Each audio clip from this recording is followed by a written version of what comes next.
Some post for you, Poirot. Mr. Hercule Poirot, you fancy yourself, don't you, at solving mysteries that are too difficult for our poor thick-head British police. Let us see, Mr. Clever Poirot, just how clever you can be. Perhaps you'll find this nut too hard to crack. Look out for handover on the 21st of the month. Yours extra, A, B, C. Oh, it's some sort of joke. Maybe, but please remind me to inform Chief Inspector Japp.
It's here, Poirot. The murder took place in this street.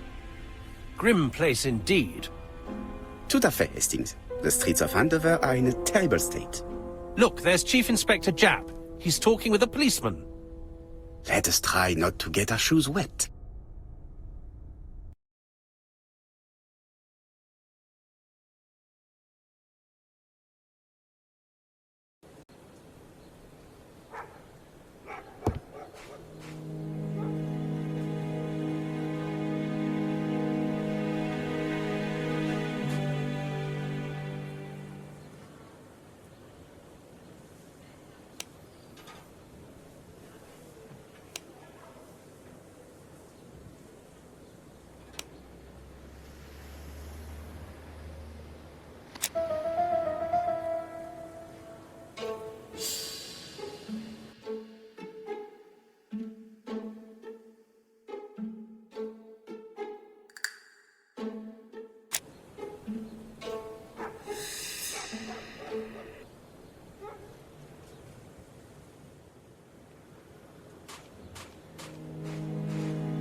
Don't dilly-dally, Poirot.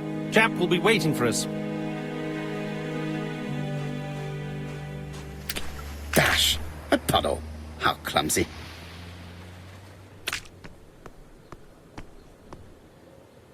Over here, it's Hastings and Poirot. You missed the 9 o'clock train? We took the 10:30. Luckily, the service is good to Andover. So, Chief Inspector, what do we have? The victim is called Alice Asher. She owned this tobacco shop. She was killed yesterday with a blow to the back of the head. At what time? Let me just check.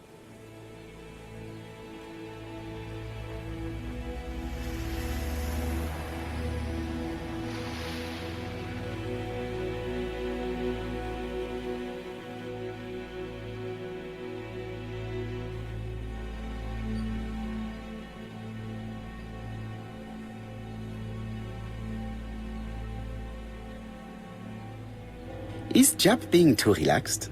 Let us find the clues that prove it.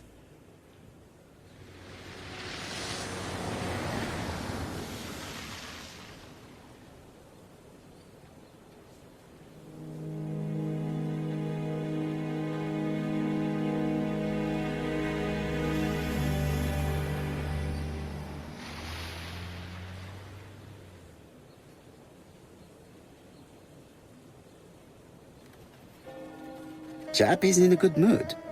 I bet he thinks he's already caught the culprit.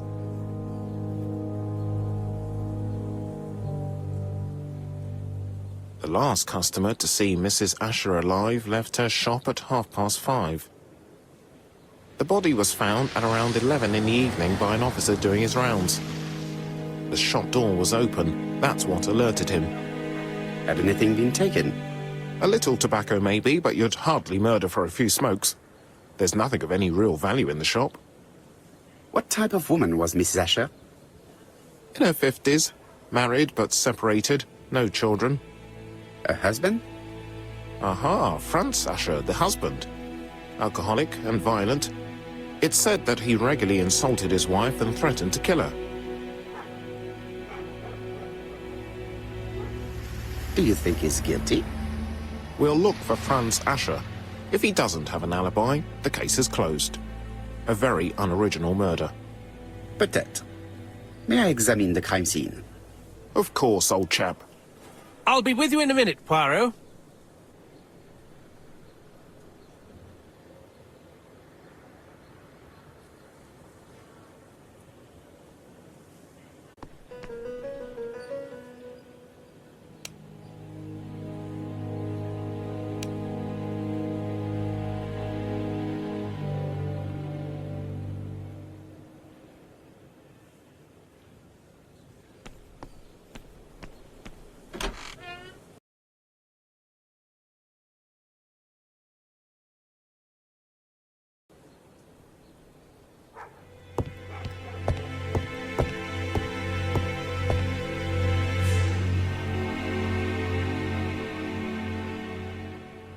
She just has one wound on the back of the head.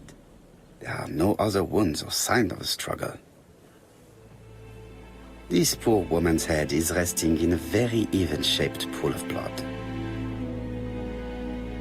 She has a packet of play cigarette next to her hand. Did she drop it when she fell? The body is hidden by the counter and is not visible from the tobacco shop store.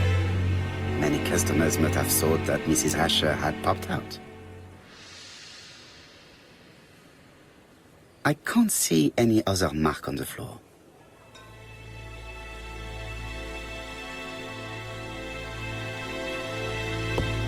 There are cigarettes packets in a mess on the shelf.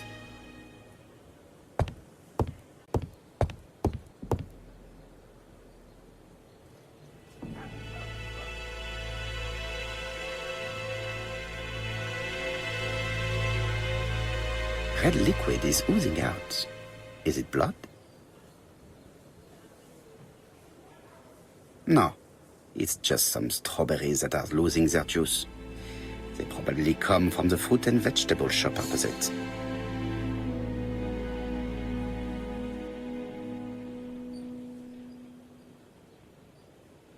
It's not just any railway guide. It's an ABC.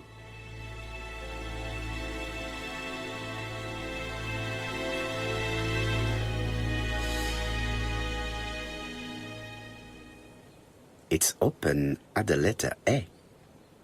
There are no prints on the book.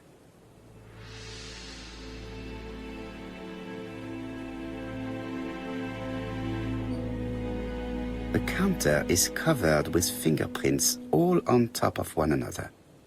Unfortunately, it will not be possible to use them.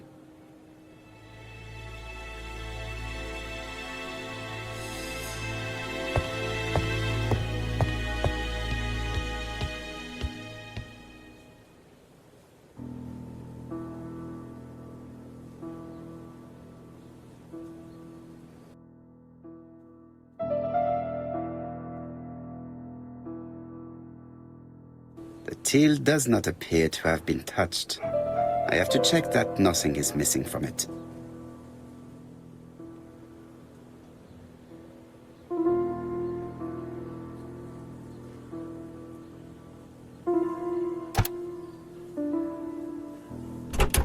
Something is preventing the drawer from opening.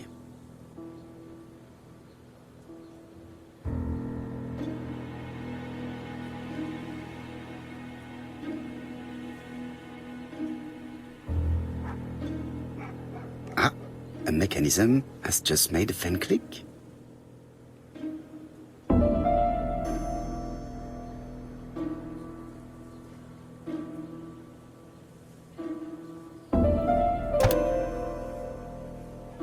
The till is full of money, but there is something strange.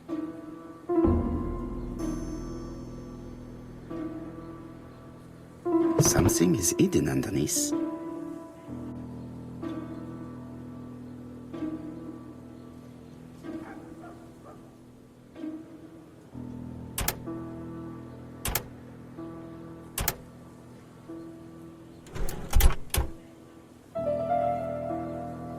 This must be the key to the back of the shop.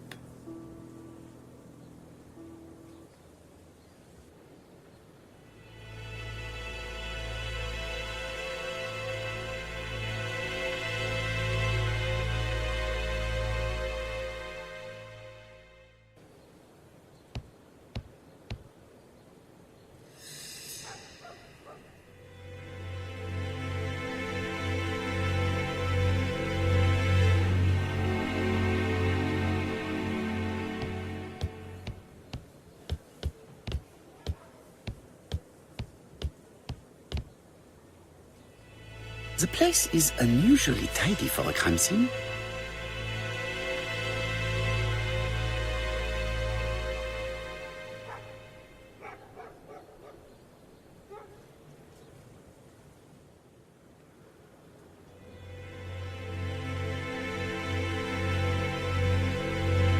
Nothing suggests any sign of a fight.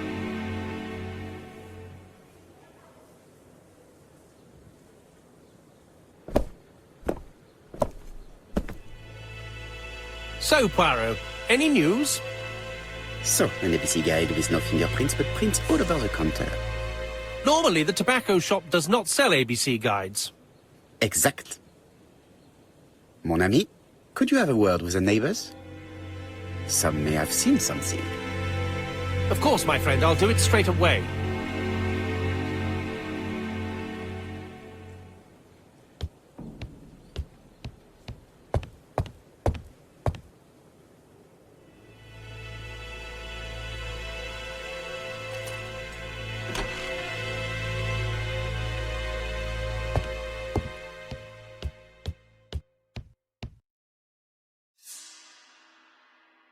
Blood. Did Alice Asher suffer from nosebleeds?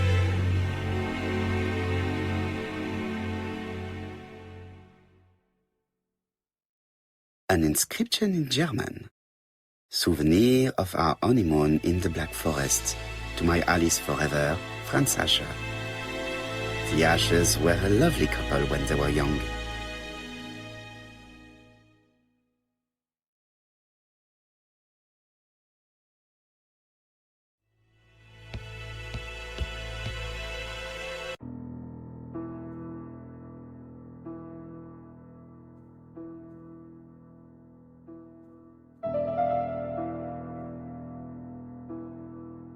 It is blocked.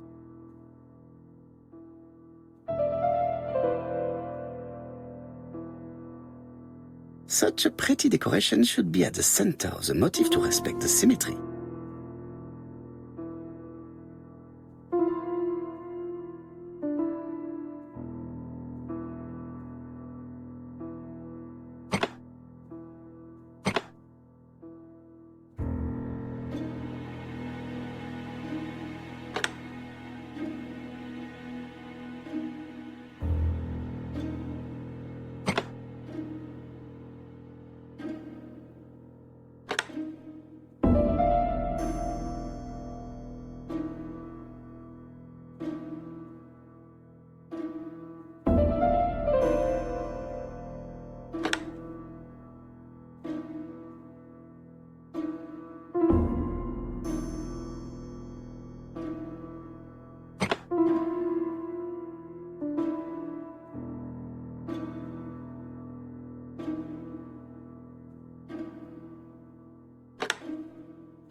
I heard a faint sound as if something was unlocked.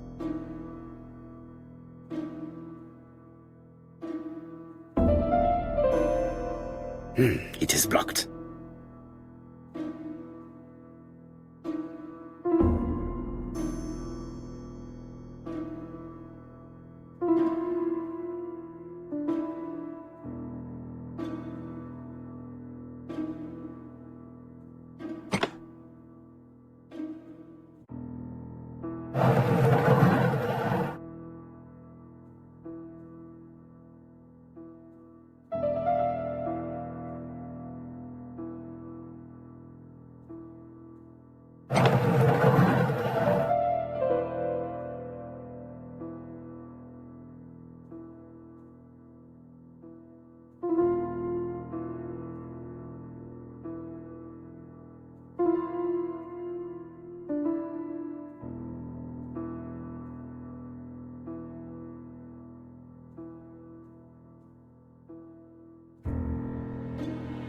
These drawings appear to be attached to the chest of drawers.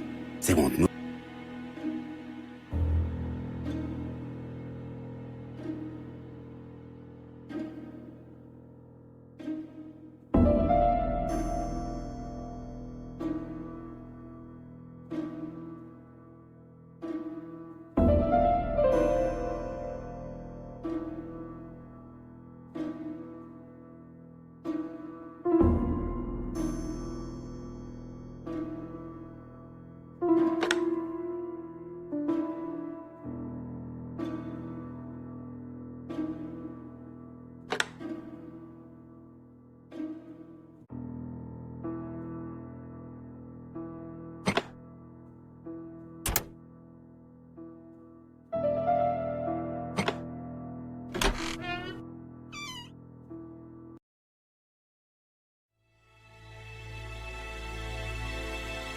Medicine. Laudanum-based cough medicine, Mrs. Asher, and Dover Morley Laboratory, London. It's strange to find such an elaborate medicine from a leading London laboratory in the home of such a modest woman.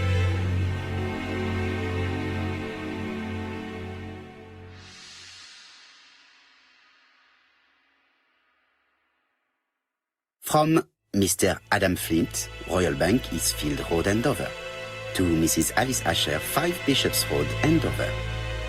Dear Mrs. Asher, further to your request of 12 February 1935, I have informed my superiors of your wish to apply for a loan to acquire the lease of the shop you rent from Mr. Fairfax.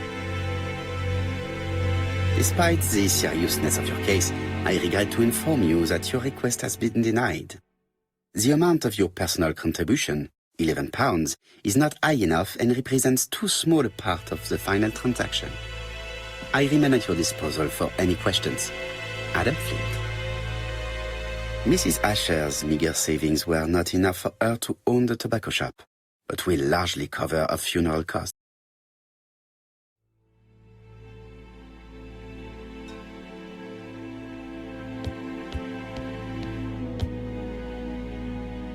This interior is very simple.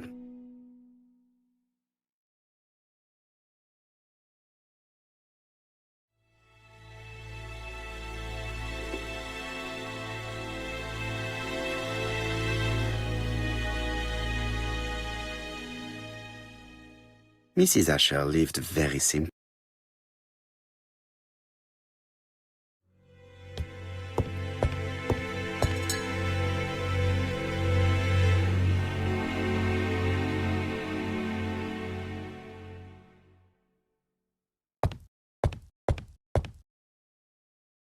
What a strange box.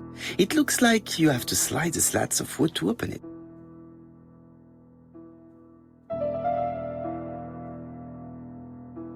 It is blocked.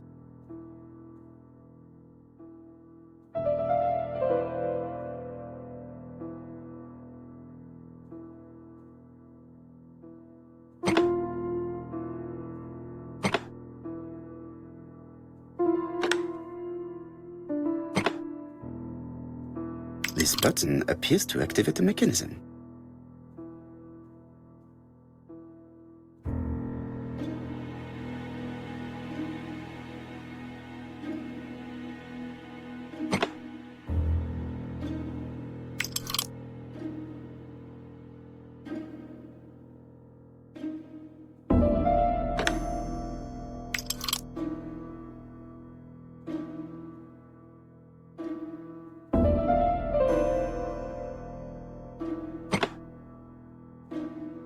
That should do it.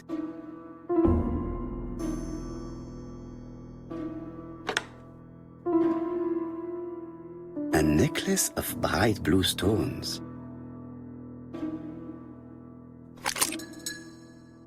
Who is this young woman?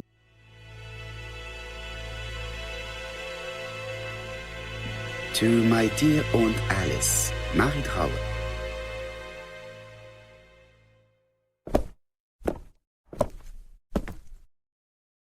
Have you found anything? The victim has a niece. We must find her.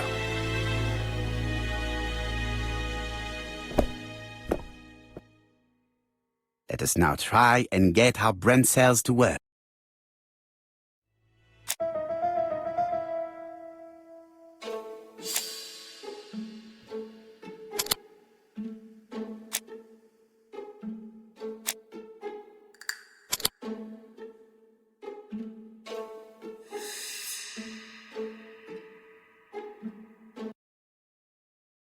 The motive is definitely not financial gain. There is no sign of a struggle, and the till has not been forced or empty. I think I've looked everywhere here. Let us see if I can find any more information in the shops surrounding.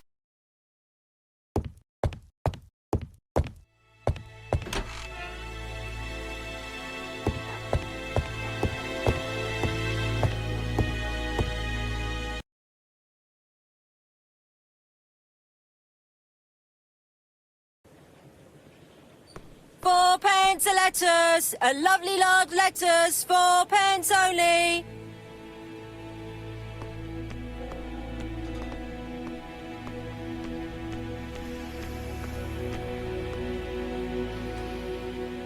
This place is run down.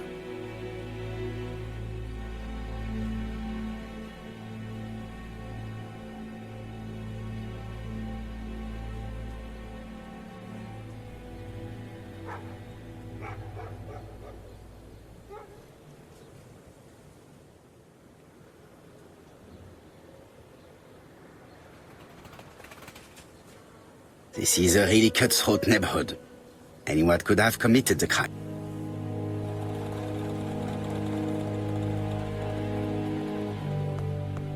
Strawberries, 6p a pound.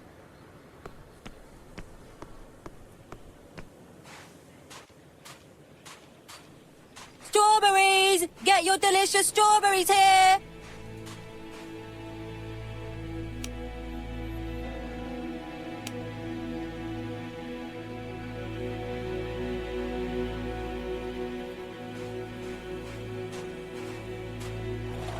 £4 a lettuce, a lovely large lettuce, 4p. Strawberries, 6p a pound. A bottle of poor quality vinegar. The smell could awaken the dead.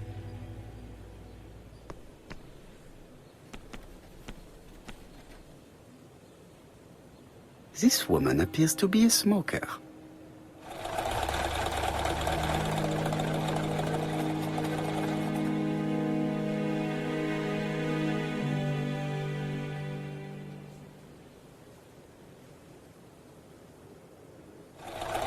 She's a big smoker. She must have been a customer at the tobacco shop.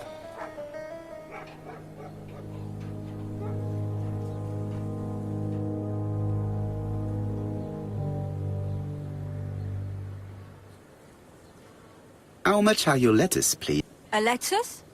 That'll be 5p, kind sir. 5p? That's right. Maybe so slightly hard of hearing.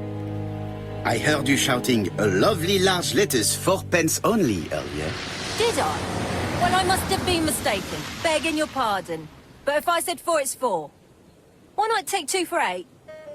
No, thank you. I was only asking. Did you know Alice Asher well? And for starters, who are you? I'm Hercule Poirot, the detective. You're foreign, that's for sure, with your accent and your odd way about you. And you're here about Alice's murder, I suppose. Well, I've nothing to say to you. Did you speak to the victim yesterday? No, I never saw her. Please try and help me, madame. Why should I help you? For your beautiful moustache? Heh. Come on, move along now. You're scaring away my customers. Please, do not be ridiculous.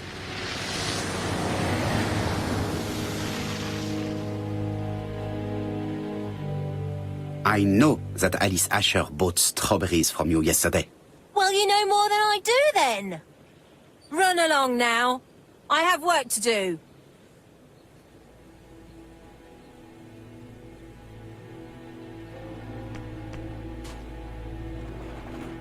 Hey, Poirot. Is the greengrocer causing trouble? I'll sort her out. No, please, leave her, Chief Inspector. I'll get her to talk later. I found the victim's niece. She's waiting for you in the back of the shop.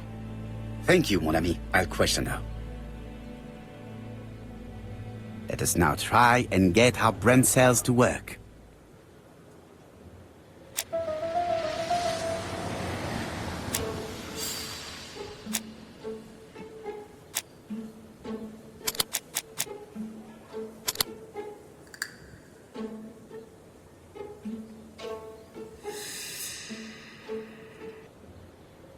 Mrs. Asher was killed here. The absence of marks in the shop and the regular shape of the blood stains indicated beyond a doubt.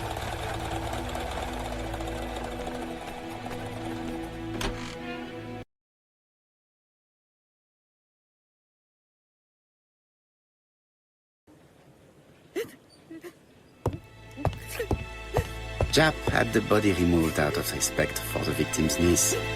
His attention is commendable.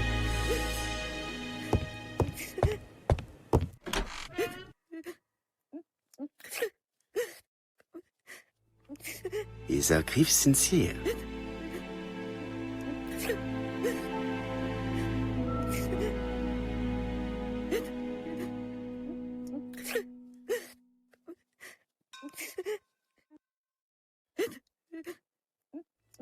She appears to be very upset. She's dressed in mourning. She looks fragile.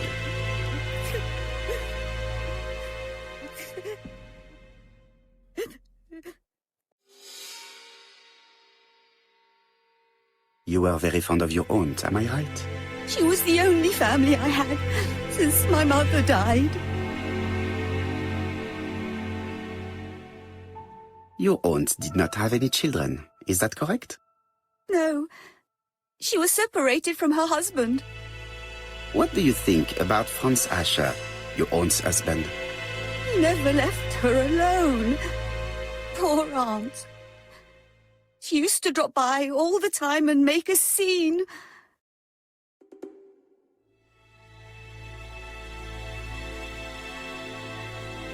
Was your aunt afraid of her husband? He shouted a lot, but she wasn't afraid of him. Why, he used to slink away when she turned on him. He was afraid of her, if you like.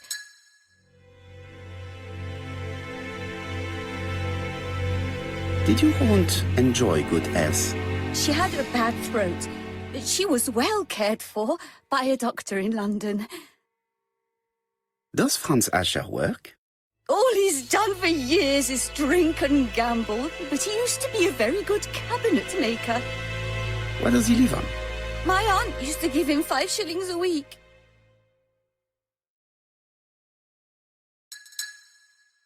Why did she support such a goods for nothing? He was her husband. She couldn't leave him with nothing. I understand. You have been of great assistance, mademoiselle.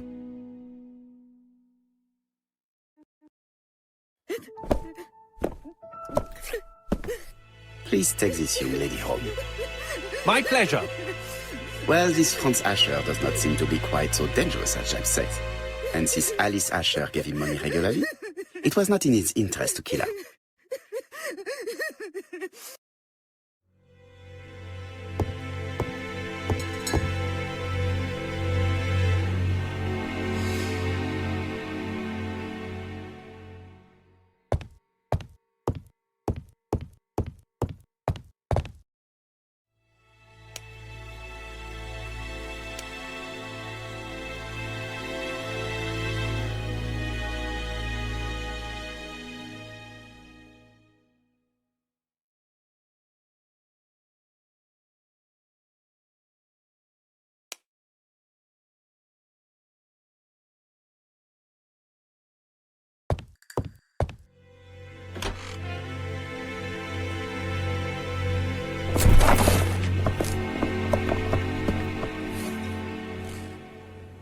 We have to wait for him to sleep it off. He's all yours, Poirot. There are a few things I need to check. There must be some way of sobering him up. I wonder what his wife used to do. He must have scared the customers away.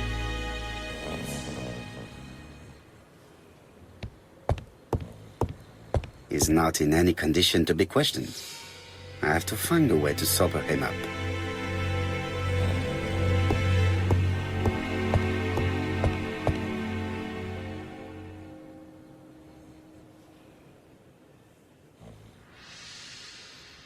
It's Alice Asher's notebook. Ah, that's interesting. It probably contains information about her possible debtors and creditors. Bodley. The fruit seller has debts too. She will probably be more cooperative thanks to this piece of information. Mary Drower was telling the truth. Mrs. Asher regularly gave money to her alcoholic husband.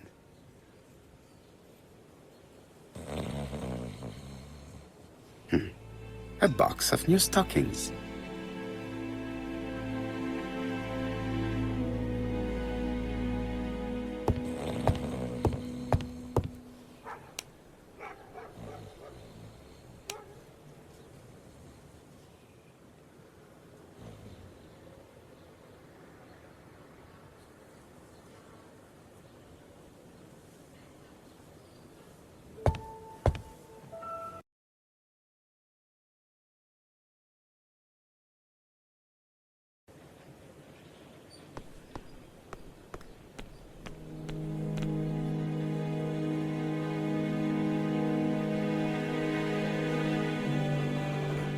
Your fruit is rotten. What? A foreigner dares to say that? According to the victim's account book, you owed her £10 for tobacco and magazines. That's a lie. She owed me £1. I swear. Now, please be so kind as to explain this. Look at my account book. Alice owed me £11 for fruit and vegetables. I may have had a slate at her shop, but she had one at mine. She owed me £1. And that reminds me I have to get it back from her niece. That is quite enough. Your account book has saved you, but I might ask Chief Inspector Japp to throw you in the cells for 1 or 2 nights while he checks your entries. Do you want to go to prison? Prison? Now that's not fair. I haven't done nothing. In that case, I am counting on your full collaboration. Yes, sir. Of course, sir. Listen, I didn't kill Alice, I swear. But it's true that I did go to the shop yesterday. At what time? 6 o'clock. She left me a note saying she wanted some strawberries if I got some. I received them late, about 6. So I took them over to her. But you did not see her. She wasn't in the shop, so I just put the strawberries on the counter and left. Did you see anything unusual in the shop? No. Well, maybe one thing. There was a railway guide on the counter. Alice didn't sell them. Maybe it's the customer who left it there. You were not alarmed? I thought Alice had just gone to get her medicine from her room and that she'd be straight back. You mentioned medicine. Something for her cough. She used to take it a lot. Who do you think killed her? France. Her scoundrel of a husband. He was always after her for something. Well, he's a foreigner. Sorry, sir. What I mean is he's German. That's even worse. Did you see Franz Asher enter the tobacco shop late yesterday afternoon? Well, no. But at that time of the day, the streets are packed, and I have better things to do than watch her shop.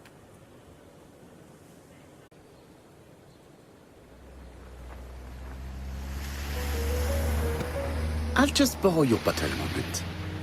Take it. It's what Alice used to sober up her husband. But try not to empty the bottle. Let us now try and get our brain cells to work.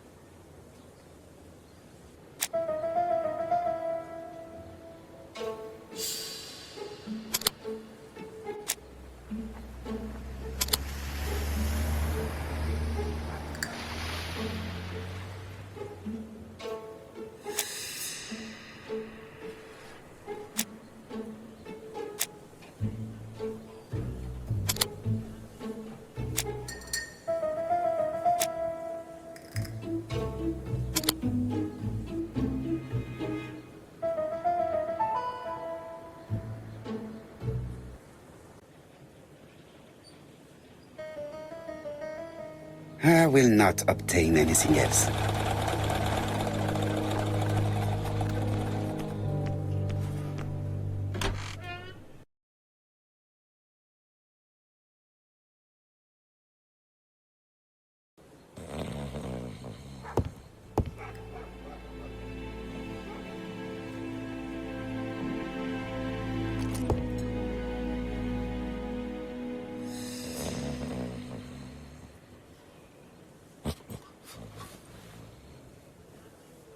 Mes amis, I can say without a doubt that poor Mrs. Asher was killed between 5:30 and 6.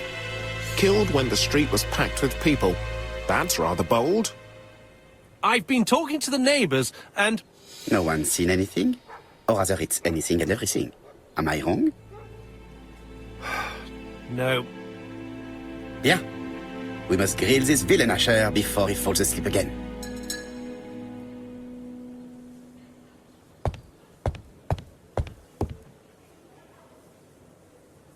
This man is in rather a bad state.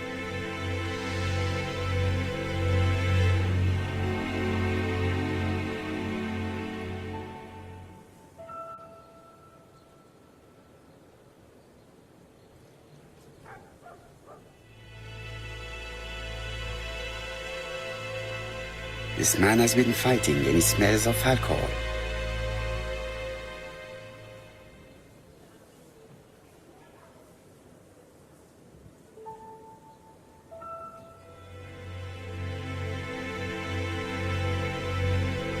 What were you doing yesterday at the time of the crime? Can't recall. Come on, my friend. Try to remember. It is important. I'm really sorry, sir, but I don't remember a thing. I see.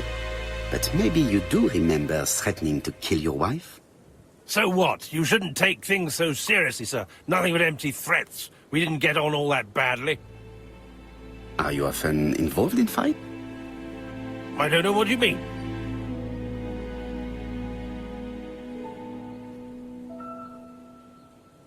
Asher, look me in the eye and tell me that you were in a fight. I'm looking. No, I wasn't in a fight.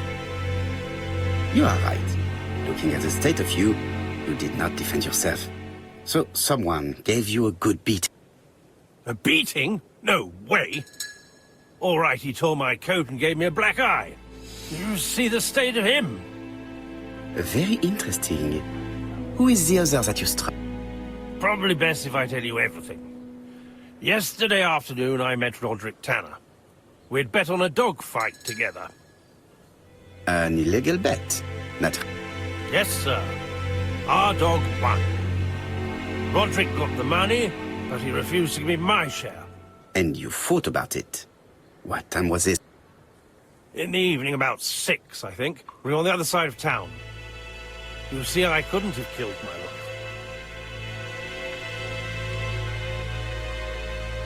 Let us now try and get our brain cells to work.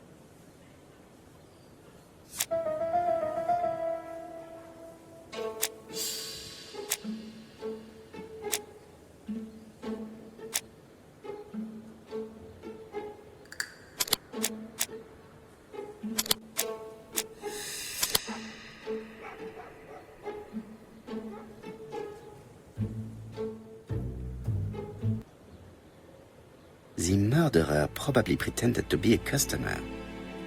He hit the shopkeeper from behind as he turned around to serve. Let us now try and get our brain cells to work.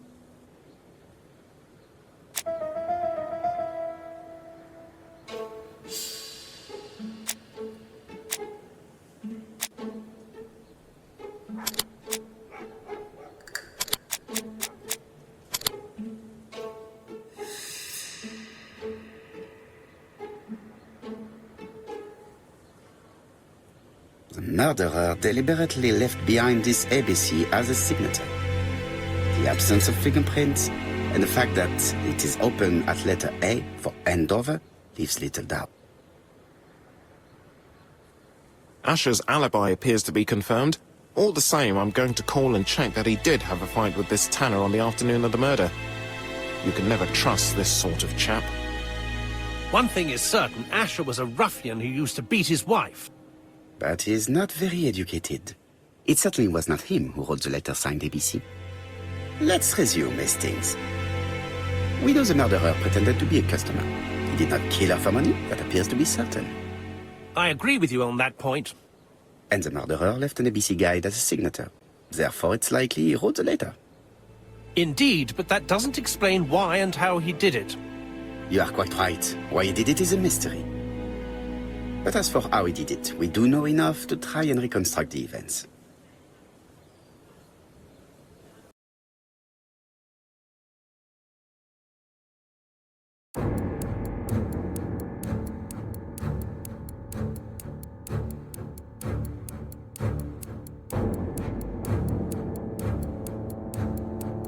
The killer enters the shop.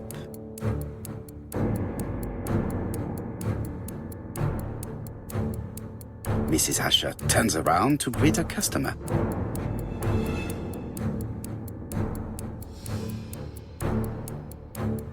The murderer asks her for some tobacco. She turns her back to him. He seizes the opportunity to strike her.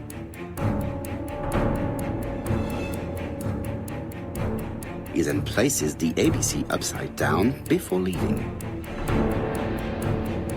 Everything appears to match the crime scene, mon cher Hastings. That is exactly what happened.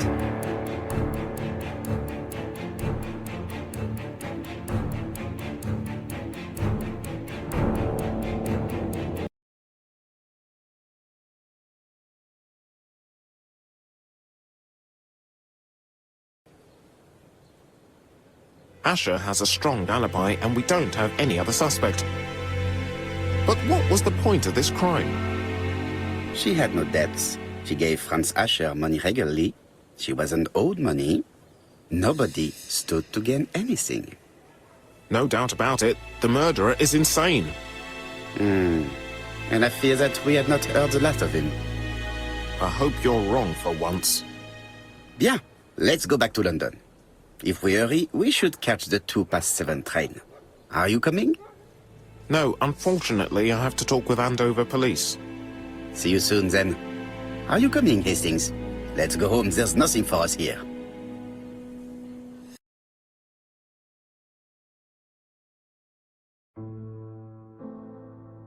Well, do you have any idea about the killer's identity? The crime was committed by a man of medium height, with red hair and suspicious eyes. He has a slight limp on the right foot and a wart just below his shoulder blade. Poirot!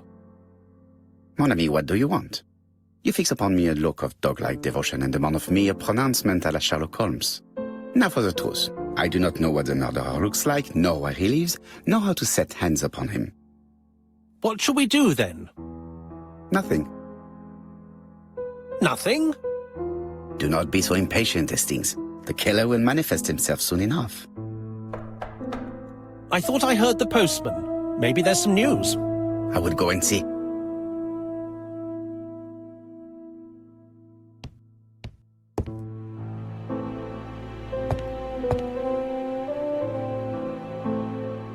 Daily Flicker, June the 22nd, 1935. Battle over control of bank system. What will the government do for money? Andover, murder of a tobacconist.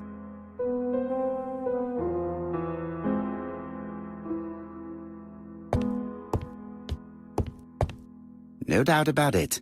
Hastings is going bored.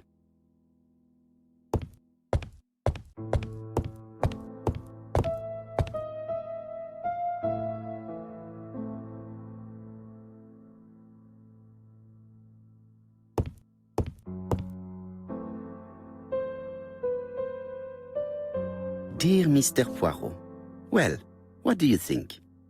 I believe that I won this round. The Andover affair went like clockwork, don't you feel? But the fun has only just started.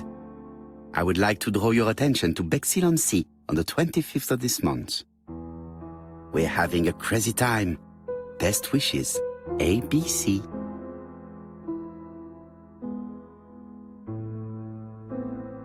The next crime will be in Bexhill. We must warn Jap to Scotland Yard. Did the letter indicate anything that might help the police? To be honest, I think we can already guess something about the next victim. But I need to think about it a little more.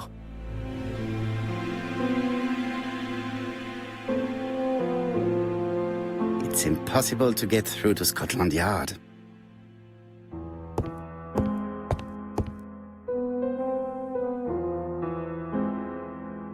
Ah, some cool hair.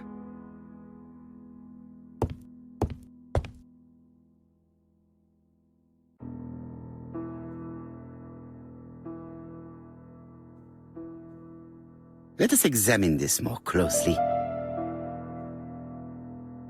Certain characters in the two letters may have similar defects. The W is not printed properly.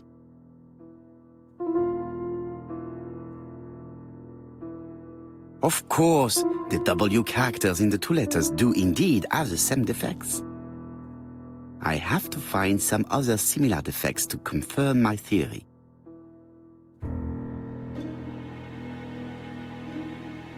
Let us examine the characters in this word.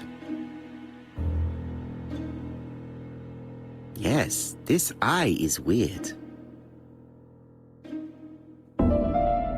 Yes, the I characters in the two letters do indeed have the same defects. I have to find some other similar defects to confirm my theory.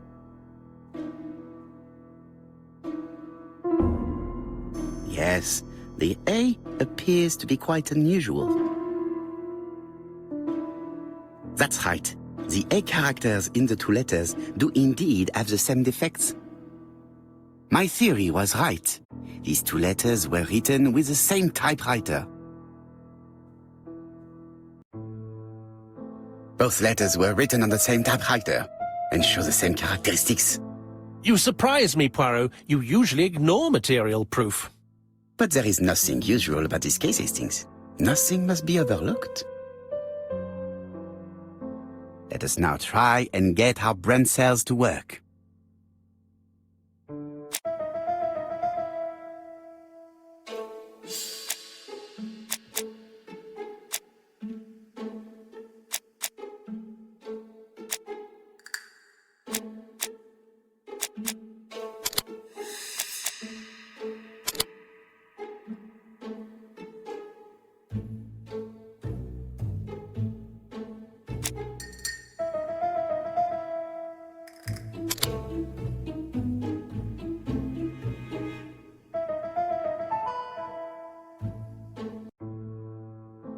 So, Poirot, have you found something?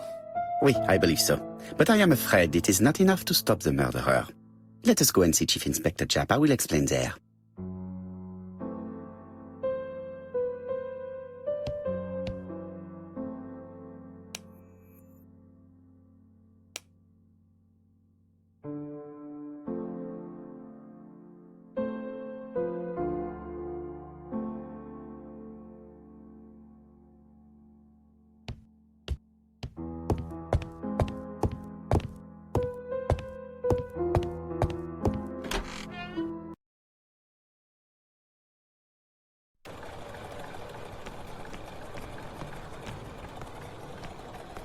To Scotland Yard, please.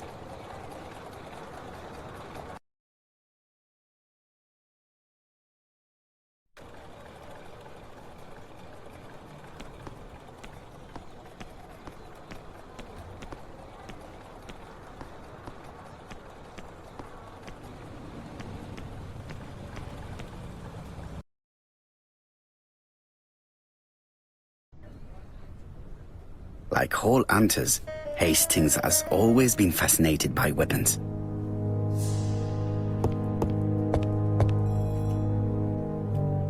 Japp has invested a great deal in his career.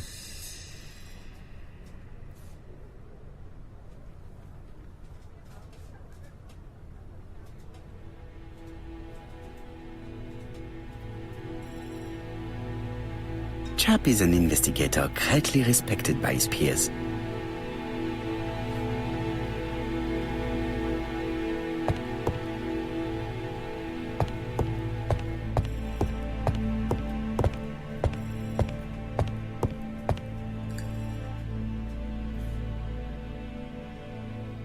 Alice Asher was murdered in Andover. The ABC killer's first murder. London. I really like this city. One thing is certain, you never get bored here.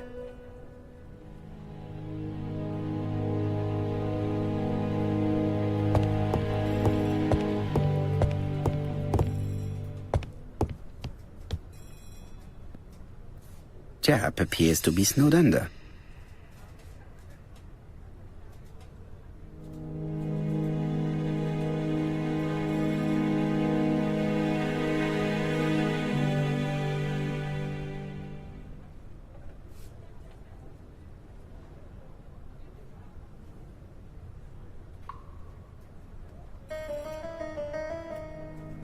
Jap appears to already be overloaded with work. My news is not going to improve matters. Bonjour, Chief Inspector. I am afraid we have some bad news. I have just received another letter signed ABC. The next crime will be on the 25th in Bexhill-on-Sea. Are you completely sure it's from the same person? I have compared the two letters. There is no doubt about it. I suppose you think he's going to carry out his threats. I fear so. Good God, Poirot. Bexhill is very busy at this time of year, and we have no idea who the next victim will be.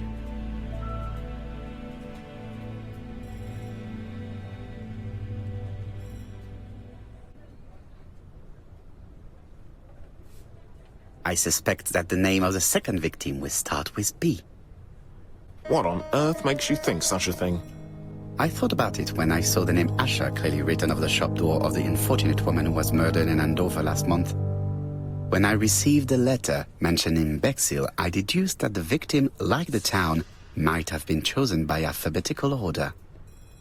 So, it's an alphabet fiend. I'm going to have a list drawn up of all the people whose name starts with B. I hope there aren't too many of them. Bien, we should leave you to work, Chief Inspector. You have a few days to prepare yourself. Thank you for coming, my friends.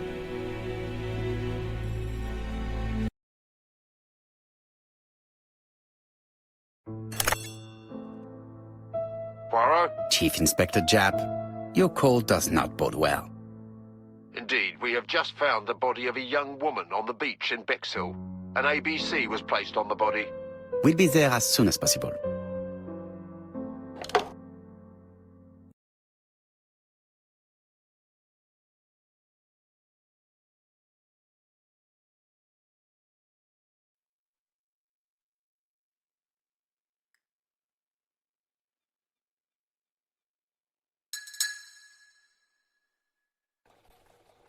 Bexhill is a delightful town. It would be nice to come back and visit. I do not entirely agree. Walking at the beach damages my shoes, and it hurts my knee. So the years have not spared you, my friend. It's the same for all of us. That is exactly what I said to myself when I saw you back from your travels. Poirot! Do not be offended, Hastings. I can see Jap waiting for us. And from his face, I would say that things are not looking good.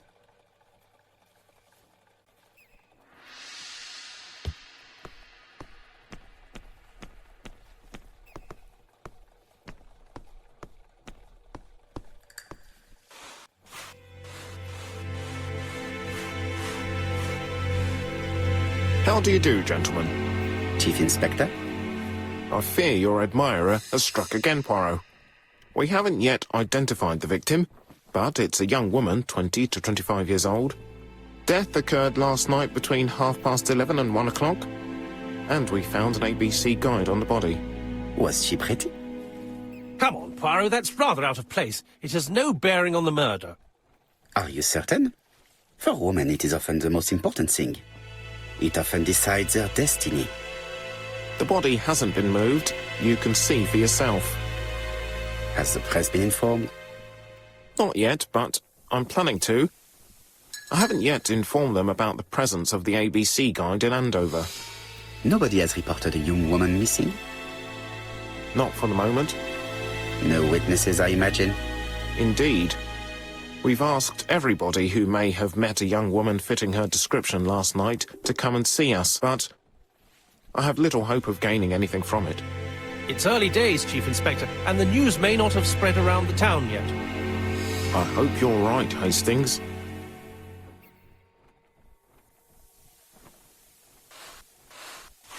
Hastings appears to be ill at ease. He appeared to be relatively indifferent to Mrs. Asher's murder, but the young woman's murder seems to be troubling him greatly.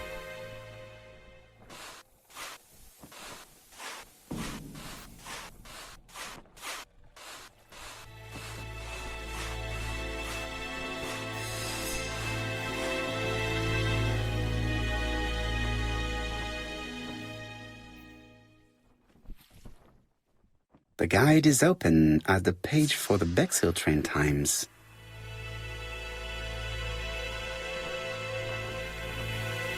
This key is too small to be one for a house.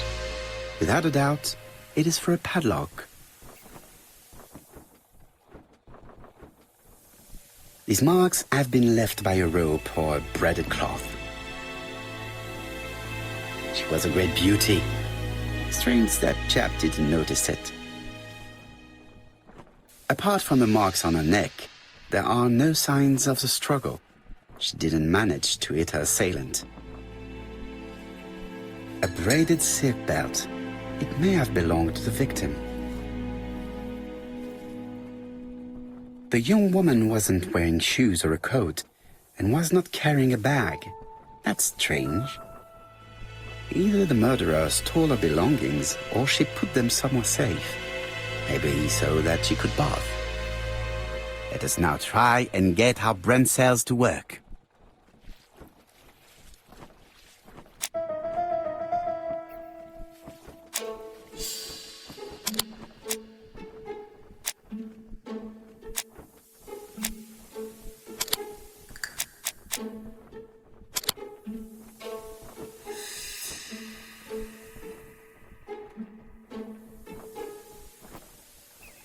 The poor child must have been strangled with his braided belt. Unfortunately, in view of the fabric, it is unlikely that we will find any prints. Let us now try and get our brain cells to work.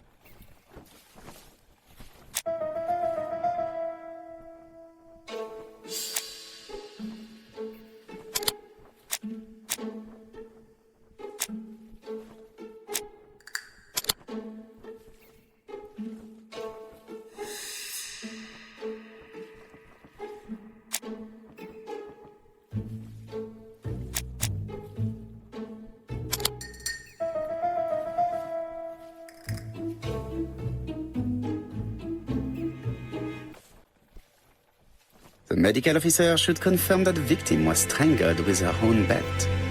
That's what I thought. She shows the usual signs of strangulation. With a little luck, we'll find prints this time. You are too optimistic, Hastings. Our killer is far too meticulous for that.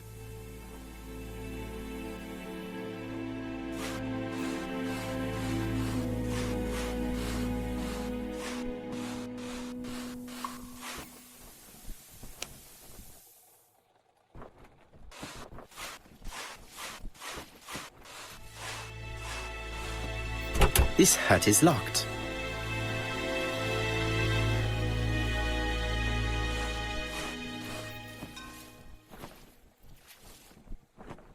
The key does not fit the lock.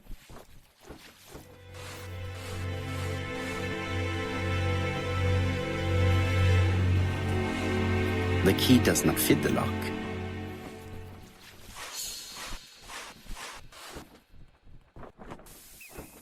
The key does not fit the lock.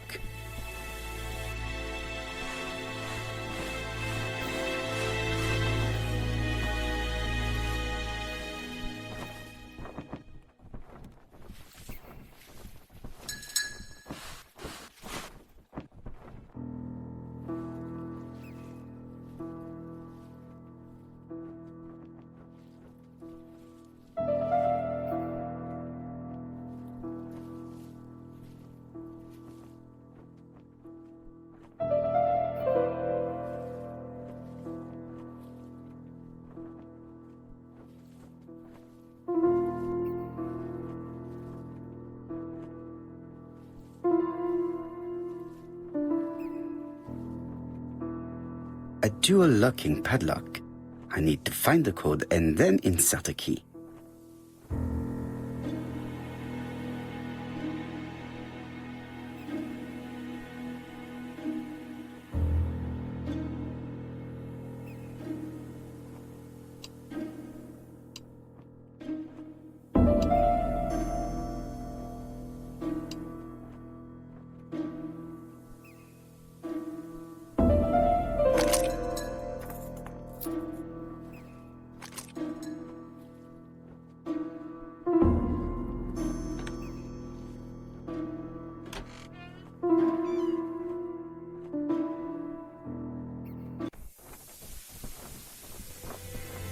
It definitely was here that the victim left her belongings.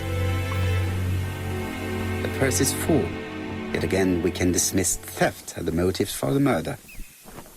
Here is the watch she must have removed to prevent it from getting wet. A top-brand lipstick. She liked to take care of her appearance. As well as a photo of the victim with some company. It could be useful to me.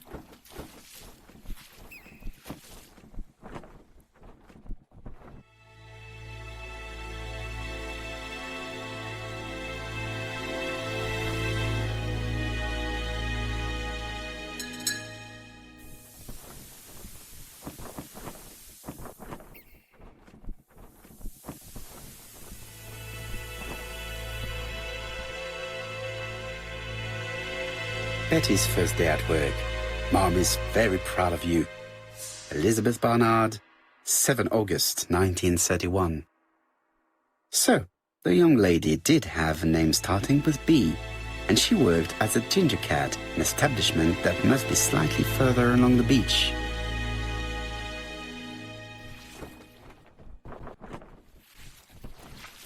Jap has gone to the police.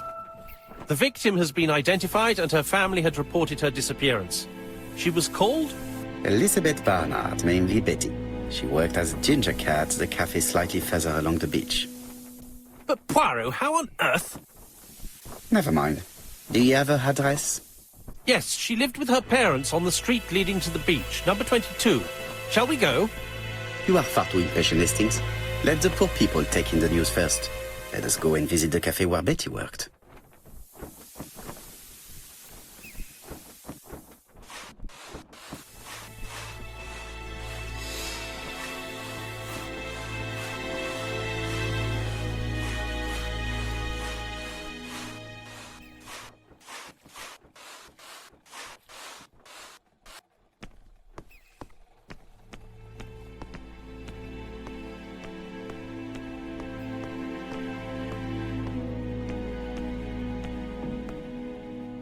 Could it be the same buildings as on the victim's photo?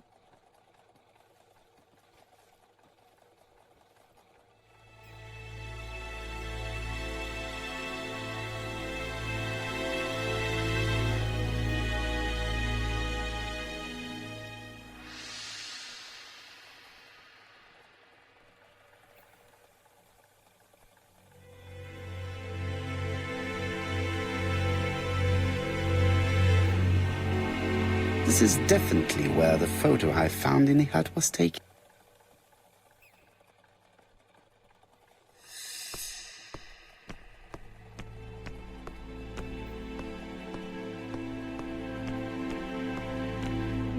With all these tourists, these shops must be thriving.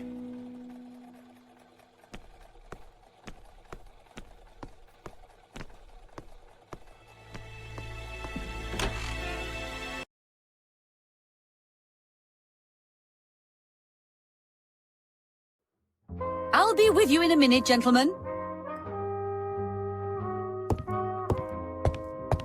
This is a well-laid table. Nothing is out of place and, above all, no creases.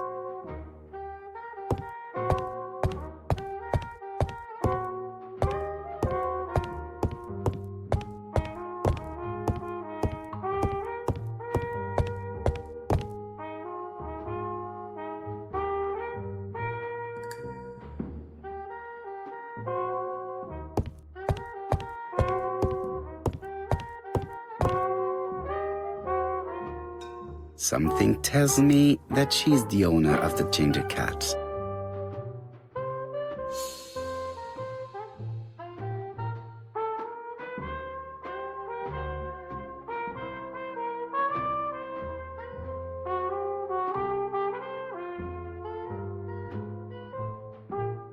This woman must be the owner of the ginger cat.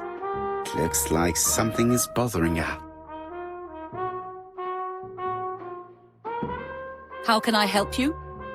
A hot chocolate and a tea for my friend, please. I'll bring it straight away.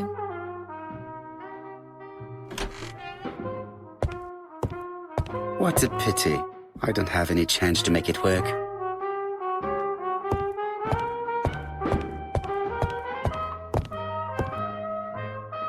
I need to know the time range during which Betty was working on her own.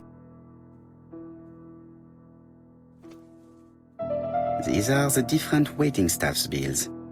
Which ones were written by Betty?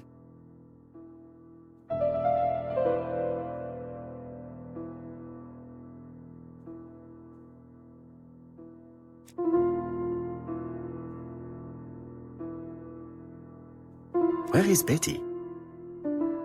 Betty worked from 11 a.m. to 7:30 p.m. Would she have been alone at any time during her service? Betty worked from 11 a.m. Interesting. Betty was alone between 5 p.m. and 7:30 p.m. Who did she serve?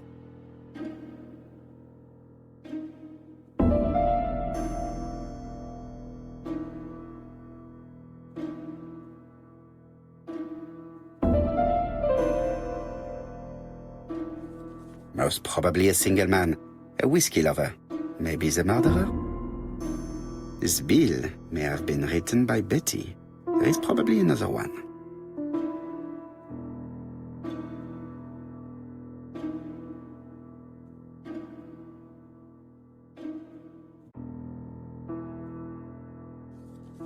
Most probably a family.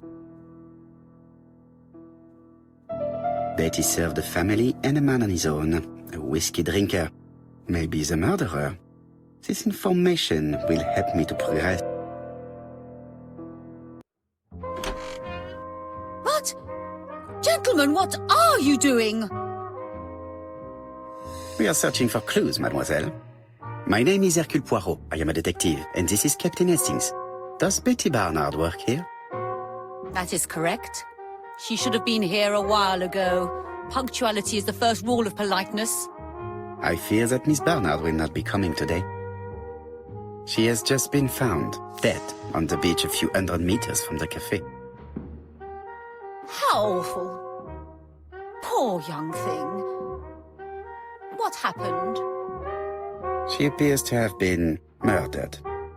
This is most distressing. How this will affect my business, I shudder to think.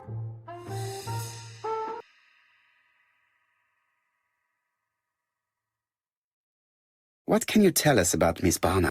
Nothing, absolutely nothing. Miss Barnard was my employee. Her private life was none of my business. You did know at least that she had a young man. Indeed.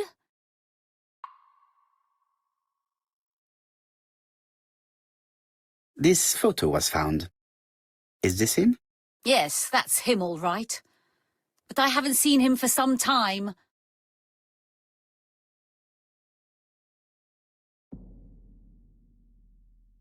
Do you think there may have been some problems between them? I'm not on those sort of terms with my staff. Now, please excuse me, I have work to do.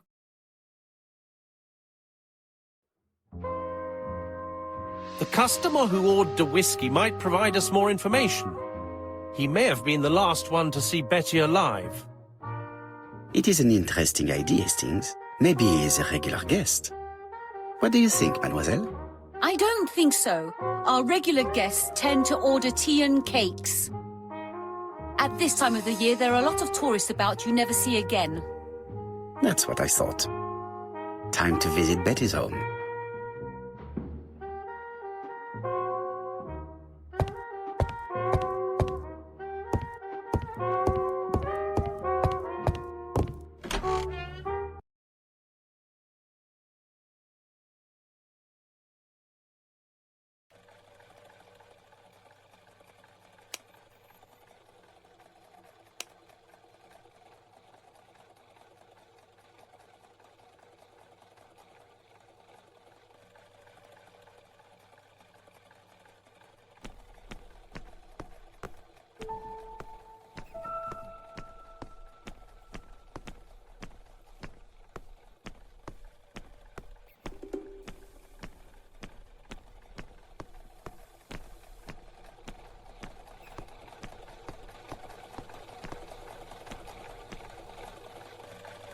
I fear that this case is far from being solved.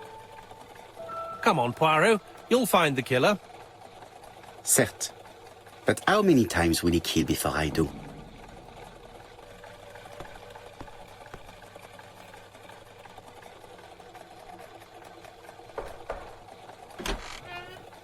How do you do, mademoiselle? My name is Hercule Poirot. I know you. You're that detective we hear all about. I do not know if that is a compliment, but I will take it as one for now. You are Betty's sister, I believe? Yes. My name is Megan. Can we come in? Please do.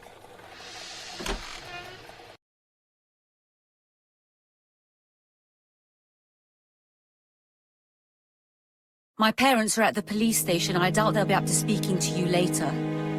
Do not worry, we will not bother them. Did you know your sister's plans for yesterday evening? No. I arrived by train this morning. My parents called me in a panic when they discovered that Betty had disappeared. She went out last night, but she didn't tell them where she was going. What was your last conversation about? Her new dress. She wanted a pair of black stockings to go with it. Mother brought her a pair. The very day it happened. She was crying. And to think that Betty never even wore them. Poor Mummy.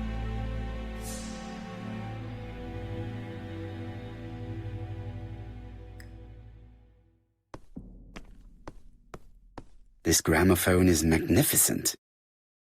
It is a one-off, without a doubt. Family photos and files.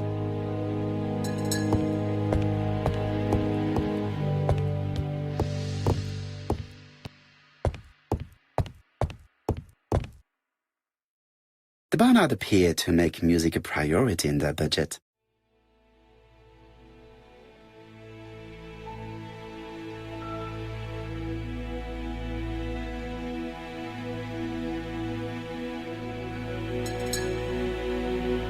They're all Miss Modest, but the Barnards are definitely music lovers.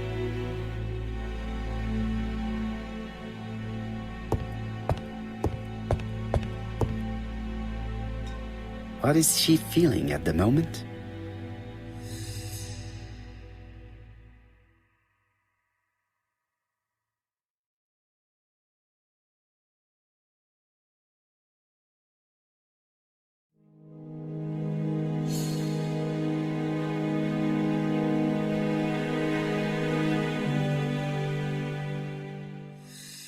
Betty's older sister is not just sad, she's angry.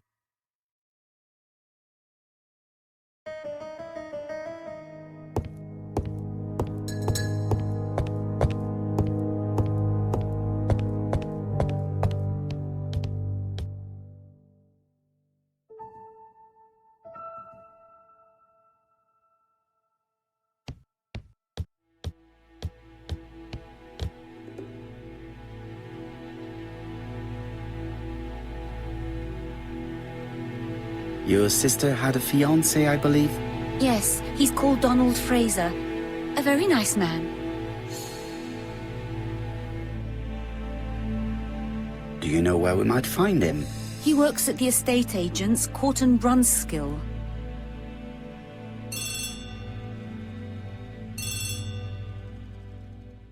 Oh, excuse me, I have to answer that. But of course.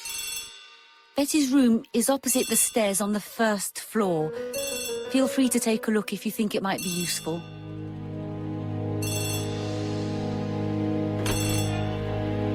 This young woman is far too clever not to have anything else for us. Do you think she's hiding something? That is what I'm trying to find out. Surely you don't think she did it? I did not say anything of the sort. But young women always ruin your judgment, Hastings. Who knows, maybe Megan was jealous of her attractive young sister. I see. She may have had her sights on the inheritance. Or maybe she was in love with Donald Fraser. We have to study all scenarios, even the most unlikely. But I doubt that Mr. and Mrs. Barnard are rich enough to justify murder. While I try and get Miss Barnard to talk, I would like you to try and find Donald Fraser. It should be easy to find the estate agents where he works. Bring him to the Ginger Cat. I would like to talk with him before the Chief Inspector finds him.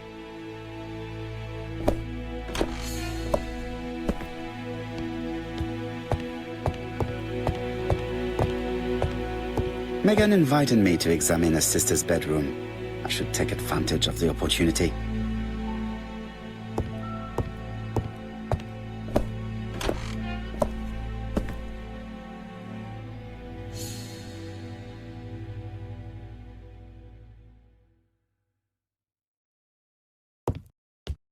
Looking at all the clothes she took out, Betty must have had a problem deciding what to wear. Maybe she had a date? A box of new stockings. It looks like Betty was also a music lover, the same as her family.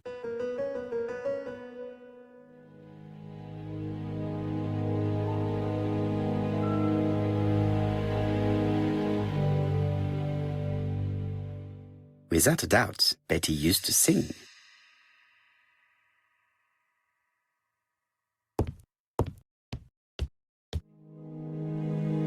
It looks like Betty has a very busy life.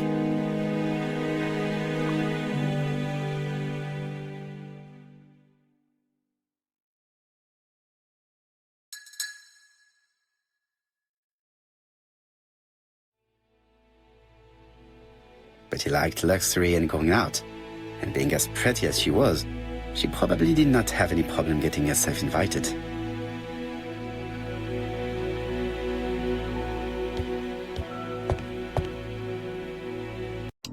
Something on this clock bothers me.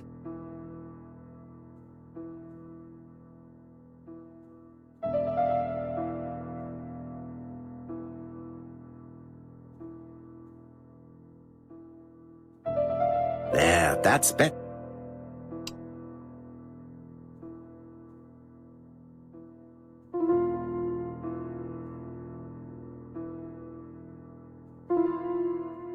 This metal disc is stuck.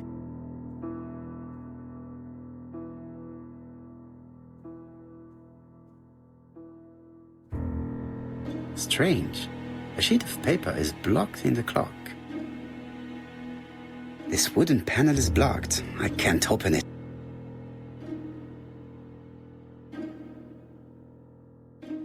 What a strange mechanism. I don't think it serves to turn the hands.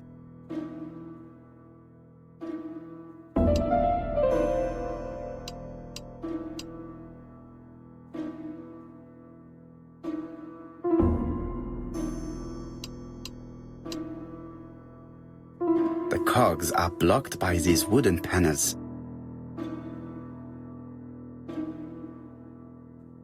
The cogs are blocked by these wooden panels.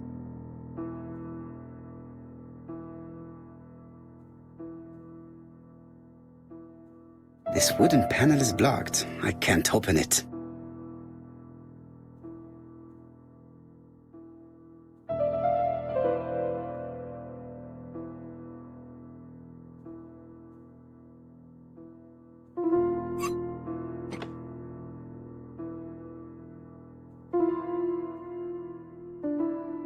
This decoration appears to be firmly fastened.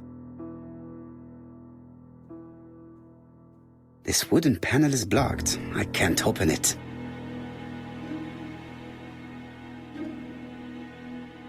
This wooden panel is blocked.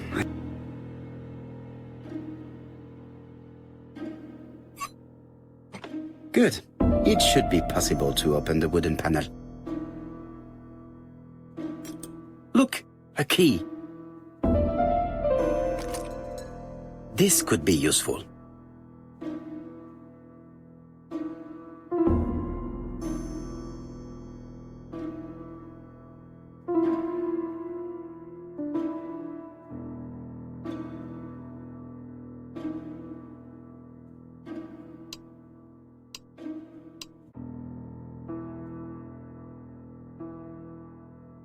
The cogs are blocked by these wooden panels.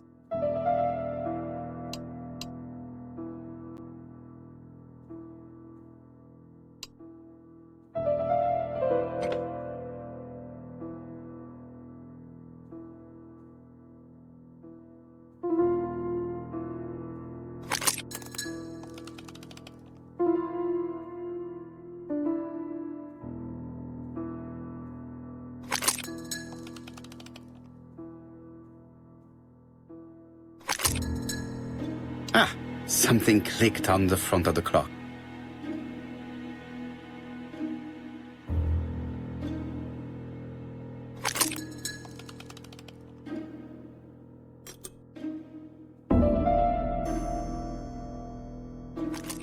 This could be useful.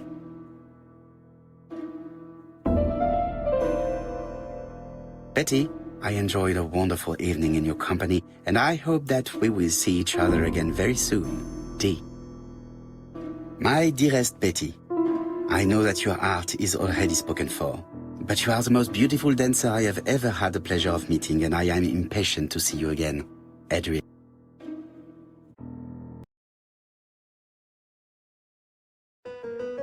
A record sleeve with an handwritten title. Betty must have recorded the demo. I'd be interested to hear it.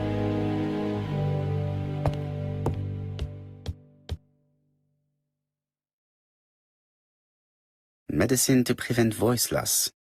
Did Betty have problems with her voice? This small key should be useful to me.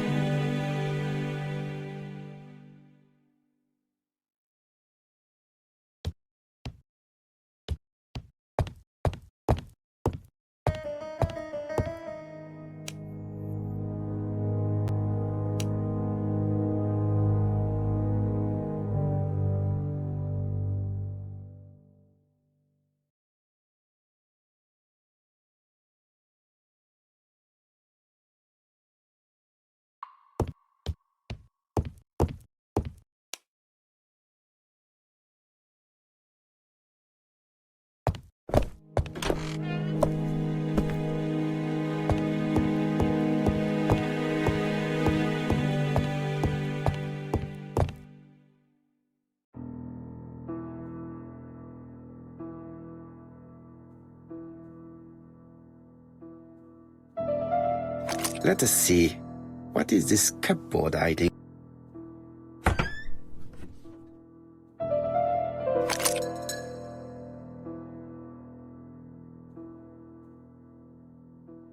This looks like solfège.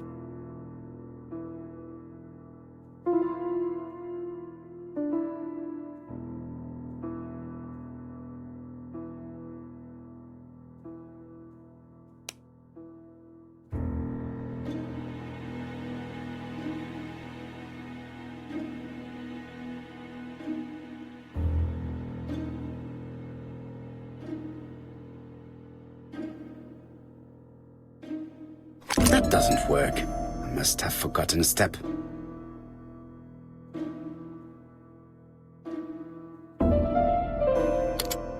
That doesn't work. I must have forgotten a step.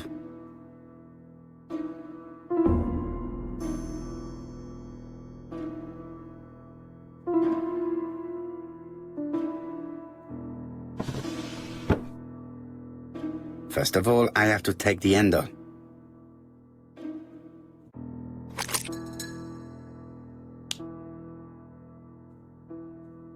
There is bound to be a clue somewhere.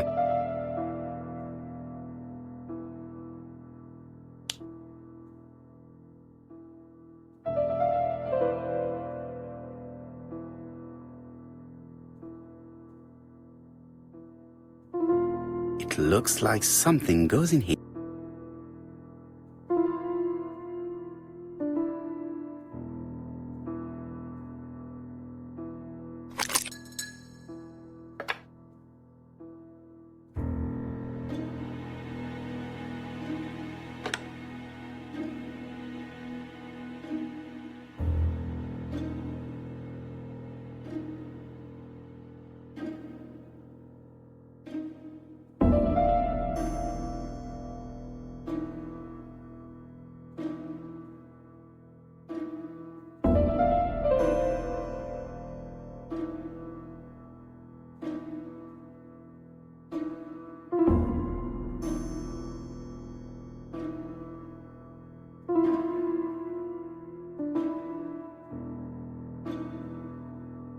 There is bound to be a clue somewhere.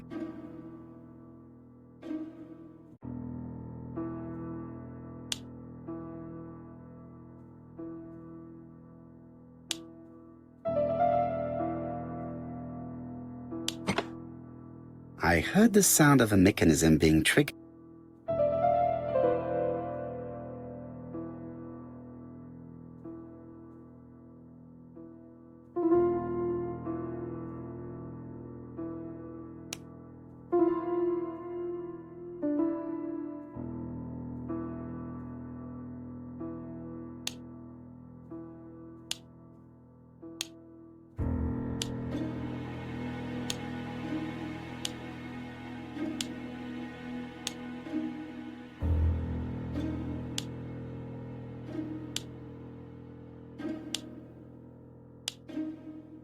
I just have to put the record on the gramophone and start it.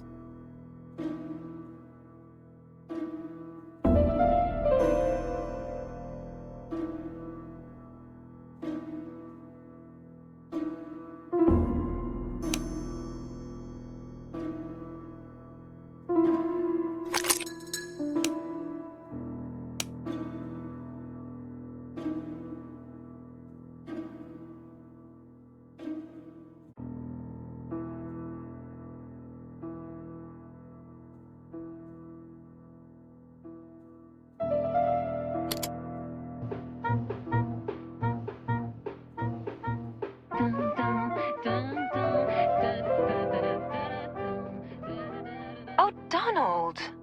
We're in the middle of recording. Sorry, Betty, but it's not wise. The doctor said you should risk your voice. You're such a killjoy sometimes.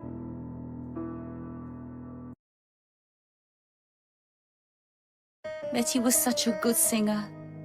It's true. Did she have any problem with her throat? Yes, she had to be careful with her voice. Of course, she didn't follow the doctor's advice. If Don didn't insist, she...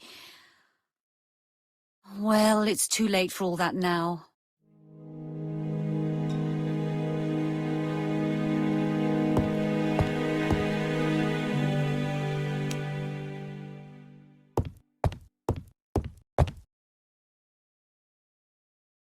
It looks like this woman is single, but she has feelings for someone.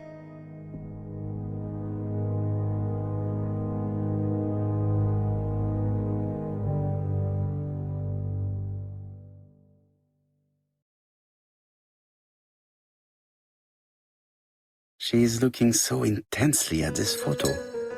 But is it really a sister that she's studying in this manner?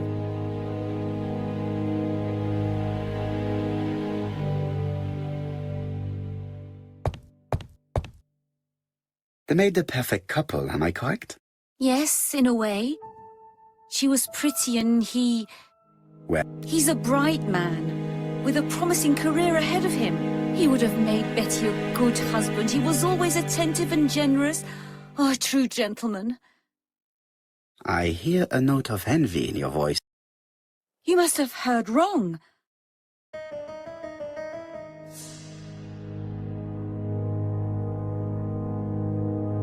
Donald appeared to be very much in love with your sister. Yes, he was mad about her. Mad, you say?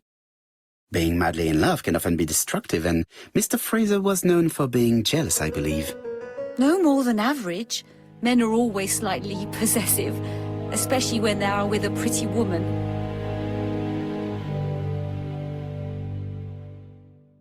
I am not your enemy, Mademoiselle Bernard.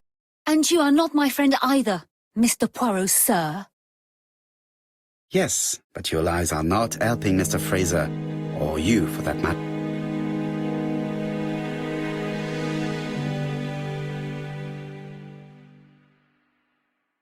This case is much more complex than you think.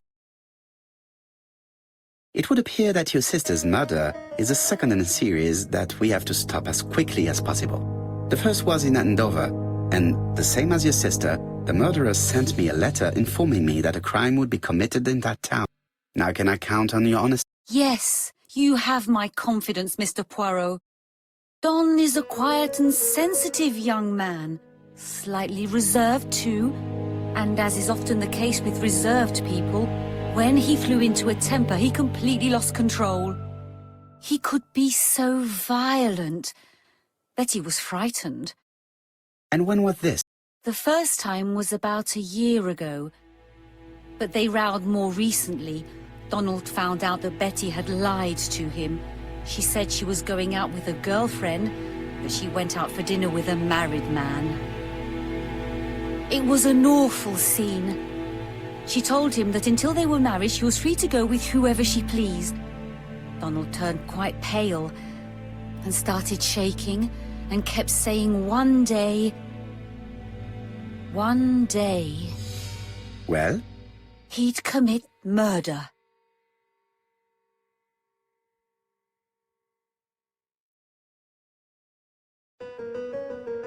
Do you think that is what happened? No, Mr. Poirot, I don't believe that.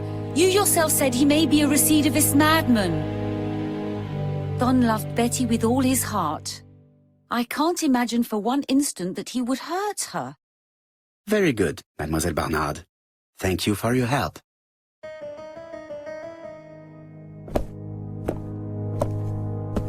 Fraser is at the Ginger Cat. The police haven't spoken to him, but they want to. Très bien, Hastings. Let's see him now. Au revoir, mademoiselle. My deepest condolences to your parents. Of course, Mr. Poirot.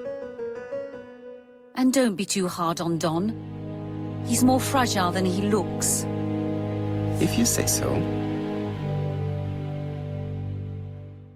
Let us now try and get our brain cells to work.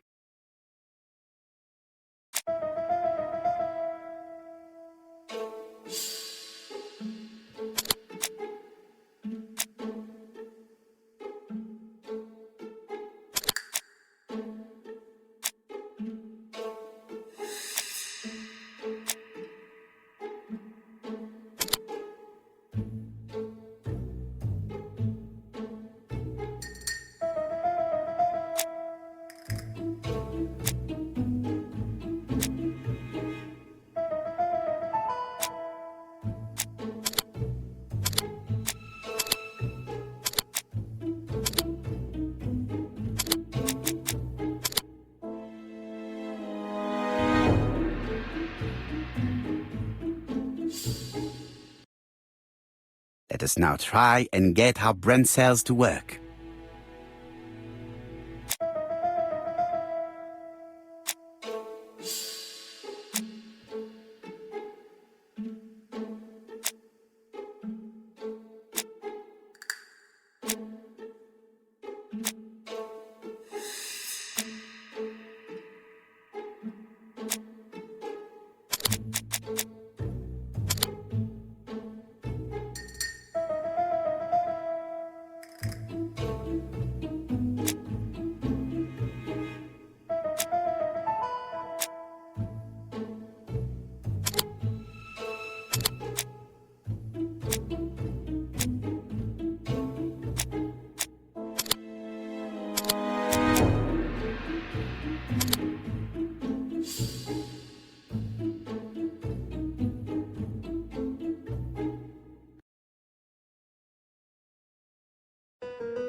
You've seen Fraser, Hastings.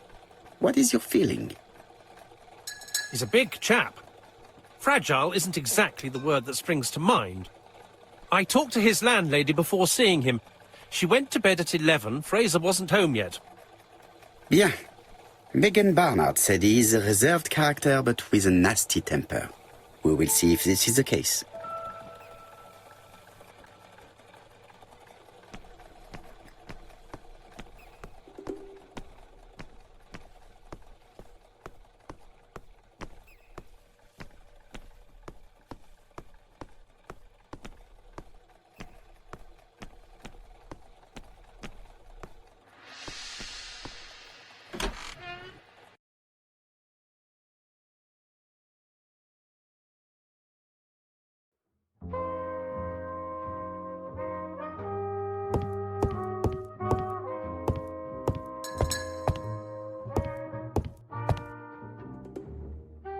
How do you do, Mr. Fraser? You Hercule Poirot. Mr. Hastings said you wanted to speak to me. Yes. I know that it may not be the right time, but I would like to ask you a few questions.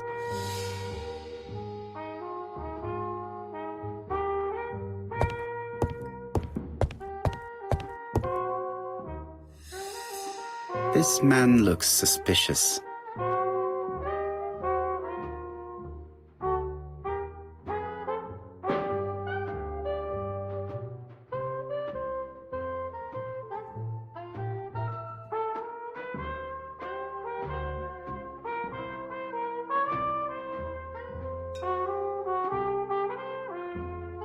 Leave me alone.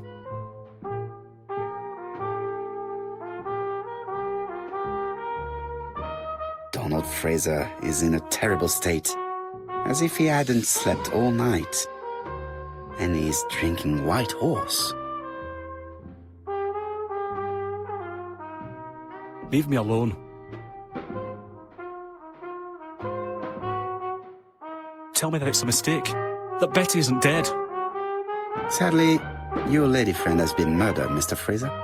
Oh, Betty, if only you'd listened.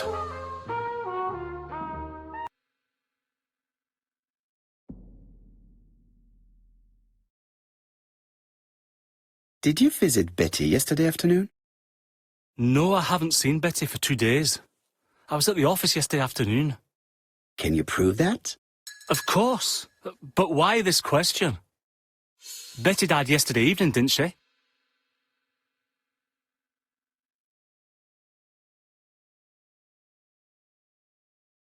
Yesterday, a guest came to the Ginger Cat alone and ordered a White Horse whiskey, and by the look of it, you also appear to be fond of this brand. Yes, it's a good whiskey and not cheap. I only drink it on special occasions. Or tragic ones. I understand. Do you know what Betty's plans were yesterday evening? She said she was having dinner with her sister.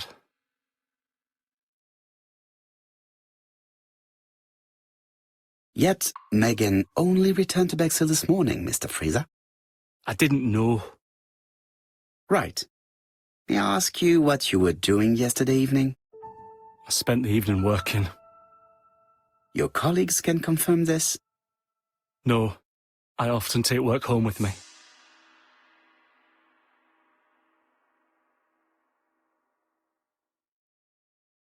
Therefore, you have no alibi, Mr. Fraser. That's right. But that doesn't make me a murderer, Mr. Poirot. I would like you to leave now, please.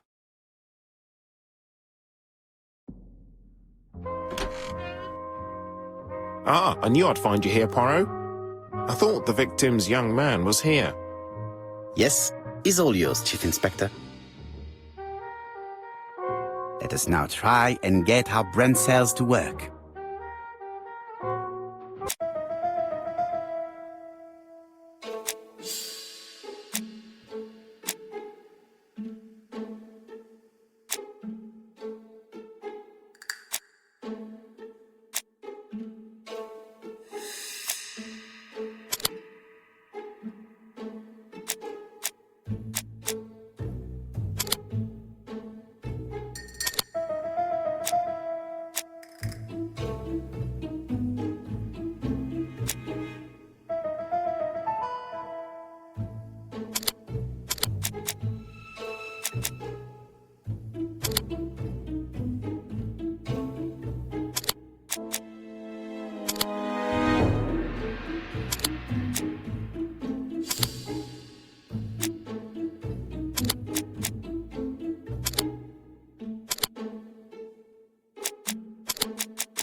Fraser doesn't have an alibi and he's extremely jealous. You are very skilled at summing up. And yet you haven't asked Jap to arrest him. It is too soon. But I agree, without the letters announcing the crimes, Fraser would already be behind bars. Bon, I think we have enough elements. Let's reconstruct the events at the scene of the crime. I can't imagine how the murderer wasn't seen, though. Surely she must have struggled. Let us try and imagine the scene.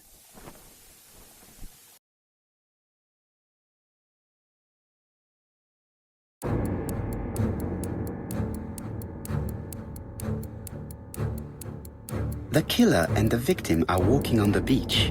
Miss Betty has a bag, a belt around her waist, and carries her shoes in her hand. Both of them walk slowly to hut number 5.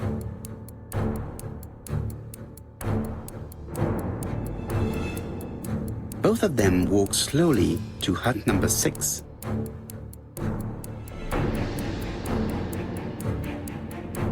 Miss Betty enters the hut. She leaves without her belongings. Then she hides a code.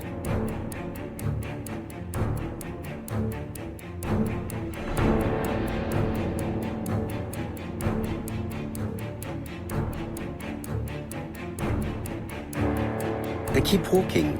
Then she removes her belt. The murderer moves behind her and then attacks her by surprise. The body falls, lifeless, on the sand. Everything appears to match the crime scene, mon cher Hastings. That is exactly what happened.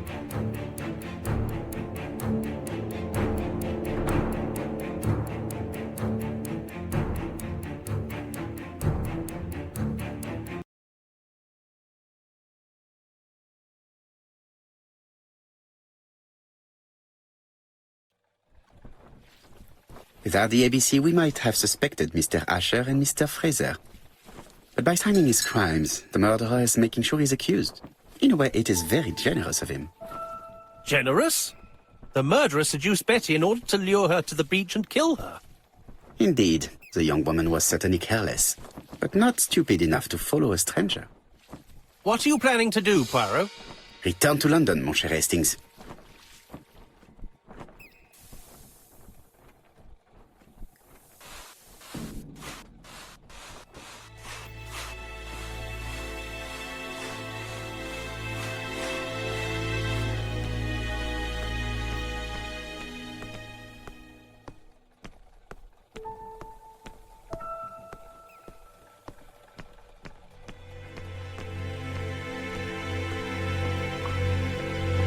Right, back to London. There is nothing more for us to do here.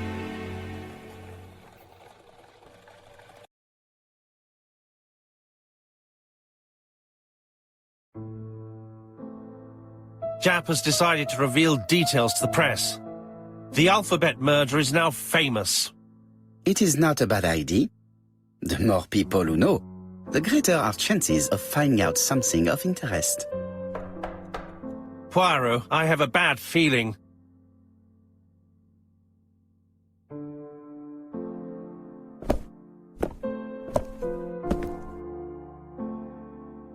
Poor Mr. Poirot, not so good at these little criminal matters as you thought yourself, are you? Rather past your prime, perhaps. Let us see if you can do any better this time. This time, it's an easy one. Churston on the 30th. Do try and do something about it. It's a bit dull having it all my own way, you know. Good hunting. Ever yours, ABC.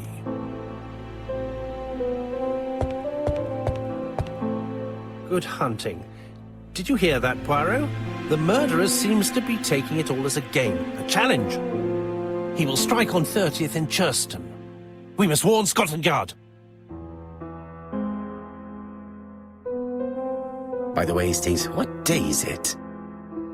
Well, looking at the calendar, it's the 30th. No time to lose. We must prepare our suitcases for Churston. Mon Dieu, it is already 10 o'clock. I will call Scotland Yard immediately.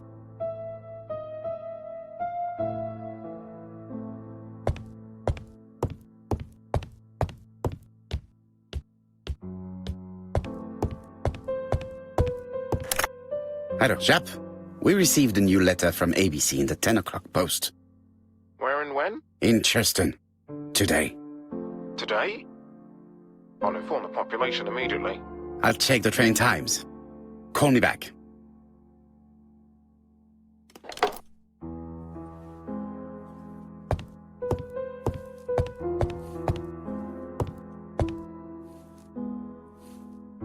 Daily Flicker, July 30, 1935. ABC affair, no progress. The alphabet murderer is still on the run. Ever since the police found the connection between the Bexhill and Andover affairs, the inquiry has barely progressed. In this issue, we are publishing provocative letters sent by the killer to Hercule Poirot. Unfortunately, they have not yet helped to find him. Daily Flicker, July the 26th, 1935. The Bexhill Horror. Young maid strangled on the beach. Killer struck at midnight.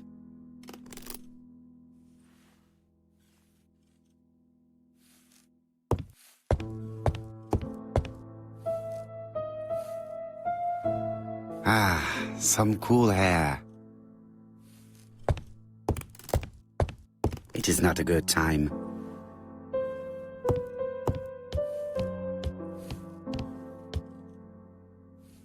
Hastings, what you are doing is an absolute disaster. That is no way to pack suitcases. Heavens, we must hurry. We have to get to Churston before the murder. Hastings' order and method are always necessary, regardless of the circumstances. Okay. I'll let you pack them. All the same, it really is a disgrace to leave your belongings in such a mess.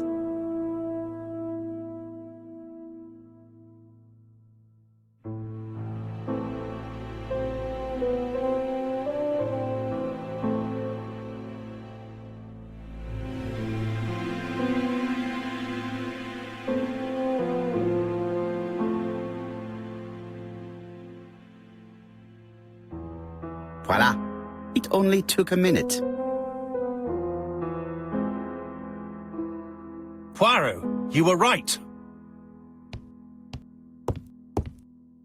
I've just consulted the ABC guide. There's no hurry. The next train doesn't leave till 11:45. You see, there is no need to hurry.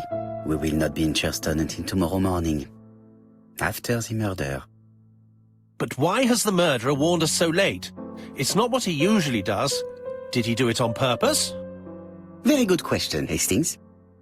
We should also compare the letter we have just received with the other two, although I have very little doubt about what we will find.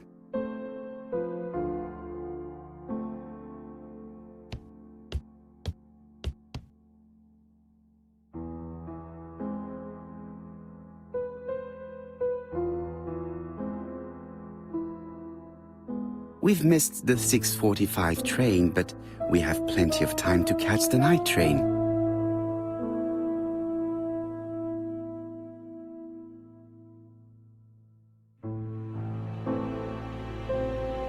Hastings' photo album. He is very proud of his bag.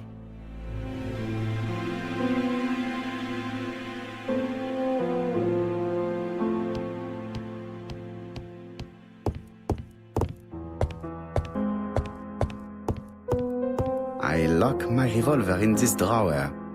I've not used it in a very long time.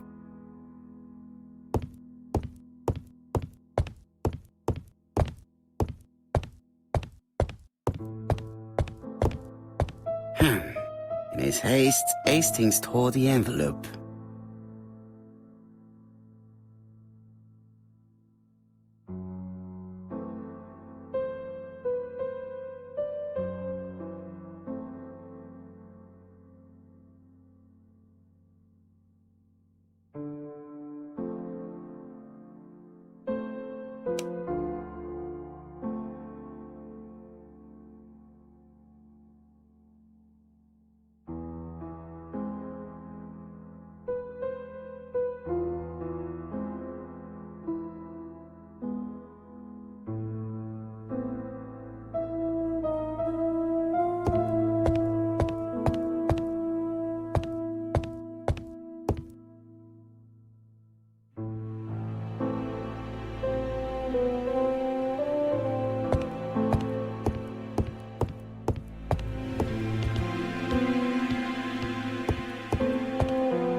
Right, let us compare this new letter with the second one. Let us examine this more closely. Certain characters in the two letters may have similar defects. Yes, this I is weird. Yes, the I characters in the two letters do indeed have the same defects. I have to find some other similar defects to confirm my theory. Yes, the A appears to be quite unusual. That's right. The A characters in the two letters do indeed have the same defects. I have to find some other similar defects to confirm my theory.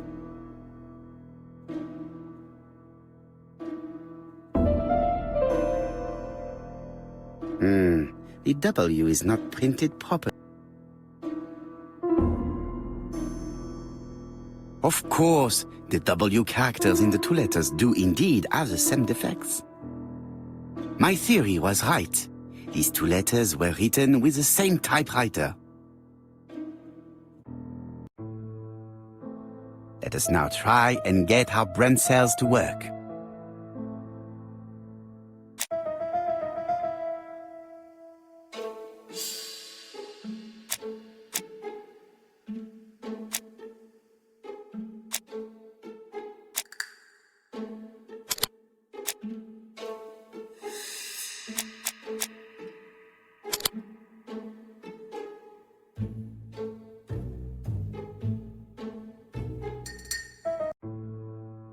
The letter should have arrived in time. The postmark shows that it was sent 3 days ago.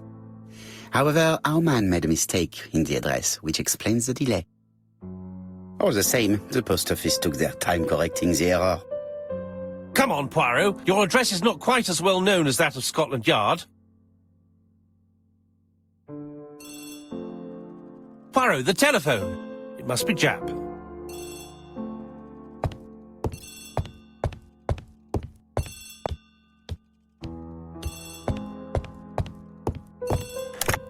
I have some news from Churchton. Bad news, I'm afraid. Sir Carmichael Clark was murdered while out on his evening walk. Sir Carmichael Clark. The name is familiar to me. He was a famous throat specialist, one of the best in London. A wealthy man, he retired to Combside, a beautiful house by the sea. He collected antiques. Are you going there? Yes, let's meet on the train.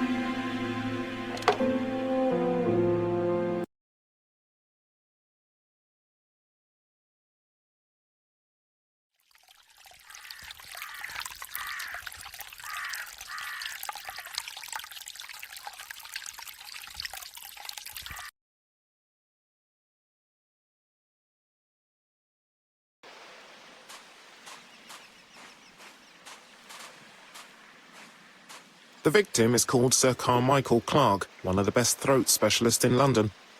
The body was still warm when we found it. If we'd been warned earlier, we definitely could have saved him. It appears that the murderer made a mistake when he wrote his letter. A mistake? Lucky for him.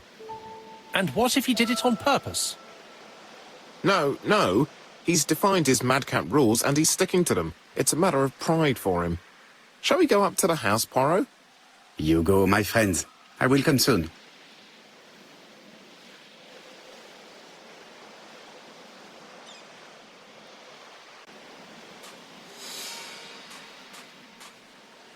Jap has emptied the victim's pockets and has laid out their contents on this piece of wax cloth.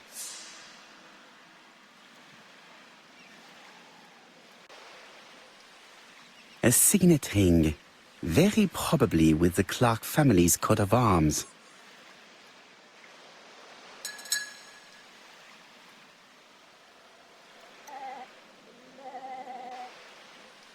Nothing appears to be missing from this wallet.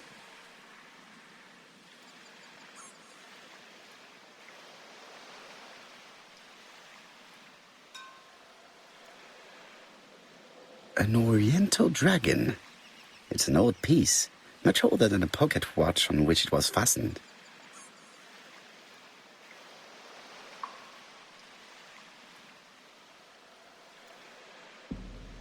It is pointless.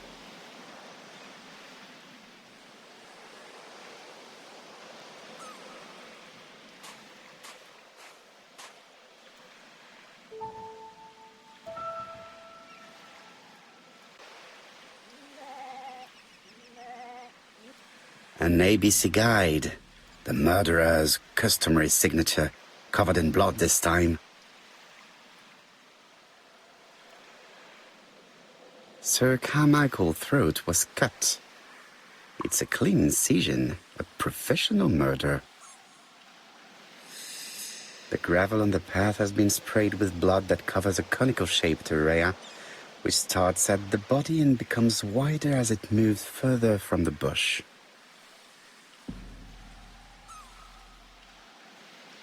Apart from the wound to the throat, the body is untouched. No cuts, no bruises.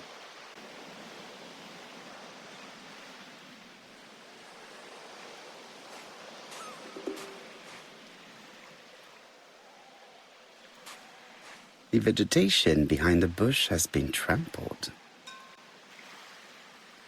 The body is just in front of a bush, one of the only bushes in the surrounding area.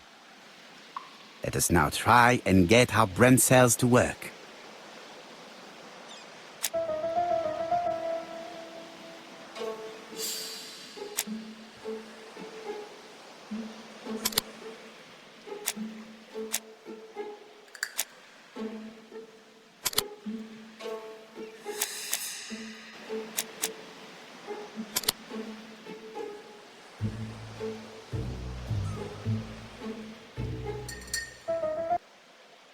Sir Carmichael had his back to the bush when the killer cut the throat from behind.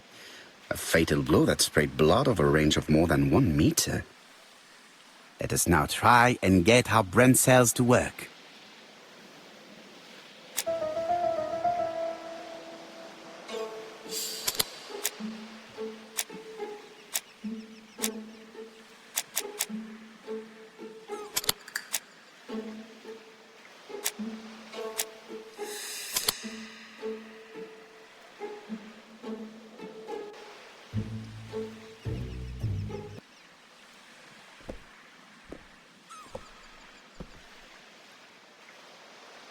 Have you finished, Poirot? Chief Inspector, many questions remain unanswered, but I am certain of one thing. The killer has prepared his crime very carefully. Quite right. He must have known Sir Carmichael's movements well to plan such an attack.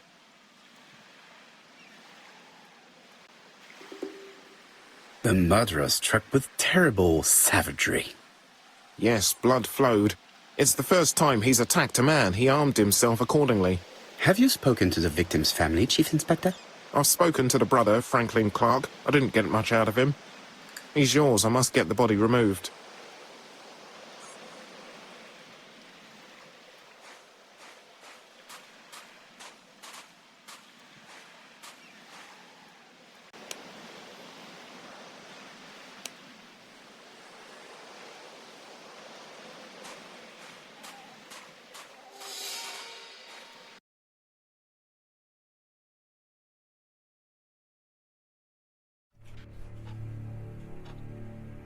To be honest, this inspector seems rather obtuse.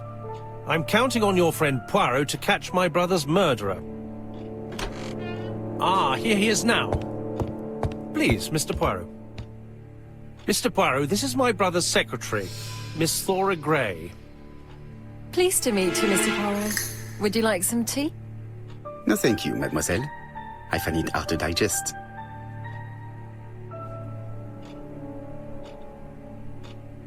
It is not the right time. There is something very viril about him.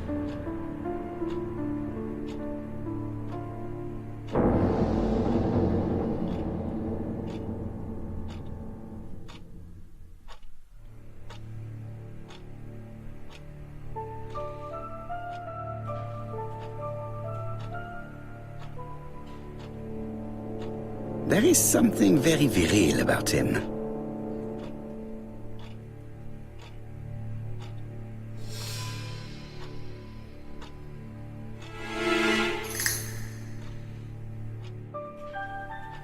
Franklin Clark is an adventurer, the sort of man that women like.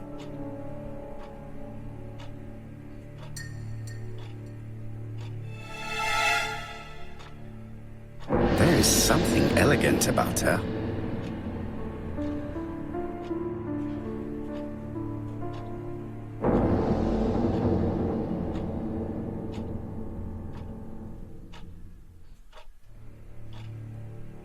She has good taste, except perhaps in her choice of jewelry. Please excuse me, I have to take care of Lady Clark.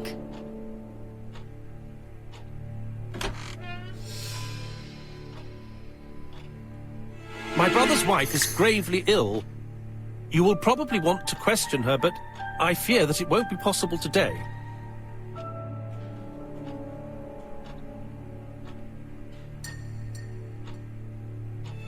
Of course, I understand. Someone set a trap for your brother. Who was familiar with his habits? Everybody knew he took his evening walk at 8:30, and that he always followed the same path.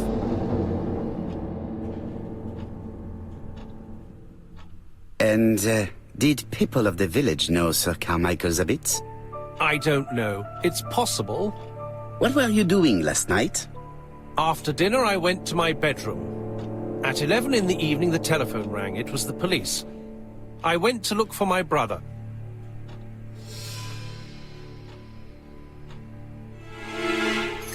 Was it a dark night? It was a new moon. I took a lantern. So it was you who found the body. Yes, along with the gardener. Have you seen any strangers around the house recently? No.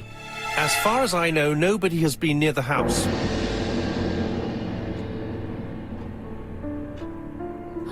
Miss Clark. Oh, Lady Clark must have fallen from her chair. I have to help Miss Grey get her up. Hastings, while our host is gone, let's examine the drawing room. But, Poirot, a gentleman shouldn't... I take full responsibility. All you have to do is to leave the drawing room door ajar and let me know if anyone is coming.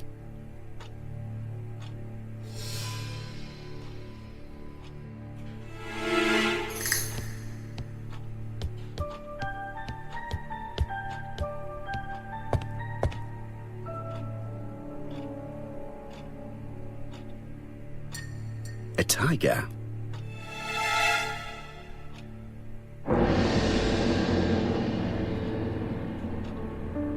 A turtle.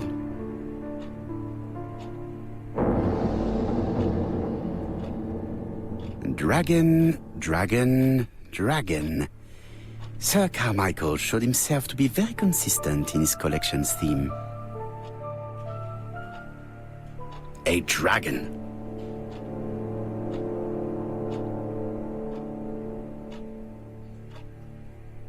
A crane?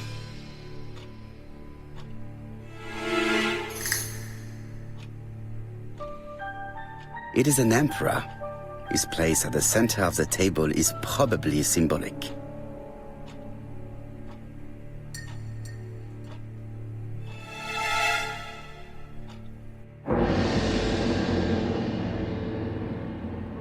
Comside's private collection, purchases since 1920. The catalogue for Sir Carmichael Clark's collection.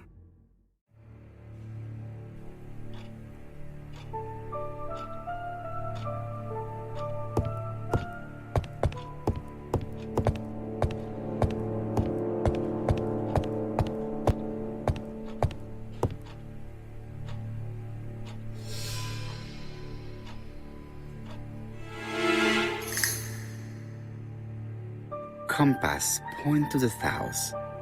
Bronze and magnetite, Han Dynasty, circa 210 BC, purchased in Hong Kong 1935.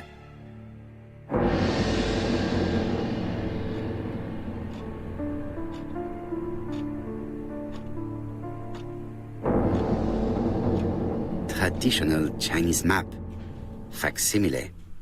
South is on the top of the map.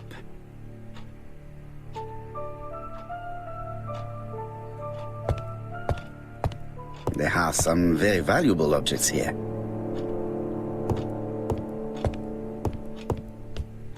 Are you keeping an eye out, Hastings? Yes, yes. Come on, be quick, Poirot.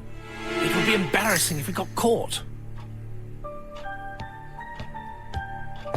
Sir Carmichael's collection could rival that of a major museum. The interior is richly decorated.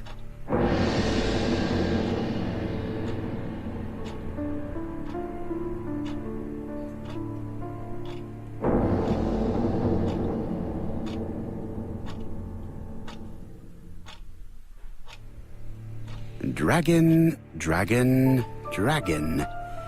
Sir Carmichael showed himself to be very consistent in his collection's theme.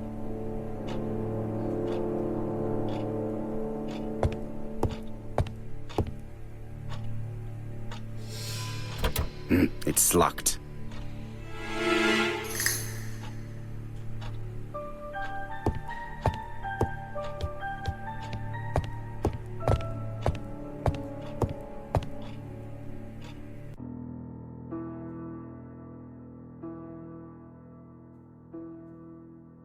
The cardinal points.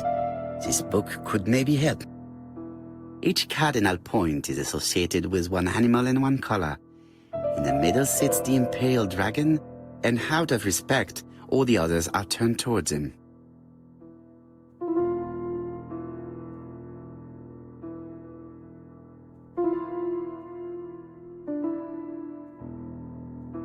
Turtle, the dragon, the crane, and the tiger. I think I've already seen this motif somewhere.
The position of each motif is correct, but they are not turned the same way as on the table.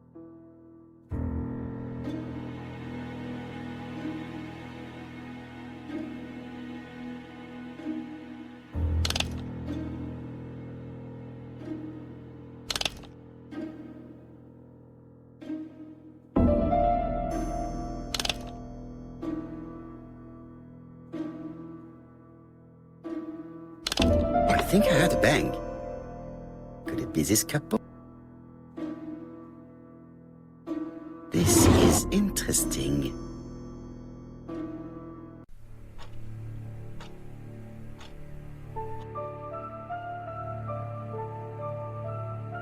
Ernest Logan, MD, Brighton Cancer Institute, 201 Dusk Road, Brighton, Sussex.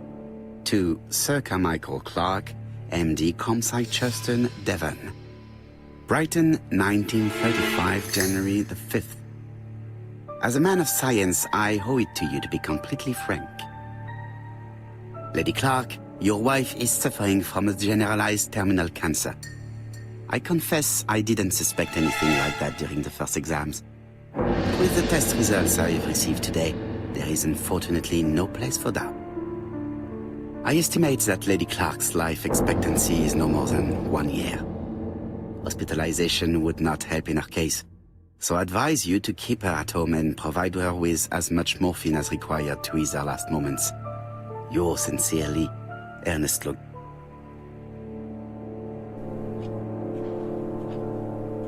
These daggers are only ceremonial weapons. I do not think that the crime weapon is here.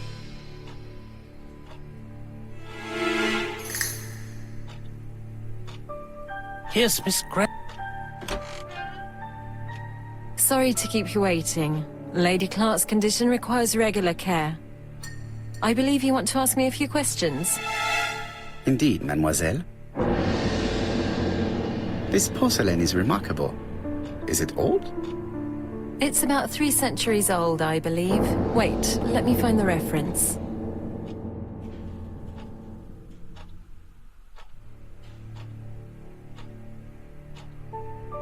She appears to be very flustered.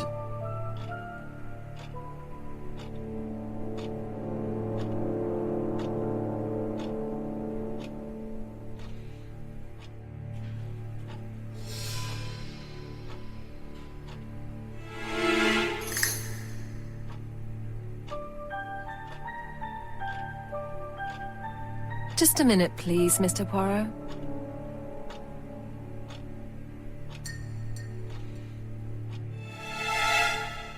She's unable to hide her emotion, and her makeup has been disturbed. I think that this young woman has just been kissed. Here? Teapot with black dragon, Gangshi period, end of the 17th century.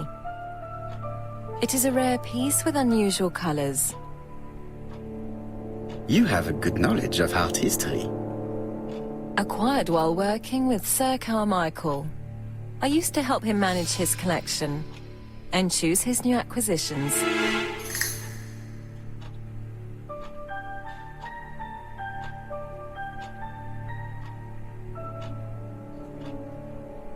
Did you have a good relationship with your employer? He treated me well, and I am sorry for his death. Have you seen any strangers hanging around in the past few days? No. Nobody has been near Cumside.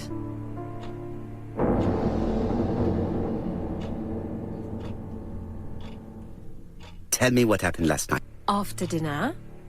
Well, I did some sewing, and then I went to bed. I was woken by the telephone at 11.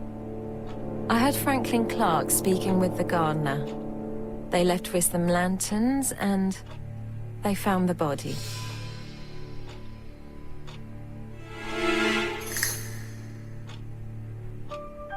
What are your feelings about Franklin Clark? What an odd question. Of course I think he's a good man. He's energetic, nice, very sociable.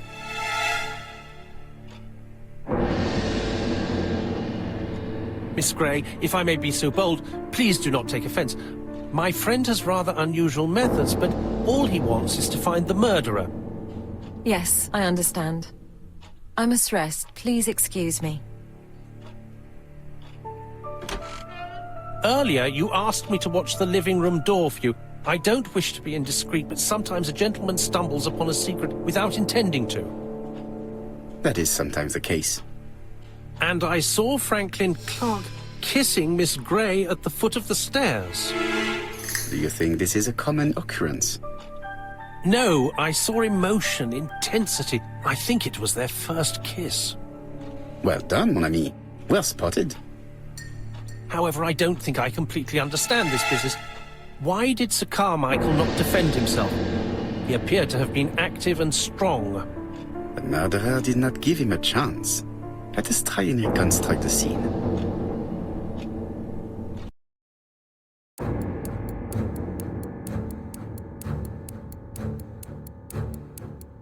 Sir Clark is taking his customary walk. Our killer is hiding behind a bush.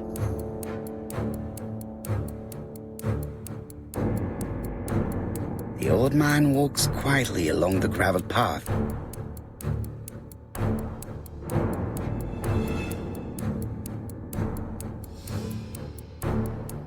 Then he turns towards the sea to gaze at it.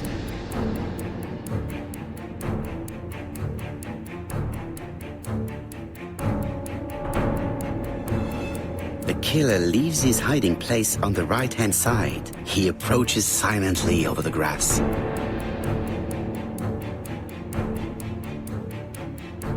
Then he throws himself on his prey and cuts the poor man's throat.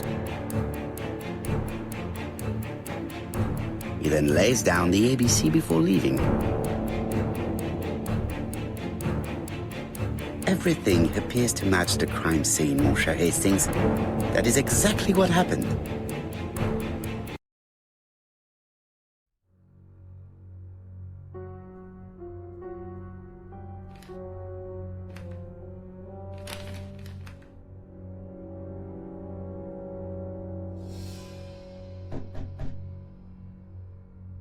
Oh, just a minute. I'm getting dressed.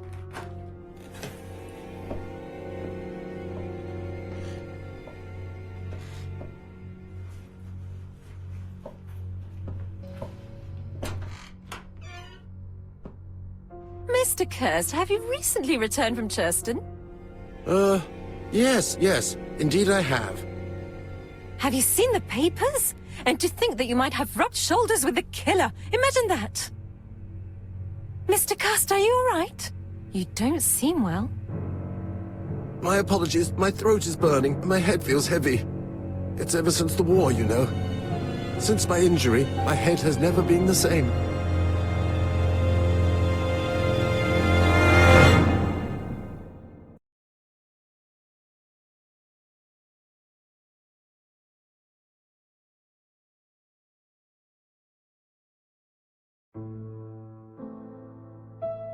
Poirot, it's a pleasure to be with you again after all these years. I looked for a gift to thank you, and I found this propelling pencil. An authentic collector's item. You spoil me, mon ami. And you more so by sharing investigation. Do not underestimate the help you are to me, Hastings. Intellect is not everything. There is also goodwill, and you are not short of that. Later, I will ask you to help me tidy up the room and bring some chairs. Our guest will be here soon. Ah, is Thora Grey coming? Naturally. She is a fascinating young woman, n'est-ce pas? Oh, come on, Poirot. I'm a married man. And Miss Grey has already been courted by Franklin Clark. Poirot, our guests will be here soon. We must prepare ourselves.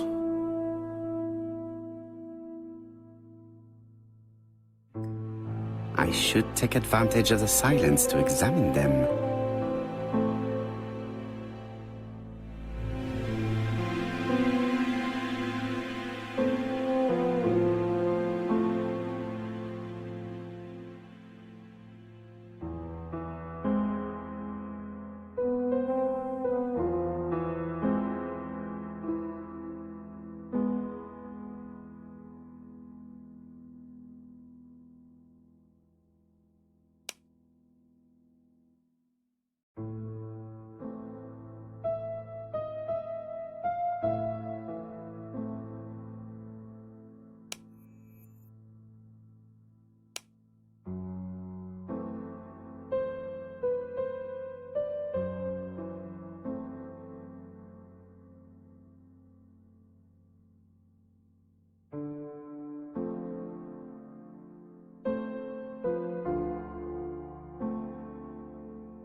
Donald is always on edge.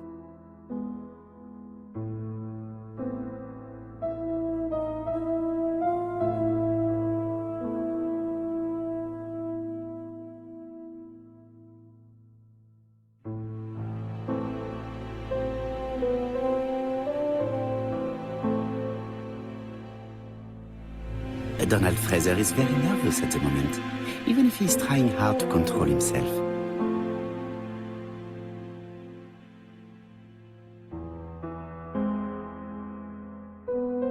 She appears to have taken more care with her appearance than the last time.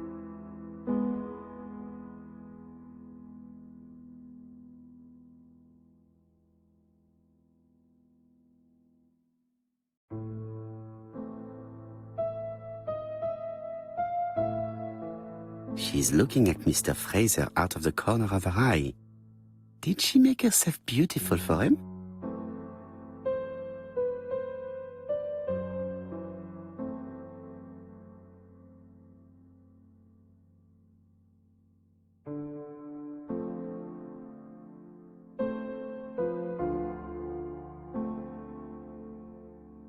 I ought to concentrate on my guest.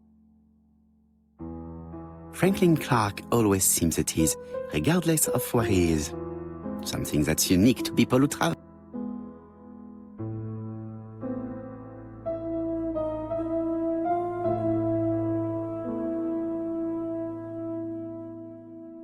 Sometimes I love a brunette, sometimes I love a blonde. That's what the song says. The song says, sometimes I love a blonde who comes from Eden by way of Sweden. But I am not sure that this blonde is an angel. I wish to thank you all for coming. I wanted to bring everyone close to the victims here in order to unmask the murderer. Get to the point, Mr. Poirot. What do you want from us?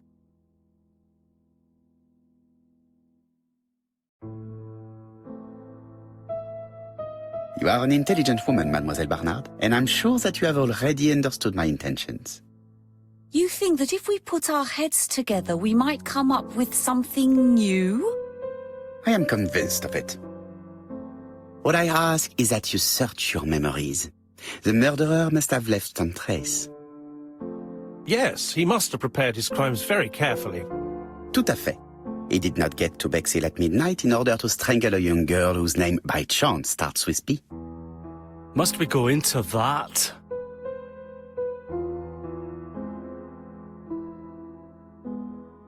Mr. Fraser, please get a grip on yourself. Well, I want to help you, but I don't remember anything else. Nothing I haven't already said. And you, Mademoiselle Barnard, did your sister say she was seeing another man? She never would have told me.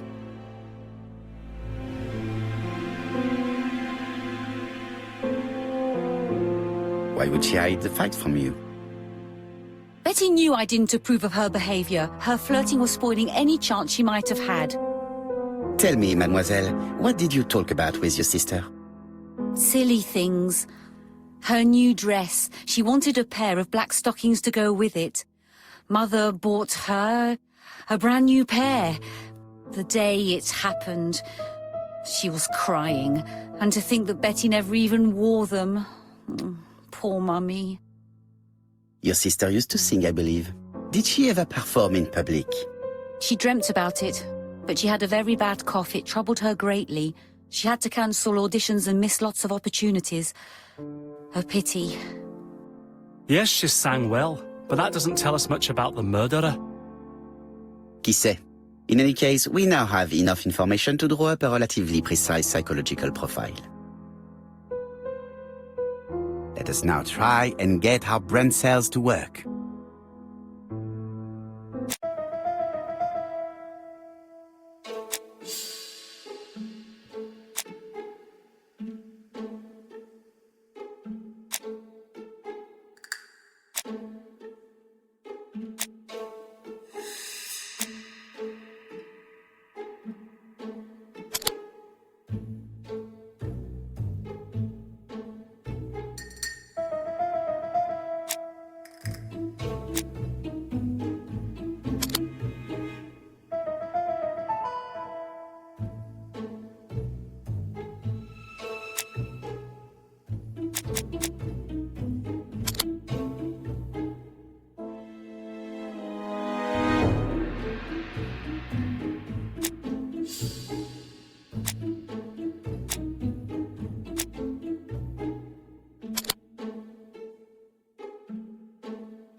So, ladies and gentlemen, we can now surmise without too much risk of error that our adversary is calculative, sure of himself, a seducer, of outstanding intelligence, that he has plenty of self-control, and that he likes railways. It's a good start. Other meetings may be necessary. I hope that you will be able to come back again. Well, it's just that...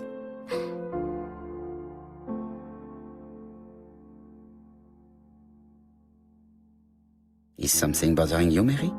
Well, Mr. Poirot, you see, I don't know if I can come to London just like that.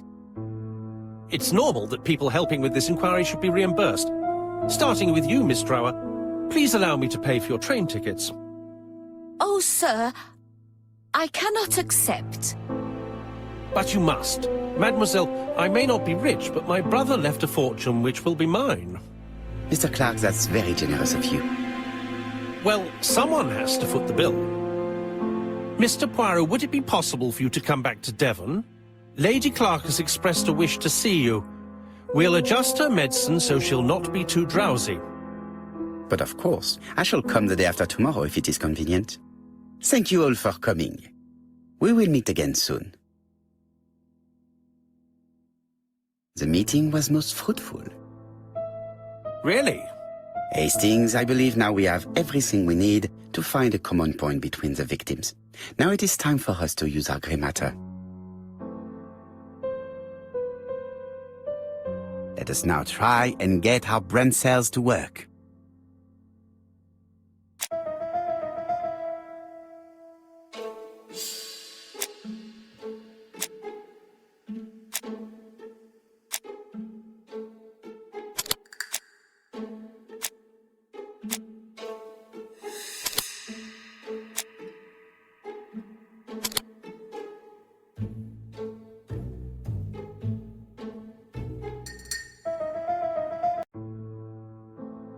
The first two victims suffered from bad throat, and that was precisely the specialty of the third victim, Dr. Clark.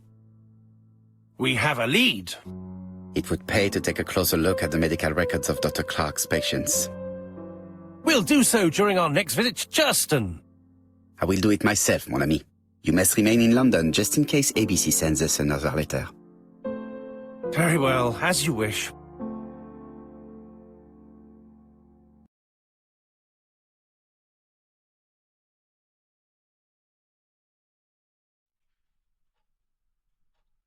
Thank you for coming, Mr. Poirot. Lady Clark is waiting for you in her bedroom on the first floor. Please excuse me, I cannot stay for the interview. I've to take Miss Gray to the station to see our lawyer in Torquay.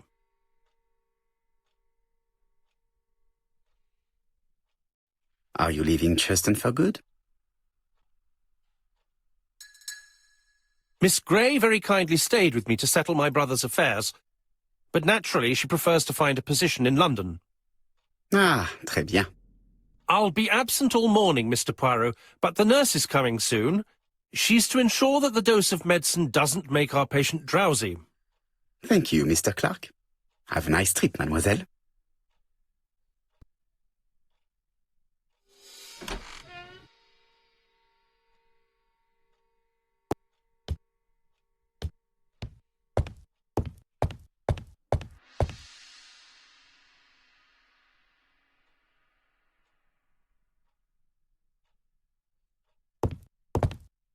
It is now the right time.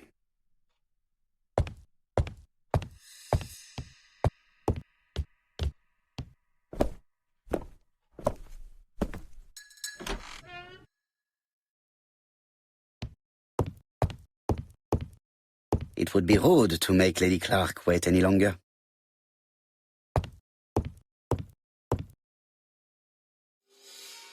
This poor woman is very ill.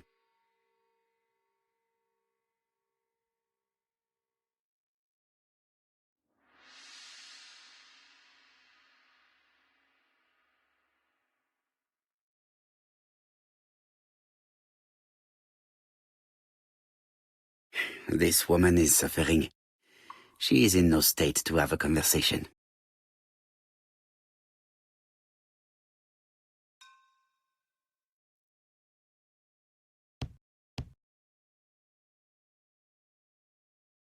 Mr. Poirot? My respects, madame. Thank you for coming. Thank you. Have you seen the nurse? She should have been here by now. Oh, I'm sorry. The telephone in the hall is ringing.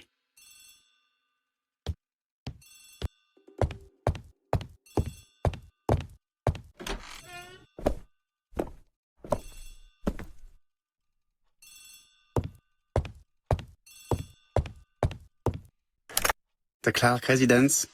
Detective Hercule Poirot speaking. How do you do, Mr. Poirot? I'm Lady Clark's nurse. I wanted to let you know that I won't be able to come for her injection today. Might Miss Grey be able to do it? She has just left, but I will take care of it. Thank you. That's very kind of you. You'll find the skeleton key to open the medicine cabinet hidden in the lion trophy. You can count on me. Au revoir, mademoiselle. Oh, thank you kindly. Goodbye, Mr. Poirot.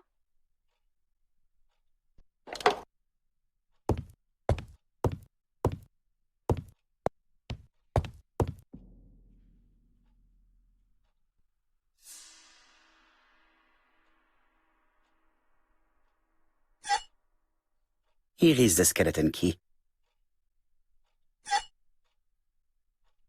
April 1925, Aceh Province, Sumatra.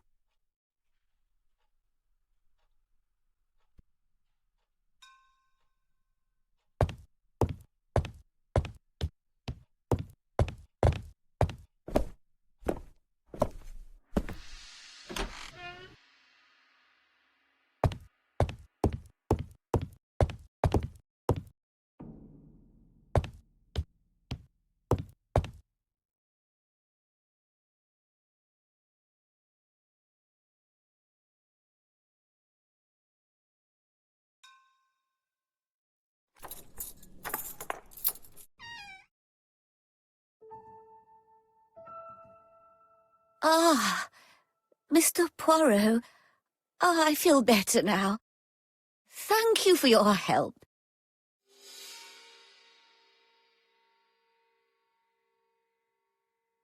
You asked for me, chère madame. Yes, yes, of course, I wish to speak with you. But what was it about? No doubt. You wish to talk to me about what happened to your husband? Ah, yes. Oh, poor Carmichael. Has the madman who killed him been caught? Not yet, chère madame. There was a great many people in Cheston on the day of the murder. Indeed. People go straight to the beach. They don't come near Coomside.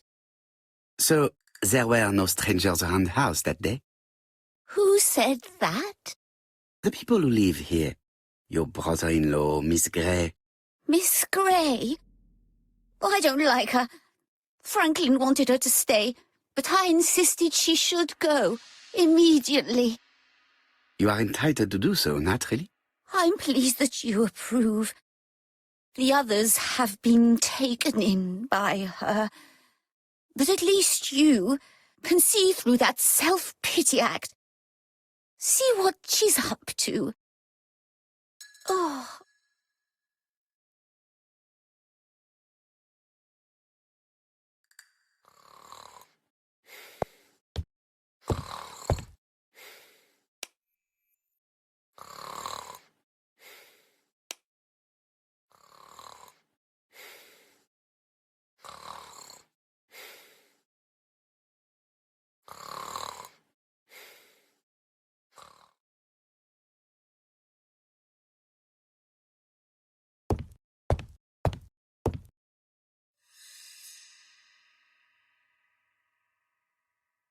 This subject would probably be useful to me.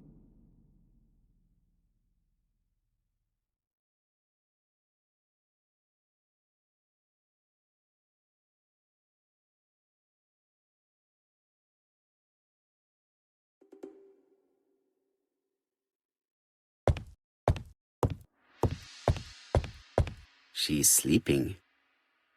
I must find a way to wake her up gently. This subject would probably be useful to me.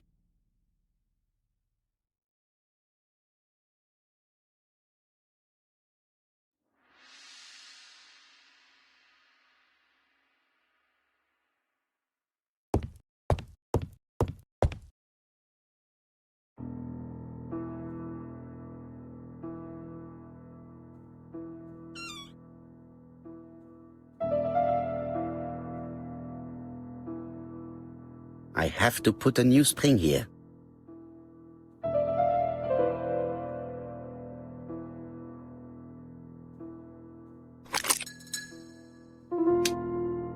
I hope that Hastings will not be cross with me.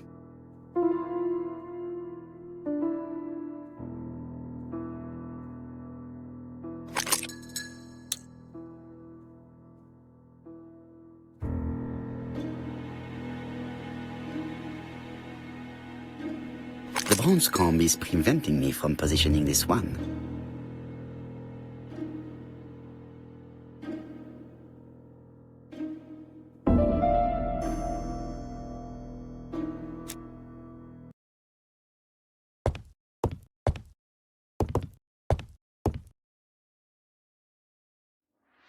This object will probably be useful to me.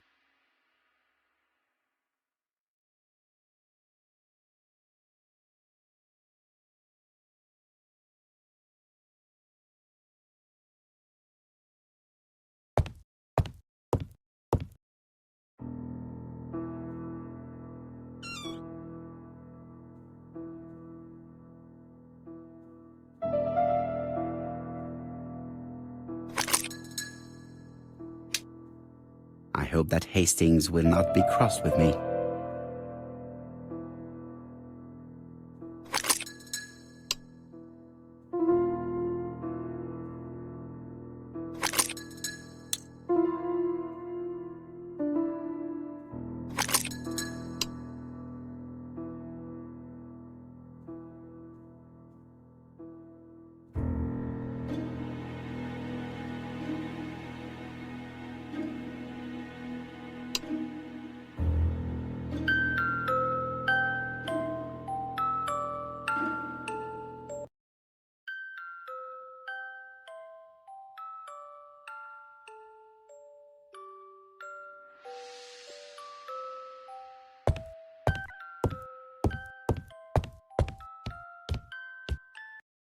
Oh, what are we talking about?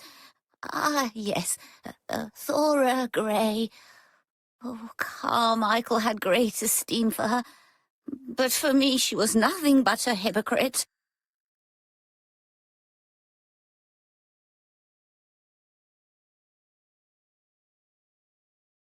Miss Grey was a hard worker. Thank goodness. Fortunately, she was good at her job. I don't see why you all think you should have to defend that girl.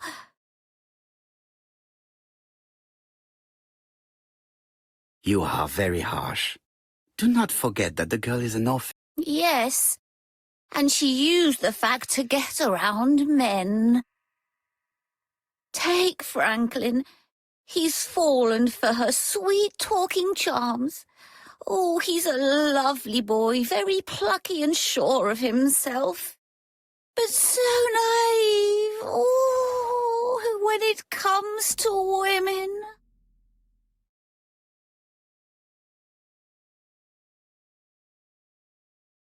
Miss Grey did look after you very well.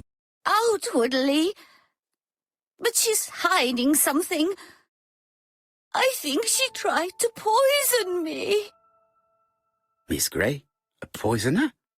But everybody appears to like her. It proves she knows what she's doing. She's manipulative and she's a liar. A liar? Let's see, didn't she say that on the day of the crime nobody was around Coomside? That is correct. Well, at 11 o'clock I saw her talking to someone. Really? And what was this man like? An ordinary sort of man with a very plain face. Oh, I don't remember well. Was he a gentleman? No, he was not a gentleman. It would be best to leave her to sleep. The telephone in the hall is ringing.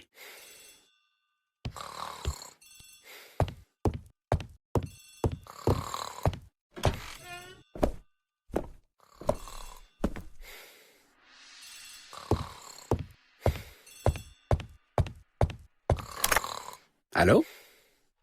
Poirot, is that you? Hastings here. Thank you for calling. Have you received a new letter from the murderer? No, thank goodness. How are things in Churston? I questioned Lady Clark, but I will not leave until I have examined everything of interest to me here. Fortunately, Franklin is absent, and I have a skeleton key. Have you seen Thora Grey again? Briefly. But rest assured, I intend to summon her to London soon. She's a fascinating girl. But secretive. I would like to ask her a few questions. Poirot, she wouldn't hurt a fly. Each to his own, my friend. Yours are pretty often mine old ladies that have the maladies. Poirot, are you mocking me? No ill intended, rest assured. À bientôt, mon ami.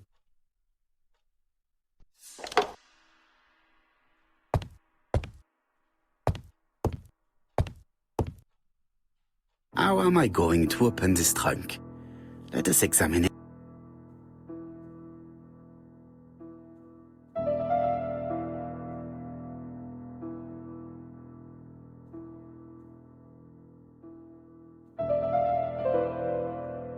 That does not appear to be very useful.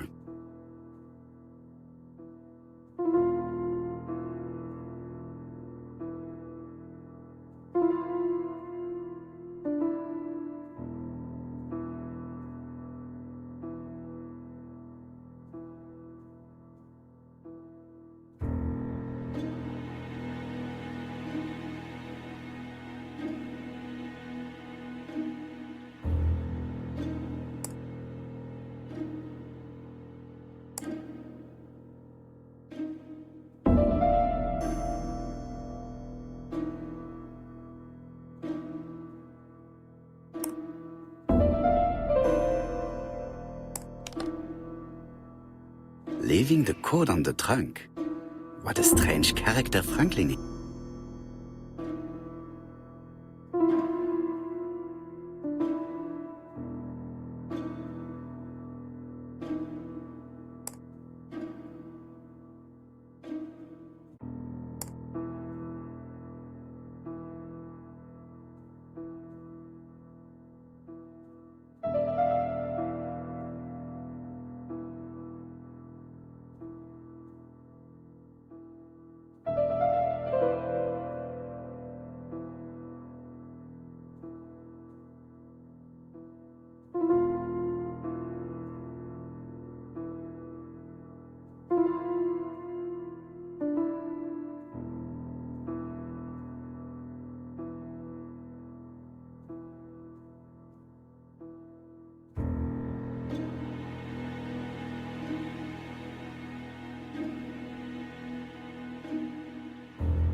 So, what is this sound?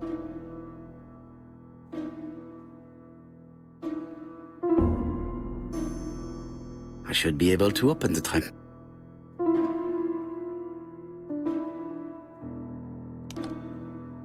There we are.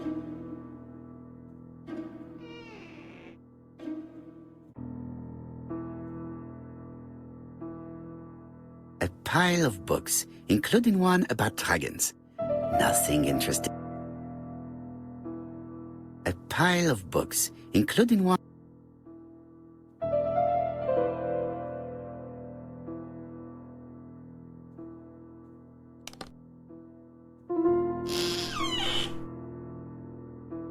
Whiskey and other good quality drinks. Mr. Clark really has refined tastes.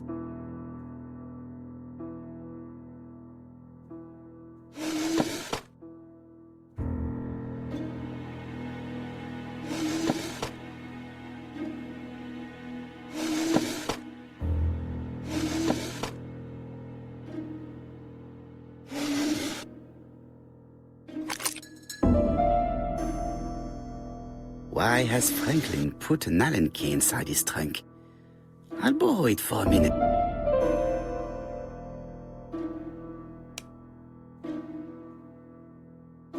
An Allen key, it can be used in 5 positions.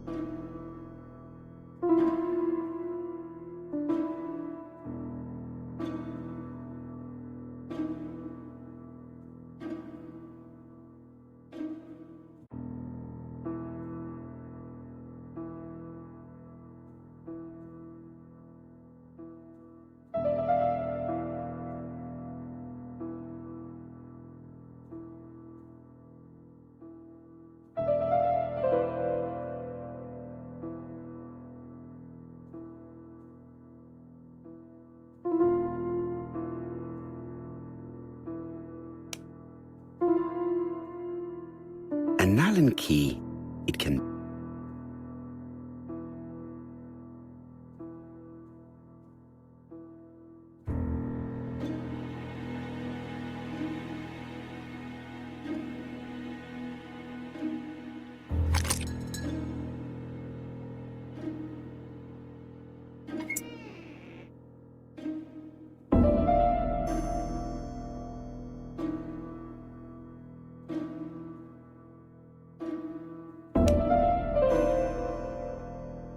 An Allen key.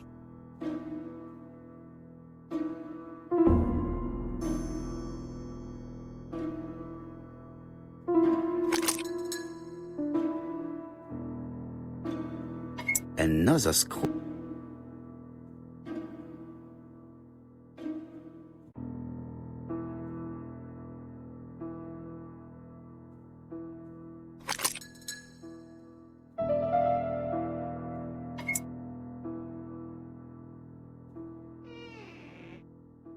This engraving is not very easy to understand. I need to sort it out.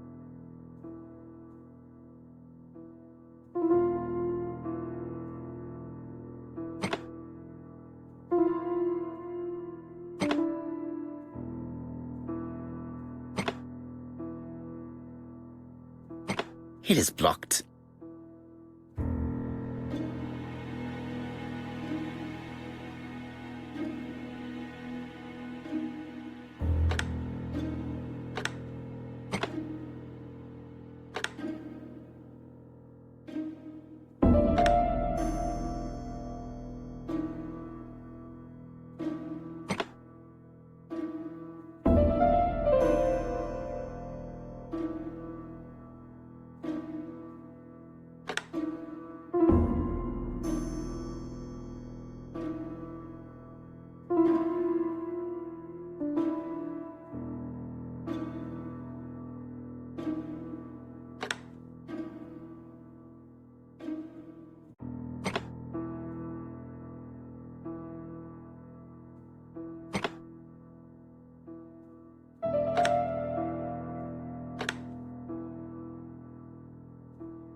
Franklin must really love his country to have an engraving in his trunk.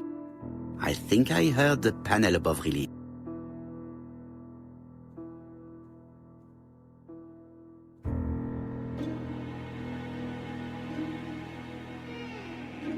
A signet ring? A signet ring with a code written on it. 1587. It may be useful to...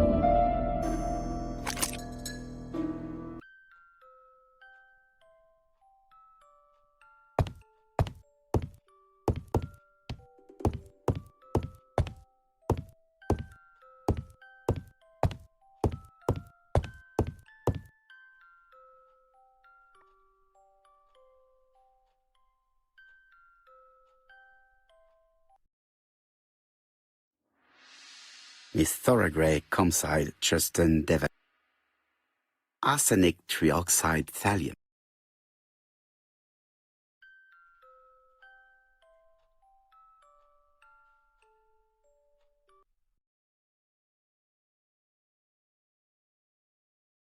The Black Dragon's Curse. To Franklin, who will never grow up. January 25, 1928. Car Charlotte.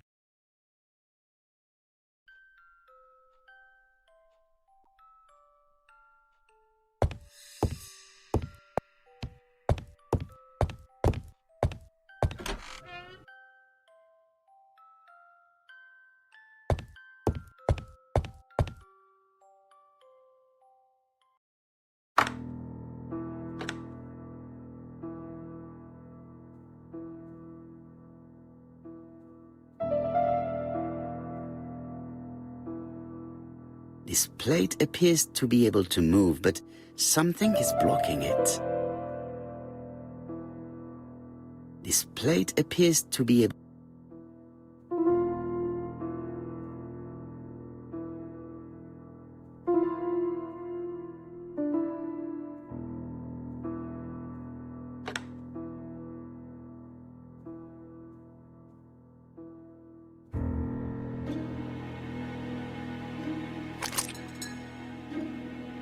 The plates around the picture appear to have unlocked.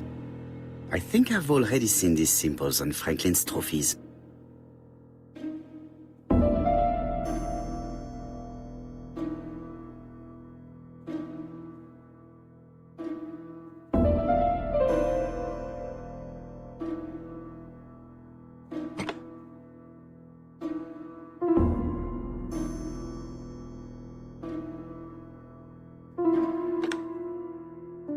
The Lion of Sumatra.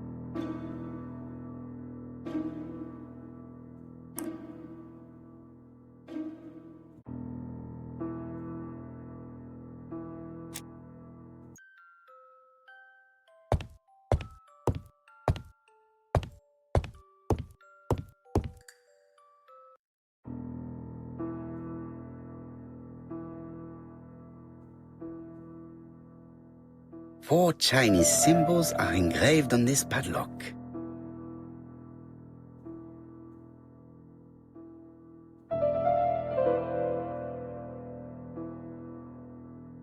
Well, well, the characters engraved on this disc resemble those engraved on the padlock.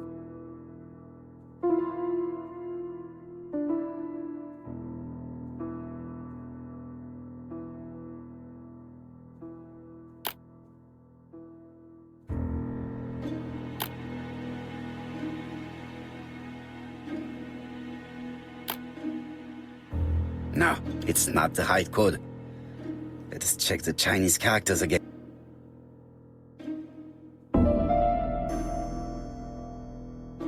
Like this character appears to be the right way round.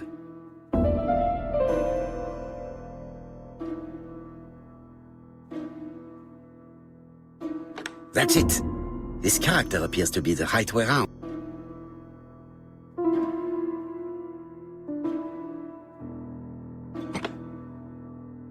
That's it. This character appears to be the right way round.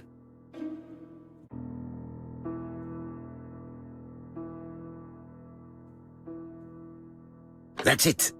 This character appears to be the right way round. Very good. All the circles are facing the right way.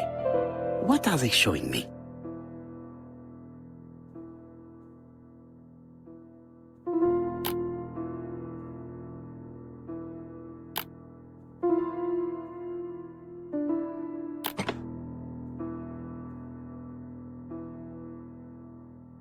At last, the cupboard is open.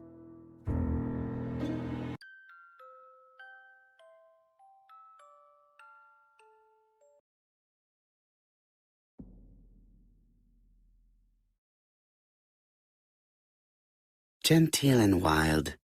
English countryside revisit.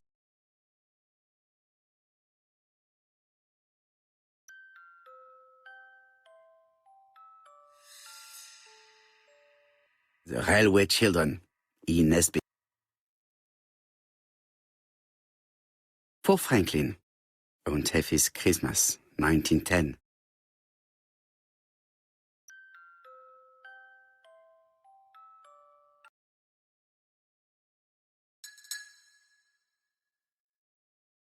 Traveling in China, a practical guide for English travelers.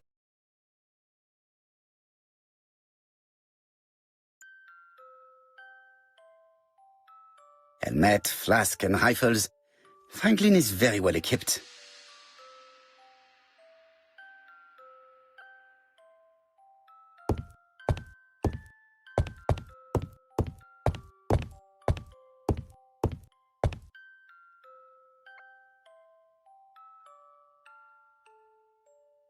February 1922, South Africa.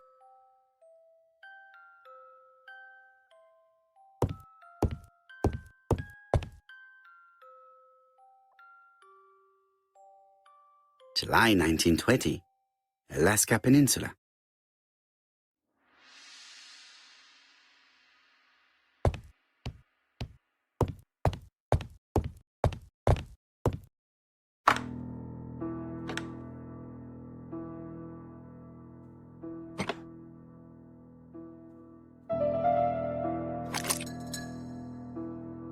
The plates around the picture appear to have unlocked.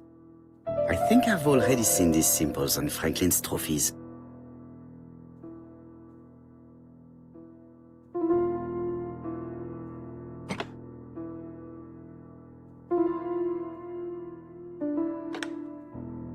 The Lion of Sumatra.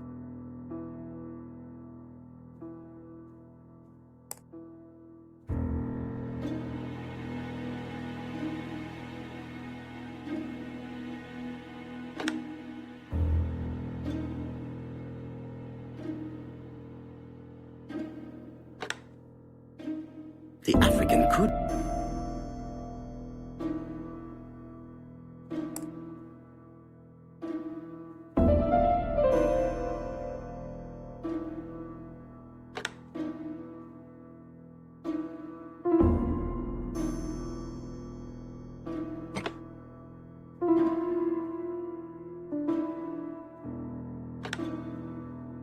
The Alaskan Kodiak bear.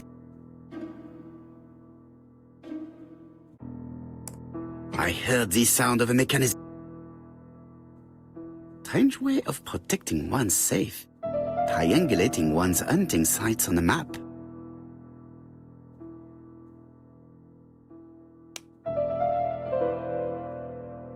A signet ring bearing the Clark's family's coat of arms. A number is written on it.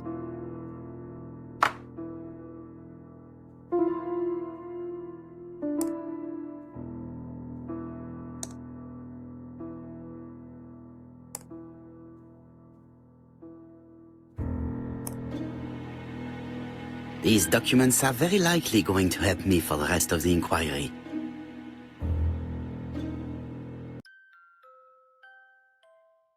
Eton College School year, 1912-1913. Franklin Clark. School report for Franklin Clark. According to his teachers, Franklin was a good student, but lacked discipline. Sir Carmichael Clark, Campside Churchton, Devon, to Mr. Franklin Clark, Peninsula Hotel, Salisbury Road, Tsim Sha Tsui, Kowloon, Hong Kong. Campside, 1935, January the 12th. Dear Franklin, first, I wish you a good start to a successful new year. I have received your letter dated December 10th. Thanks for defending my interest against Wang, this robber. Things could have got pretty bad if you weren't a real cold-blooded guy. I envy you for that. Things go on here much as usual. Charlotte is moderately free from pain. I wish one could say more. You may remember Thora Gray. She is a dear girl and a greater comfort to me that I can tell you. I should not have known what to do through this bad time but for her. She has an exquisite taste and shares my passion for Chinese art. No daughter could be a closer or more sympathetic companion. Life has been difficult, but I am glad to feel that here she has a home and true affection. You wrote me you want to stay in China for 1 more year or even longer. I don't object. The longer you stay, the more opportunities you will have to increase our collection. Nonetheless, you should know that we miss you here, and that Charlotte will be gone by the time you come back. I am, dear Franklin, your truly affectionate brother.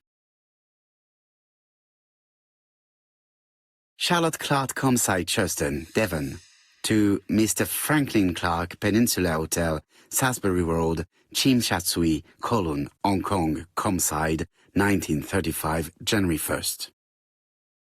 I wish you with all my heart a happy year 1935. Writing my greeting cards, I have affectionate thoughts for you. Always smiling as a child, sailing to distant countries and bringing back to us trunks full of wonder. At home, everything annoys me, starting with this young Thora Sir Carmichael is so fond of. I have nobody to share my feelings with, so I write to you. How can I tell you what happens to me? The simplest way the better. I am doomed. I still have 1 year to live, no more. How do I opened the secret drawer of Carmichael and read a letter not addressed to me. In this letter, Dr. Logan tells my husband in the most direct way the truth he conceals from. Sir, I know, but my husband doesn't know I know. Please don't tell him. And if he shares the truth with you, act as you are surprised. Carl will probably speak in his usual convoluted way, but I wanted to be the first to announce it to you. It does matter to me that you are aware of what happens in Comside. Warm regards, Charlotte.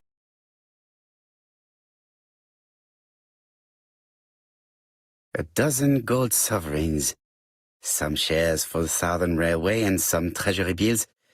This is not worth much, hardly enough to justify your robbery.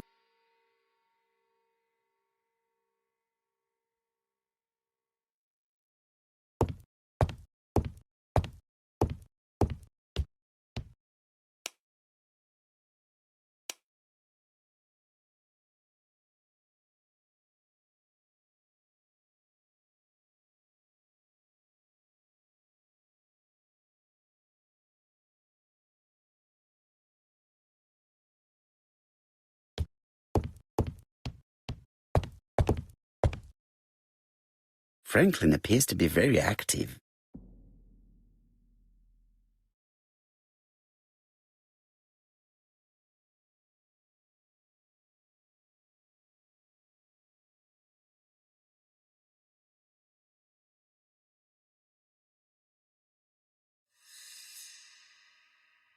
Franklin Clark appears to be a typical British gentleman, a good sportsman, a hunter, a traveler.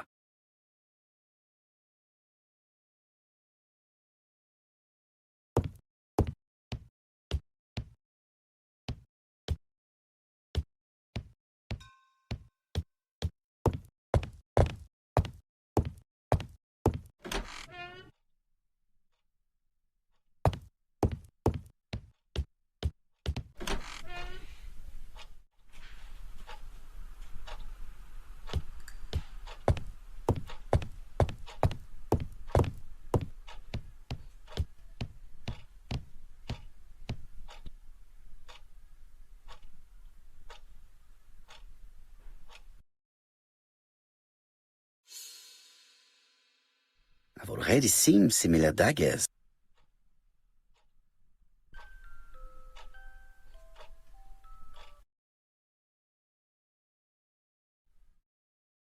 A dark dragon for a bright-haired maid.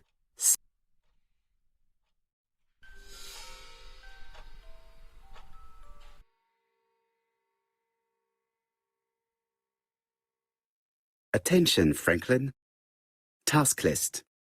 A. Ordering Lady Clark remedies. Done. B. Tidying up real estate property files. Done. C. Calling the lawyer about inventory. Done. D. Update the tenant farmer list. Done. E. Update land rent accounting. Done. F. Ordering a restock of arsenic. Done. P.S. I have left on the living room table some of my things I don't want to keep. The locket and the dagger. I am sure you know why. Thora.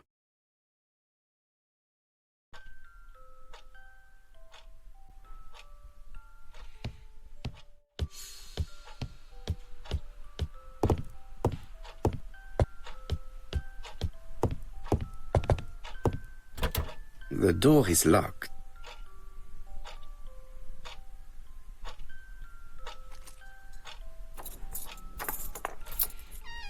This unit contains the medical records for Sir Carmichael Clark's patients. Let us study them closely and see if there are any familiar names. Lots of dust. The records from E to Z have not been touched for years. No names. Disappointing. No dust on the records from A to D. They've been handled recently. No names. Disappointing.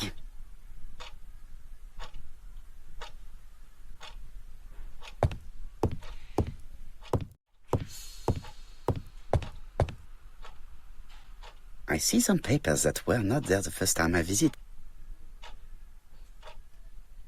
Valuers report property. Building land located in Comside, Churston client, Sir Carmichael Clark, April 15, 1935, Court and Brunskill office. Court and Brunskill. The name is familiar. Is that not the name of the firm Donald Fraser works for?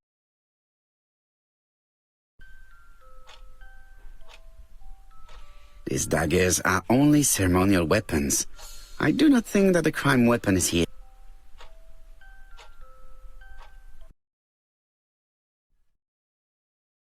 Ernest Logan, M.D. Brighton.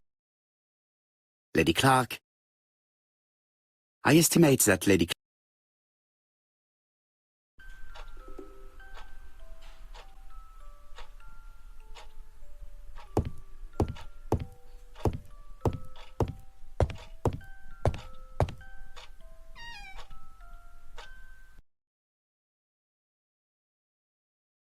Where is the horrible smell of carrion coming from?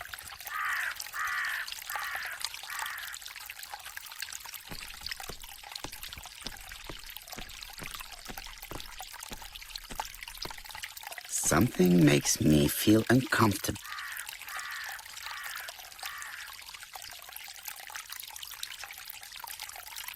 Tut-tut.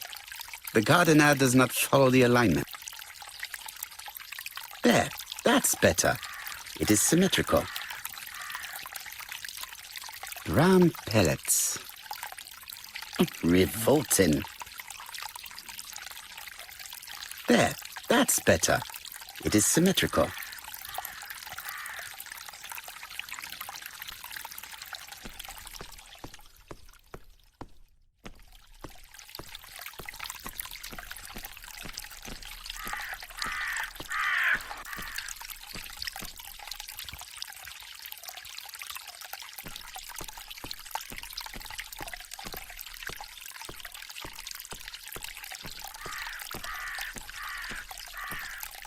This fountain makes a very relaxing sound. This wisteria is in full bloom. I would like to congratulate Clark's gardener. What symmetry!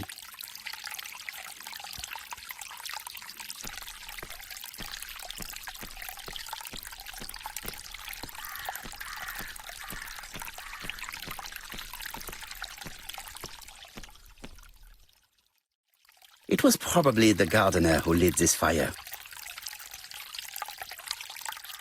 Look here. I wonder if someone wanted to get rid of these papers. This object would probably be useful to me. Let us now try and get our brain cells to work.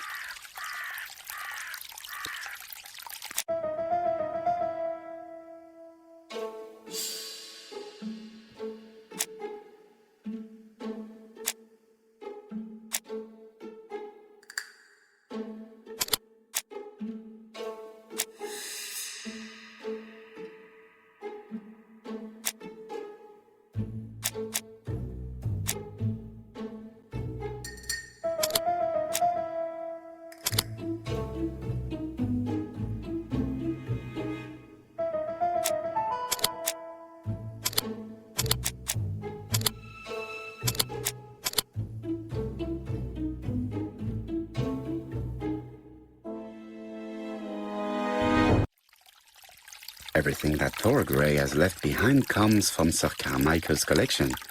He most probably gave them to her. But she chose to leave them here rather than run the risk of being accused of theft. It is understandable when you know just how much Lady Clark mistrusted her.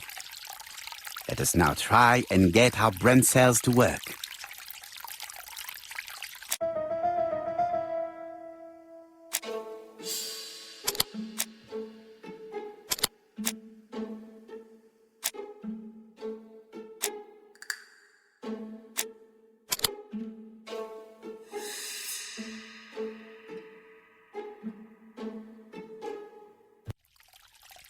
Thorgray had no reason to kill someone who only had few months left to live.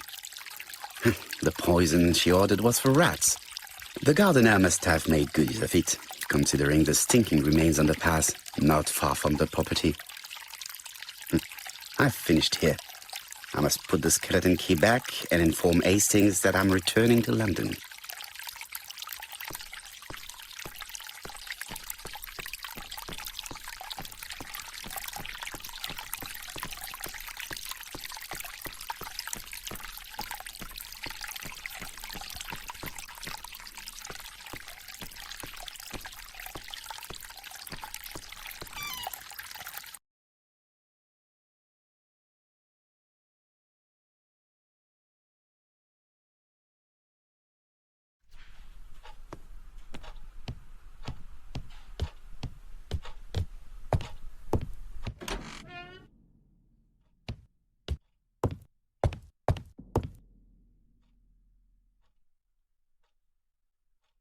April 1925, Aceh Province, Sumatra.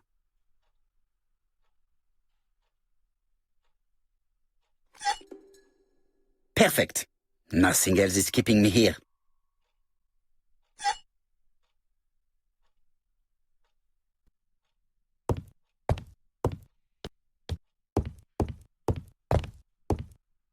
Hello, Hastings. I have finished in Sherstone. I will take the first train. Tell me, do you know how to restore writing on a burnt document? Yes, you just have to soak a cloth with a hydrochloric acid solution and rub the sheet of paper. Then the characters appear. Bien. You have been of great assistance, Hastings. Could you please order the solution as soon as possible? Of course, but what documents do you want to read? You will see, my friend. À ce soir.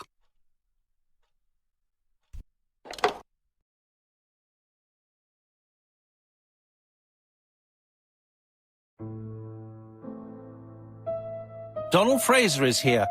He insisted on waiting to see you.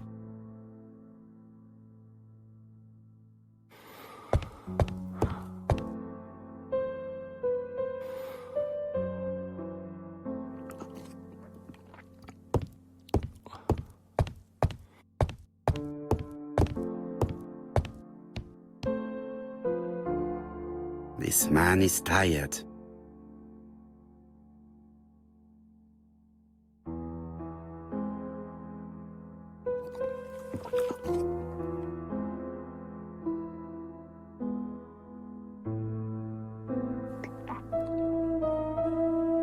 Donald is short of sleep, and it looks as if he didn't even bother to undress before going to bed.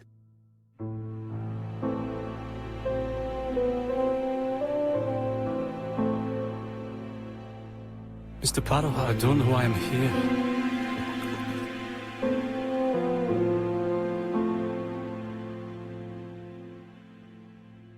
You wanted to talk, and you came to find the only man capable of hearing you. Mr. Poirot, since Betty's death, I've doubts about myself. I don't know what to do. And I keep having a horrible dream 3 nights in a row.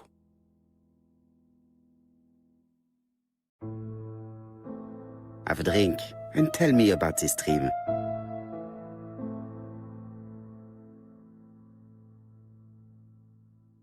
It's always the same. I'm on the beach with Betty. I grab her round the throat, and I squeeze, and squeeze until she's dead. Her head falls back, and I see that it's no longer Betty. It's Megan's face. Have you seen Megan Barnard recently? Yes, our grief has brought us together.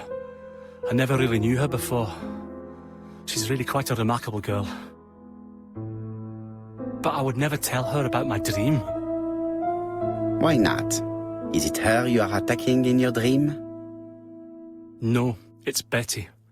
And once Betty is dead, it's Megan's face that appears in its place. Very interesting. Let us now try and get our brain cells to work.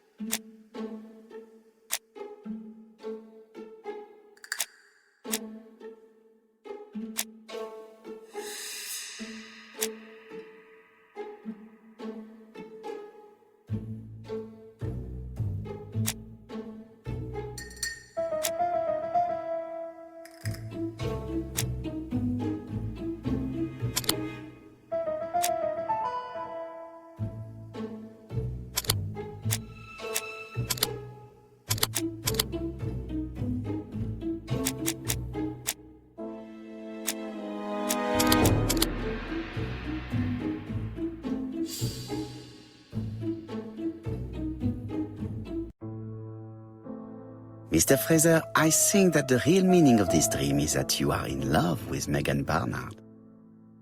Please go on. Do. This dream certainly betrays your guilt. Oh. But what do you feel guilty about? Having killed your fiancé? Possible. Or forgetting her very quickly for her sister? Certainly. And this forgetting is perceived as a second death. So you don't really think I was the one who killed Betty? I do not exclude this theory. I am simply saying that I do not need to know that fact to explain your dream and your guilt. Thank you for being frank, Mr. Poirot. You've helped me a great deal. I'm going back to Bexhill. I'll not take any more of your time up. It is late, Mr. Fraser, and you are tired. I'll sleep on the train. I like trains. It's easy to sleep rocked by the sound of the wheels. Poor boy, he seems completely lost. Well, women seem to like him. I think Megan will take care of him. Oh, I remember. Did you order the product I needed? Yes, we'll be receiving it tomorrow. Bien, it is late, and I asked Miss Gray to come tomorrow morning. I have a few questions I wish to ask her.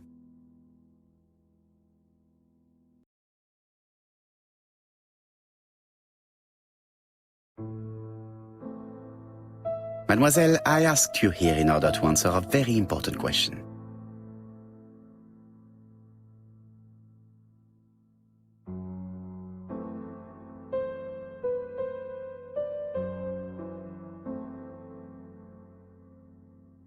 You lied to us, and I demand to know why. But what are you talking about? Yet, Lady Clark maintained that she saw you talking to a stranger on the front doorstep. Really? She must have been mistaken. Oh, I remember now. I'd forgotten all about it, but it wasn't important. It was just a salesman. One of those traders who sell stockings from door to door. Can you describe him?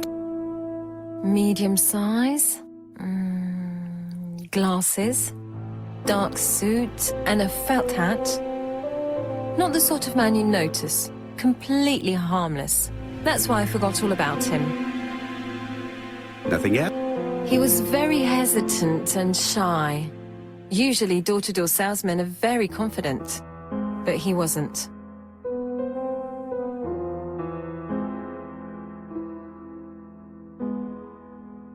You did not leave Churston willingly, I believe. I don't wish to lie. Lady Clark did not appreciate my presence. And Franklin could not go against the wishes of a sick lady.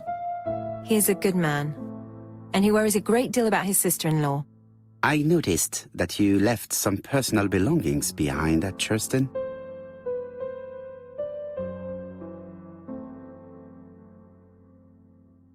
It was too risky for you to keep these objects, am I correct? Risky? What was the risk?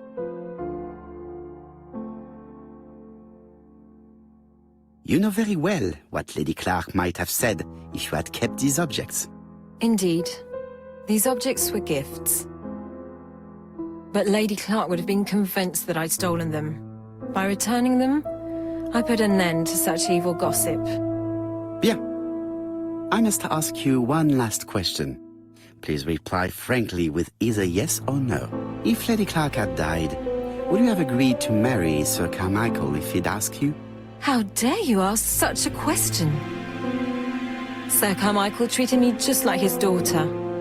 And all that I ever felt him was affection and gratitude, nothing else. Thank you, mademoiselle. I will not keep you any longer.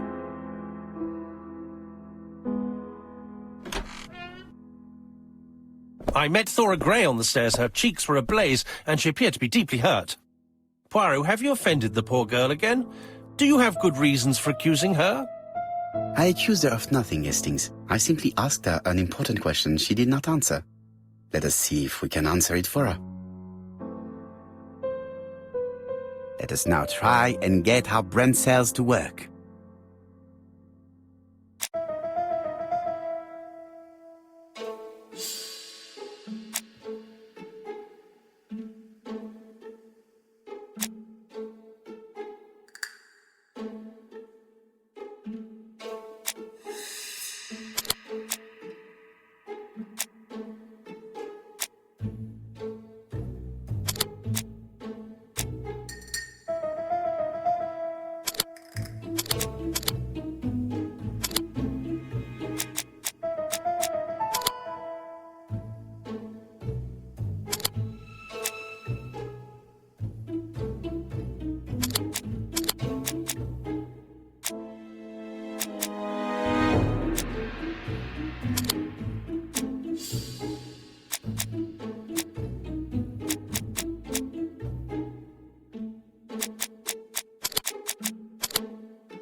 You must know how to read between the lines, Hastings. When Sir Carmichael refers to paternal affection, he's lying to himself. Read this engraving on the brooch. A dark dragon for an angel with glossy hair. These are the words of a lover, not a father. Lady Clark was not wrong. What if Sir Carmichael had fallen in love with his secretary? That doesn't mean that she forced him to do so. True, there are extenuating circumstances. She is a penniless orphan. But she's calculating. Just look how she avoided it when asked if she would have married Clark. I see. You think she seduced Sir Carmichael for her own gain, and that now she is doing the same with his brother. Poirot, your world is a very dark place. Do not get carried away, mon ami. We have another more important matter to settle. Really? Yes, would you believe that Miss Grey taught me something new? Let us now try and get our brain cells to work.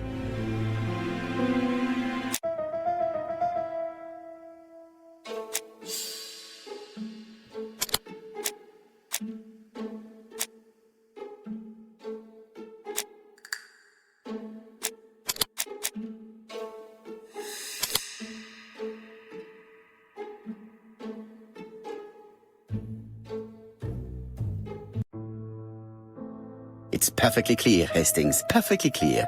Indeed, a stalking seller visited Andover, Bexhill and Churston on the day of each murder. We have our suspect.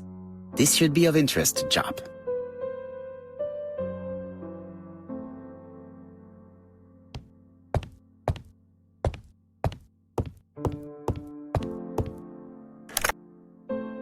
Chief Inspector, we are looking for a stalking salesman. I see you have a suspect. Yes. Contact all the stocking wholesalers who may employ him. Your suspect is a salesman? No, he does not take orders. He sells door to door. Right. The hunt is on.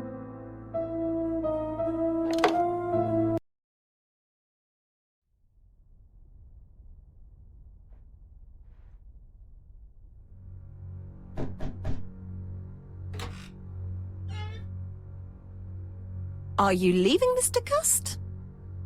Yes, I'm going to Cheltenham. You shouldn't travel today. You don't look very well. I have to. I have engagements.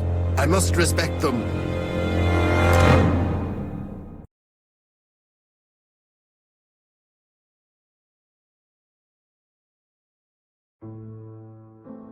Can you get the post, Hastings? And why don't you go and get it yourself? Très bien. What's going on? I've never known Hastings to be so disagreeable.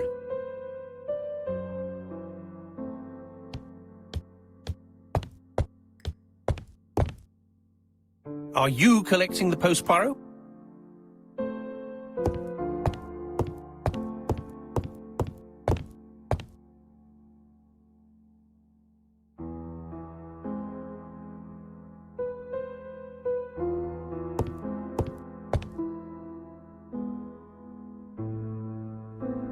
Poor Mr. Poirot. I'm quite sorry for you. If at first you don't succeed, try again. We've a long way to go still. Typery? No, that comes later. Letter T.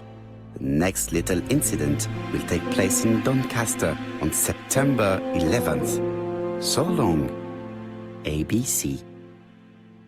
I should compare this letter with the one on my desk which I received earlier to see if it does indeed come from the same person.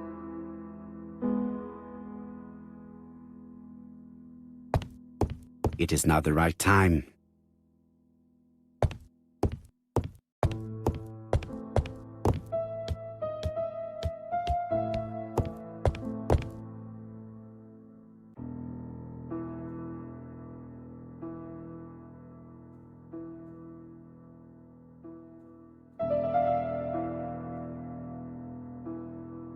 Let us examine this more closely. Certain characters in the two letters may have similar defects. Yes, the A appears to be quite unusual.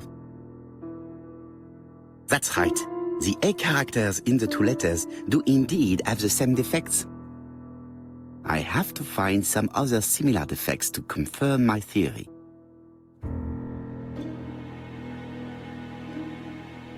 Yes, this I is weird. Yes, the I characters in the two letters do indeed have the same defects. I have to find some other similar defects to confirm my theory.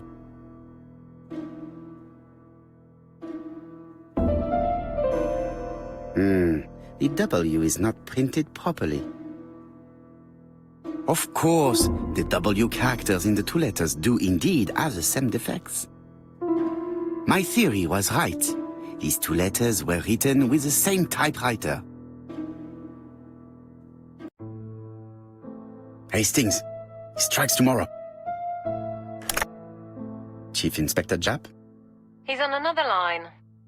Can I take a message? Yes, please, mademoiselle. It is from Hercule Poirot. Tell him ABC strikes tomorrow in Doncaster. He must call me back. Very well, sir. Bien, now I'm going to see what I can find from these burnt documents. I've received the product I need. Hastings, if you do not mind, I would like you to take a few notes. Yes, yes.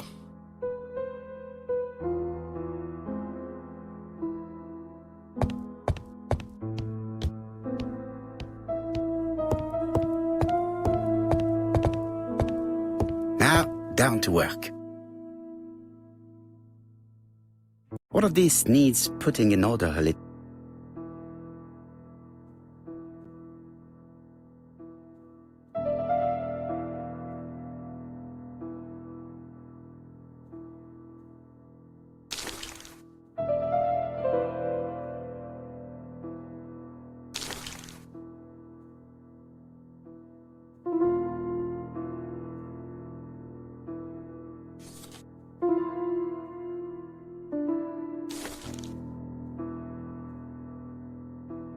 This page is finished. That's done. 3 more to go.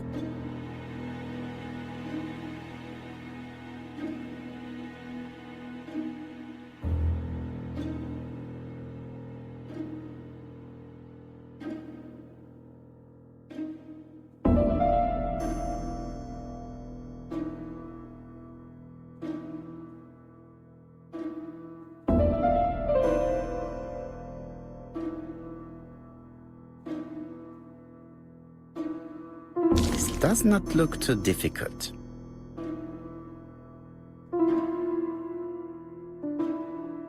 This page will be reconstructed in a flash.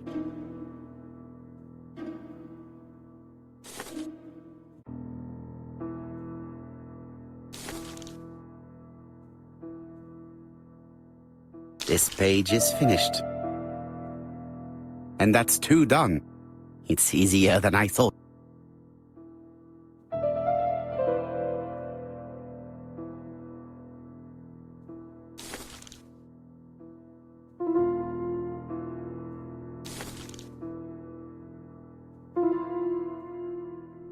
It's so simple.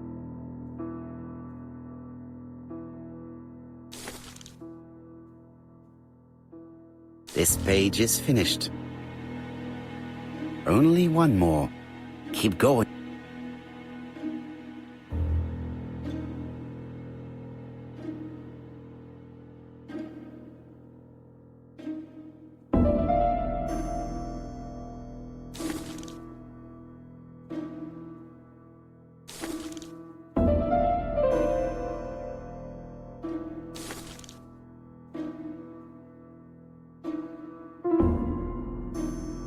This page is child's play.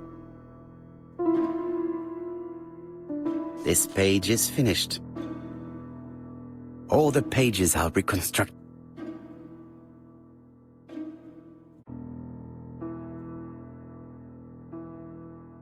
A bottle of solvent.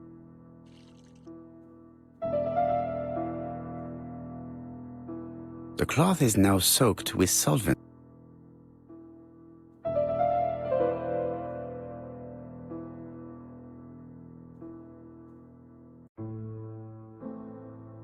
Got it! Make a note, Hastings, make a note.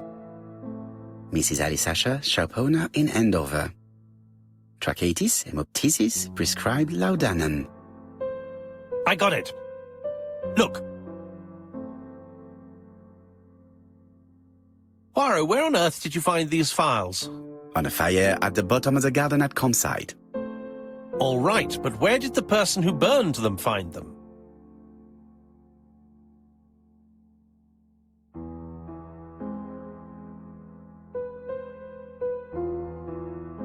Alice Asher, shopkeeper in Andover. Tracheitis, hemoptysis, chronic cough with loss of blood. Prescribed laudanum-based cough medicine. Betty Barnard, waitress in Bexhill. Chronic bronchitis causing dysphonia. advised to stop smoking. Alexander Bonaparte Cust, war wounded, mustard gas and head trauma, pulmonary emphysema, hemoptysis, coughing fits with blood, suffers from absences and amnesia. Dick Dudley Dunbar, owner of the Black Swan Hotel in Doncaster, asthmatic, heart disease, heart condition. Let us now try and get our brain cells to work.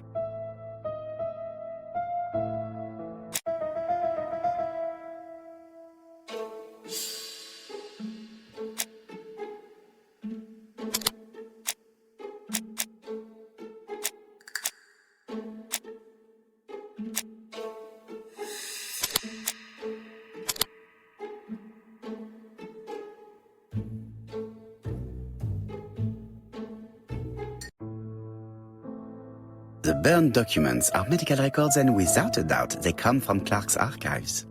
First of all, because all the patients have throat conditions. And secondly, their name starts with either A, B, C or D, and it is precisely the files that match these letters that have been tampered with. But why burn these files? How come the names of the two victims appear on them? And who are the two other patients? These are very good questions.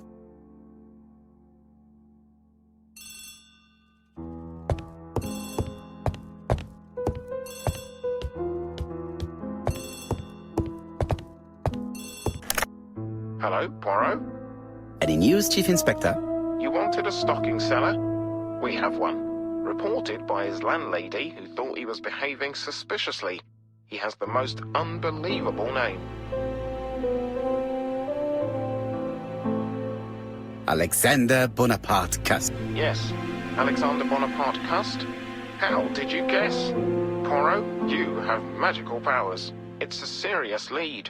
I called Doncaster. A person matching Cust's description has been seen at the station. He got off the train from London, but after that, nobody knows where he went.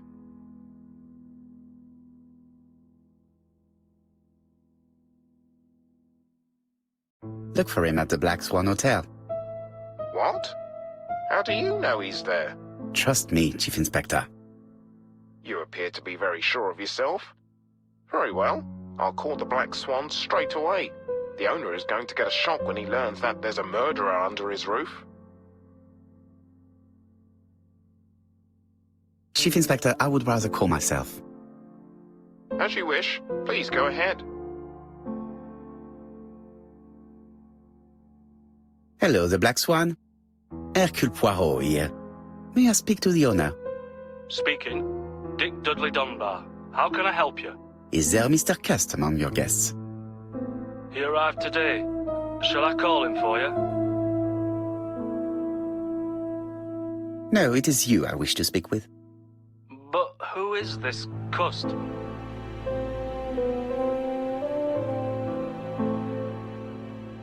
Have you heard about the ABC case? Oh, yes. I must say I'm not all that reassured. What with my name starting with D and all that. You're in danger.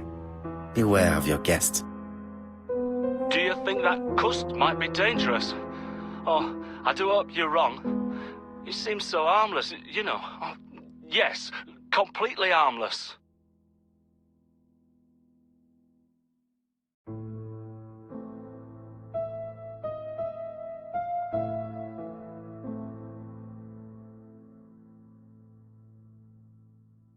We must not overestimate the danger. After all, we are not absolutely sure he is guilty. What should I do? Watch him. If he leaves the hotel, watch where he is heading. I'll call the police in Doncaster immediately. When they arrive, keep out of the way. Oh, indeed. I shall keep out of the way. I have a bad heart, you see, and a big shot could kill me. Thank you for having warned me. Hello, Poirot. We have some good news. The police in Doncaster have caught our man at the Black Swan Hotel. They're sending him here by train. While we're waiting to question Cust, we could search his room in London. Where does he live? The Marbury Guest House. I'll see you there. Yes, but start without me. First of all, I have to sort out a few details for cust transfer. I understand. À bientôt. Hastings, we are making good progress. Please go and search the room of our #1 suspect. With pleasure. I did have a dentist appointment, but I'll cancel. The dentist. So that is why you are so nervous and bad-tempered. A visit to the dentist is never an enjoyable prospect. But an unavoidable one. Go to your appointment, Hastings. I will manage on my own.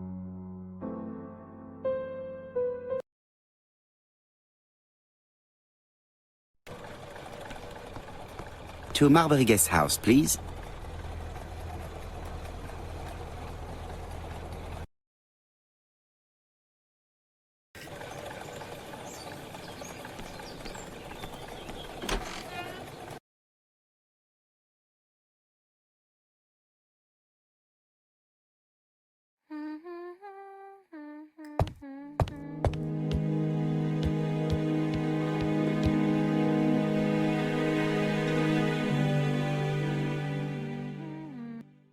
How do you do? You must be Mr. Hercule Poirot. Chief Inspector Japp told me that you might be coming.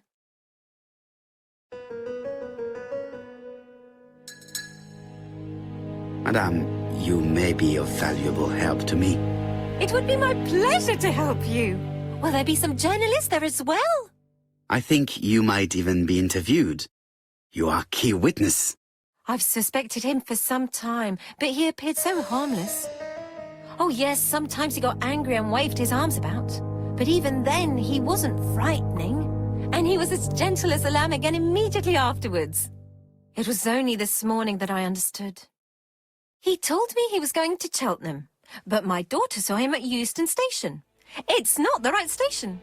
To get to Cheltenham, you have to take the train from Paddington. And what's more, Mr. Cuss left behind an ABC with Doncaster underlined. As you can imagine, when I saw that, I called Scotland Yard. Well done. You were right. He did go to Doncaster. So I was right to warn the police. Tell me, did you have any other reason to suspect Mr. Cust? Well, he's odd. Sometimes he coughs really loudly and complains that his throat is burning, and sometimes he talks to himself and stares into space. He told me that it was because of a wound he got in the wall. His head hasn't been quite right since, he said. And then he was in Churston when that millionaire got murdered. I found his train ticket when I washed his coat. He didn't want me to wash his shirt. He washed it himself. But I did see big brown stains on it. Where were the stains on the shirt? On the collar and on the buttonholes. Cut used to travel for his work. Is that correct? Oh, it wasn't for pleasure. He was always unwell on trains. But he had to sell his stockings around England. I have to respect my engagements, he used to say. Do you know where Cust was at the time of the murder in Andover and Bexhill? On June the 21st and July the 25th? No, I don't know. That was a while ago, you know. But surely you keep a register.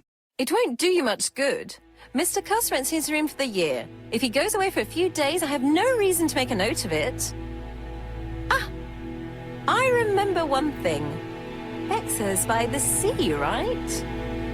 Indeed, it is a large seaside resort. Well, as it happens, at the start of July, Mr. Cust asked me to repair his bathing dress. Suspicious, huh? Very interesting. Please continue. I also forgot to say that he started buying newspapers that talked about the case.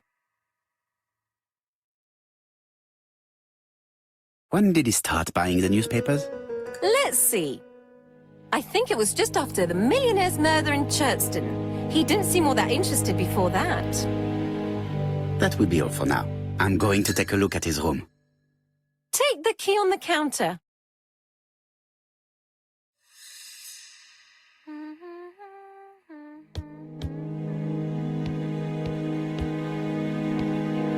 I should check the register. Mrs. Marbury may have been hiding something from me.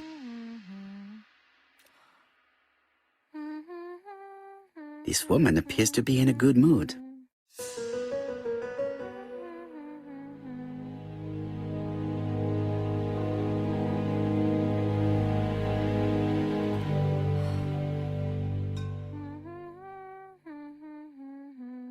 Mrs. Marbury is in a good mood.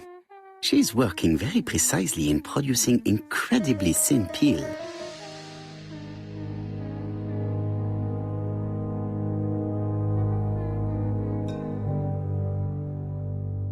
I don't think my register will help you. Mr. Cuss rents his room all year. If he goes away for a few days, I have no reason to make a note of it.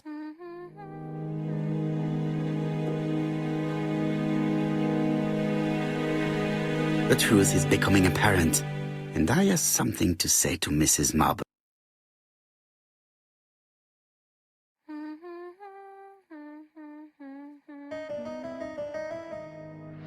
Mrs. Marbury, if I am to believe the register, you rented room 306 to a certain Mr. Fishman on the day of the Bexhill murder? Room 306 is Cust's room. Can you explain yourself? Yes, I remember. Just for one night as a favour. Mr. Cust was away, all my other rooms were taken, and poor Mr. Fishman had nowhere to go.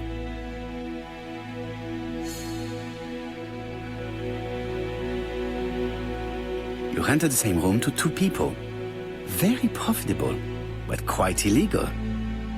But I didn't harm anyone, I was only helping everybody out.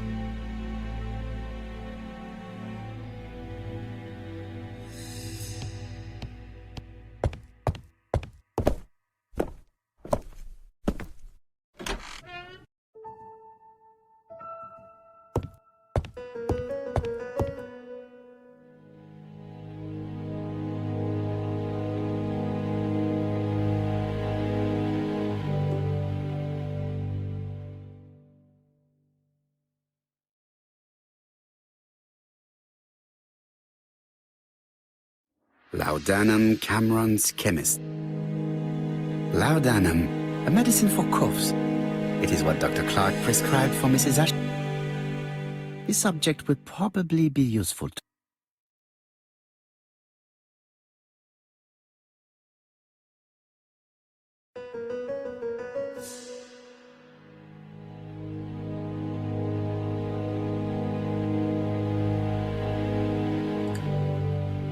diethyl barbituric acid, Johnson Company. I know this medicine. It is a powerful sedative. This subject would probably be useful to me.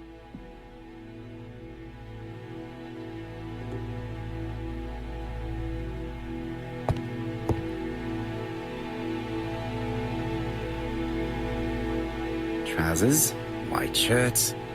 Everything has been washed very well. The Bexhill Daily paper, dated from the day of the Bexhill murder. Most probably the bathing dress repaired by Mrs. Marbury's expert hands. All the main articles referring to the ABC case are here, from the Churston murder onwards. Nothing before that date.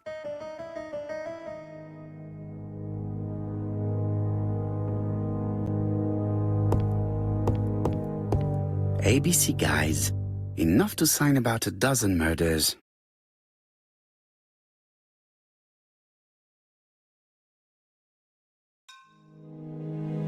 It's closed. ABC guys. Enough to sign about a dozen murders.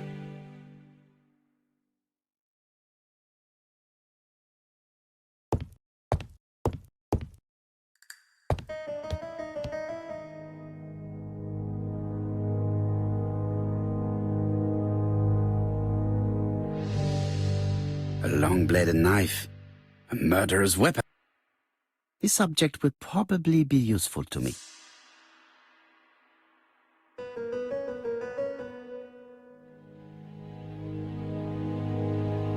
It's an ABC. Cust is parsimonious. He keeps his pencils and sharpens them until there is nothing left. It is clear that he did not grow up in luxury. I have to get the ribbon. How am I going to do it?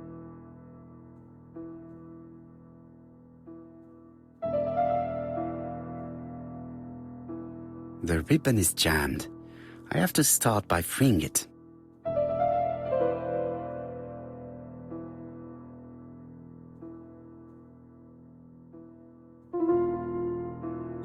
The left-hand heel has been removed.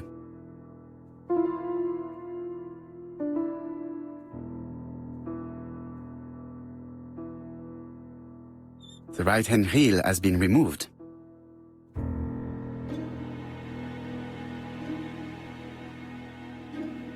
Something is blocking the ribbon.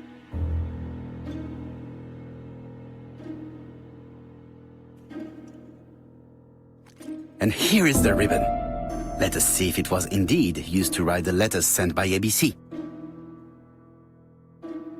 I only need the ink ribbon for my inquiry. I will let Jack clean the keyboard if he wishes. All the letters announcing the murders were written on Cust's typewriter.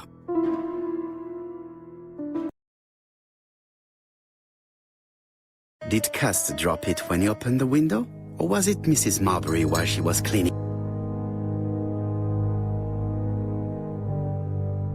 John Milligan, Managing Director, Silky Legs, Frederick Street, Leicester.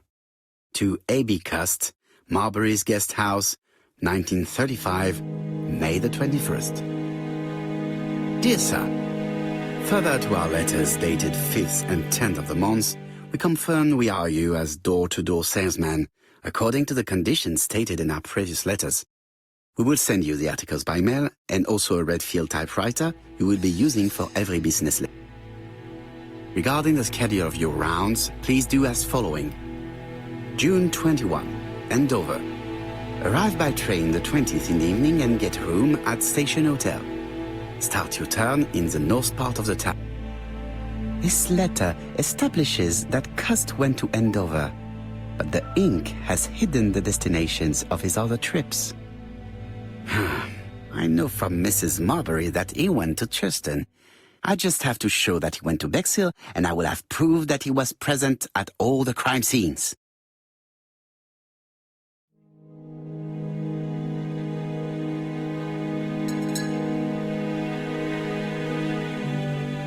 How awful. This place is a real mess.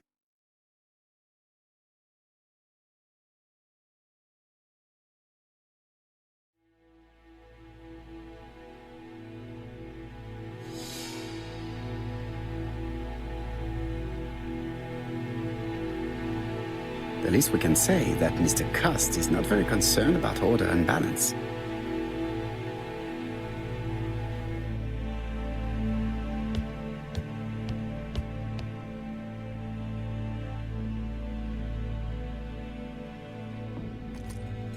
This knife is very useful. Who knows, maybe it never cut anything other than string. Stockings.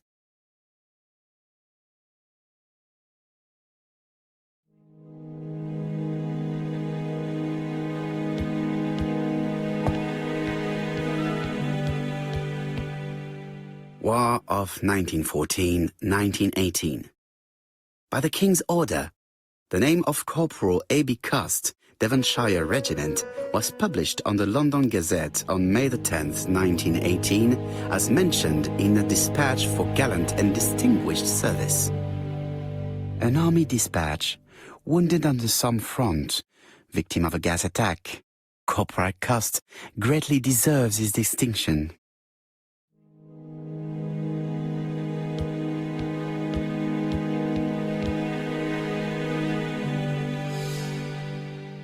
This dark stain. It could be blood, but goodness knows how long it has been there. Let us now try and get our brain cells to work.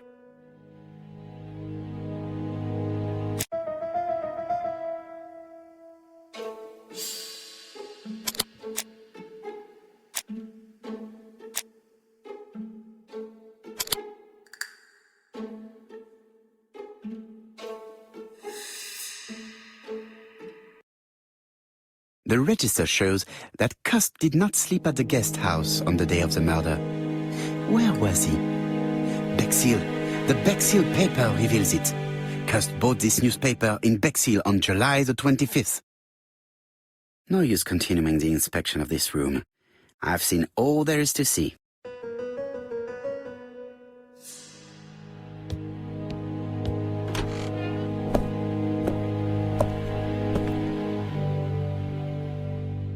Goodbye, Mrs. Marbury. Thank you for your help. Bye. Ah, Chief Inspector. I was about to leave. Good evening, Chief Inspector. Welcome. Please excuse me, I must go to the kitchen. I'll leave the key of Mr. Cust on the counter. I'm sorry I'm late. I've spent ages with the Doncaster police. And you? I have established one fact. On 3 occasions, Cust was at the scene on the day of the crimes.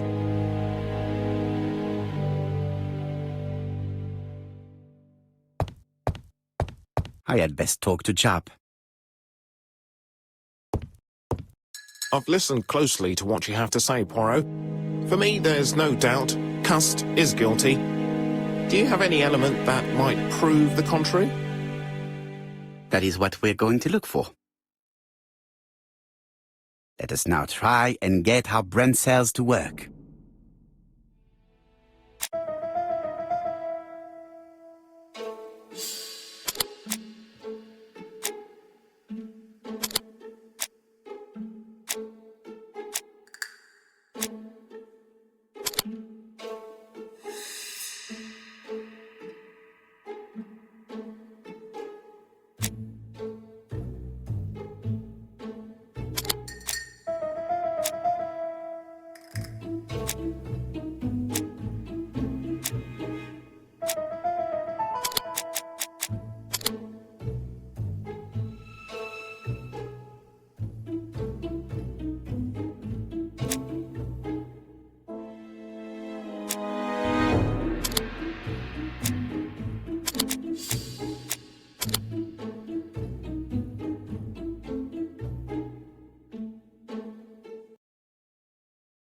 The evidence against Cust is overwhelming. His presence at the scenes, the knife, the blood-stained shirt, the ABCs in a box. C'est vrai. However, the blood Mrs. Marbury saw on Cust's shirt may have been his own. According to his medical records, he suffers from hemoptysis. The murderer cut Sir Carmichael's throat from behind, and the blood spurted outwards. You would expect the murderer's shirt to be stained on the sleeves, not on the buttonholes. Yet we see quite the opposite. You would expect the murderer to keep the newspaper articles about his crimes. But Cust's collection starts in Cheston, as if it discovered the case rather late. I agree it's troubling, but it doesn't change my mind. There's small details that we should be able to clear up by questioning Cust. When can we talk to him? Doncaster is sending him to us on the first train. Are they questioning him already? He says he can't remember a thing. It's plausible. Doctors say he suffers from absences and amnesia. Mrs. Marbury has confirmed this. He may have done the murders in an altered state. A familiar situation. It's not enough to clear his name. Dr. Thompson insisted that even if you don't know what you're doing, you never commit a murder without wanting to. Très intéressant. I shall remember that.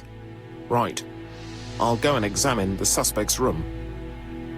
Chief Inspector, I took the liberty of removing a few clues to Examinator. All right, we'll discuss them tomorrow. In the meantime, I'm going to see if you've missed something.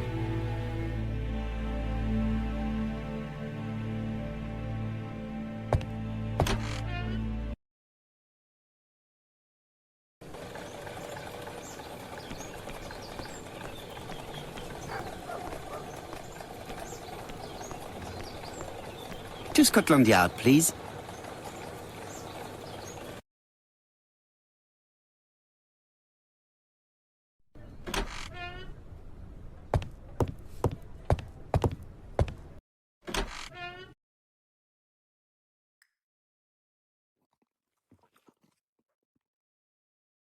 This man is not in good shape.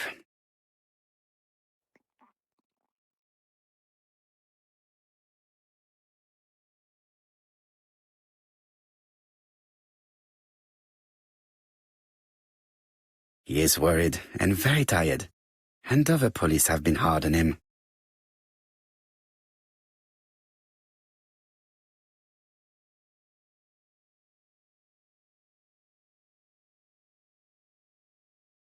He is worried and very tired. What do you want from me?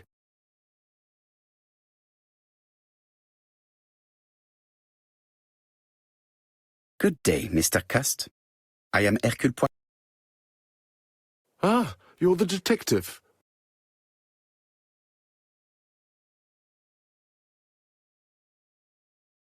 Why did you send me a letter before each crime? Why all these questions? When are you going to stop pestering me?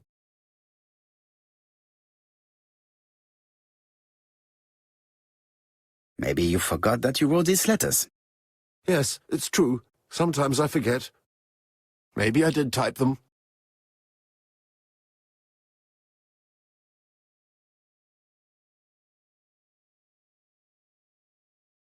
You are capable of murder, Mr. Cust. It's true. During the war.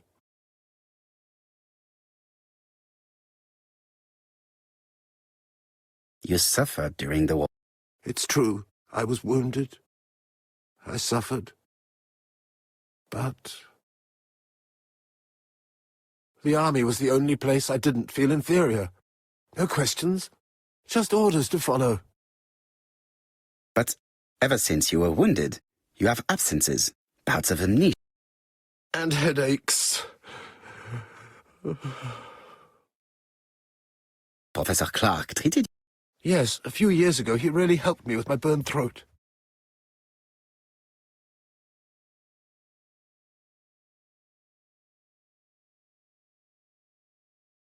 And to thank him, you murdered? Stop talking about these murders.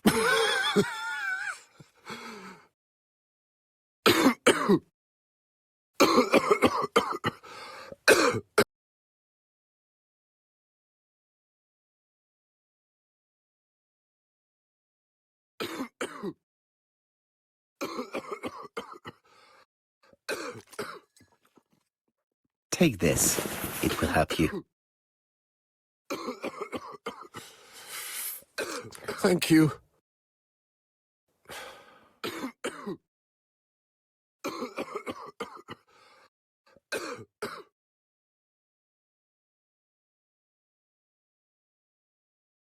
Oh, good God, my shirt is covered in blood again. Bon. I now know where the bloodstains Mrs. Marbury saw came from. Are you well enough to speak? Yes, I feel much better.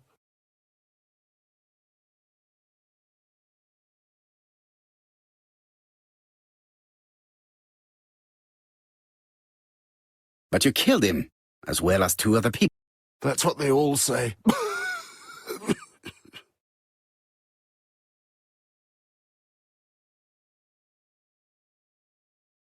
Do you deny being at the scene of the crimes?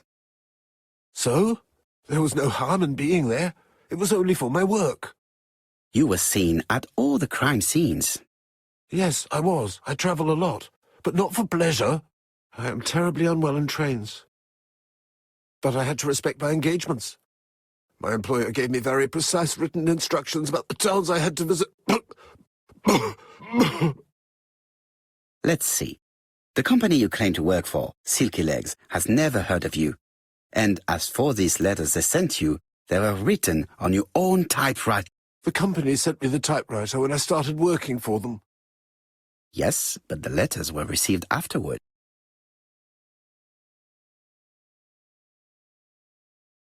So it would appear that you typed them before sending them to yourself. I don't remember. Good God! I don't know what's happening to me. My head hurts terribly.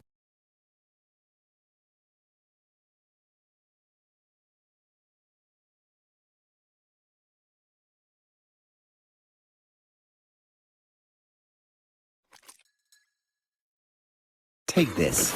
It will help you.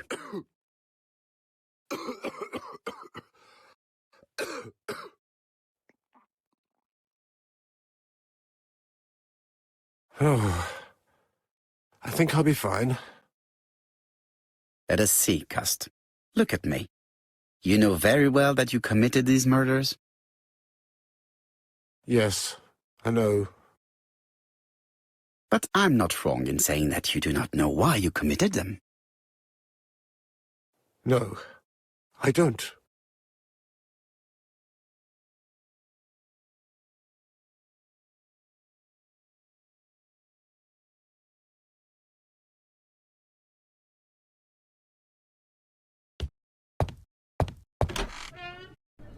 And what conclusions have you drawn?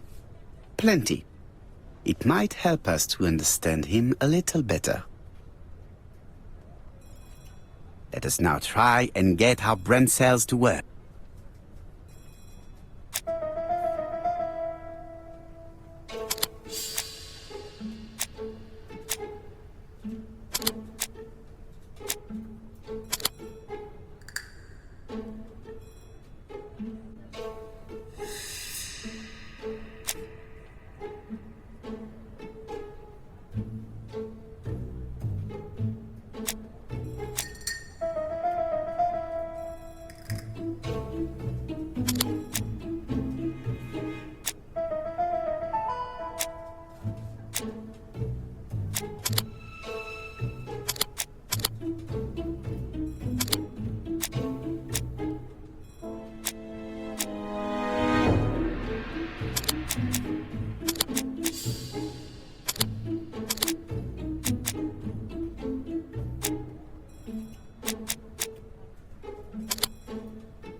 I don't see any clearer than before. This is worse. There is one point to highlight. C'est curieux. Cust admits that he killed, but he does not know why. What did Dr. Thompson say? Even if Cust killed while in an altered state, it still must have been his deepest desire. He must have had a motive. Let's keep it simple. Never mind his motive. He confessed. But you see, he can confess to anything and everything. He denied the murders and then he confessed to them. He confirmed that he never typed the letters. Then, with great ease, I managed to get him say quite the opposite. Come on, he behaved like a guilty man. He lied to his landlady. Because deep down he believes himself guilty.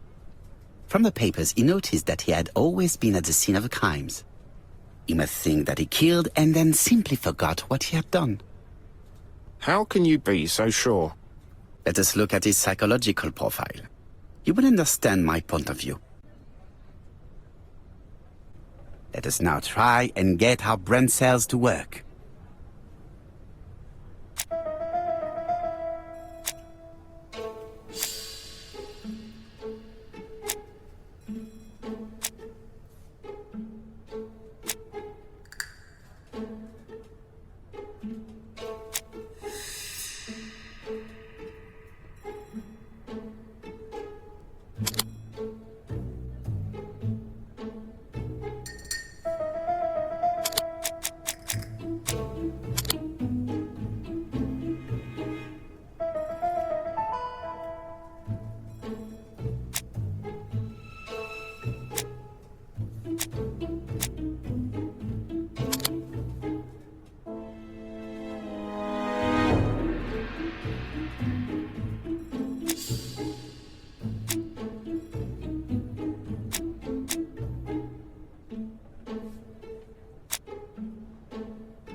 You see? Cuss' character is quite the opposite of the murderer's. But if he's a madman, can we really talk about his character? You know very well that our murderer does not behave like a psychopath. Apart from the signature, there is no ritual repetition in the choice of victims. Very well, you're right as always. So we have no confession, no culprit, no suspects, nothing. And all that after 2 months of inquiry? What should I do? Have faith. Just give me 24 hours.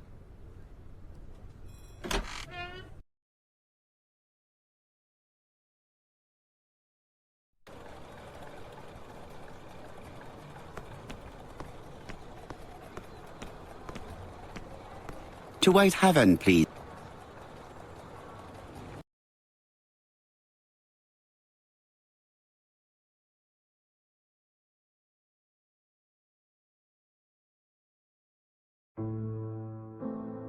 Cust's arrest is a great success for you, Poirot. It's all clear now, except maybe 1 or 2 details. Details. Ah, mon ami. The devil is in the detail, as we say. Excuse me? Patience, Hastings. Everything will be clear once our guests arrive. Best be prepared. Slip a revolver into your pocket before they do. A revolver? But Poirot, what are you afraid of? Trust me. It is important you carry a weapon for this meeting. I will lend you mine. What about telling me what you have in mind? Surtout pas. You wouldn't be able to play your role. Wait 1 moment, I will bring you my weapon.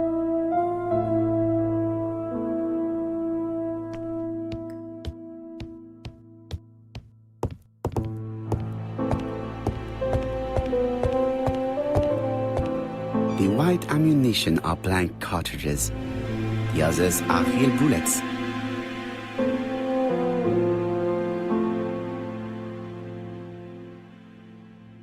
The revolver is loaded with blanks. I still have time to choose real bullet.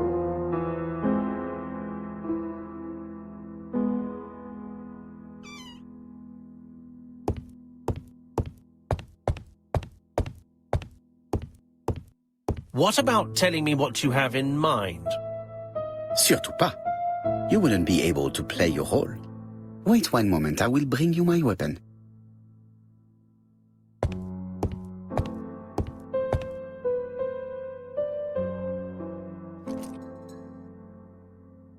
Voila, I entrust you with my weapon. It has hardly been used, it is almost new.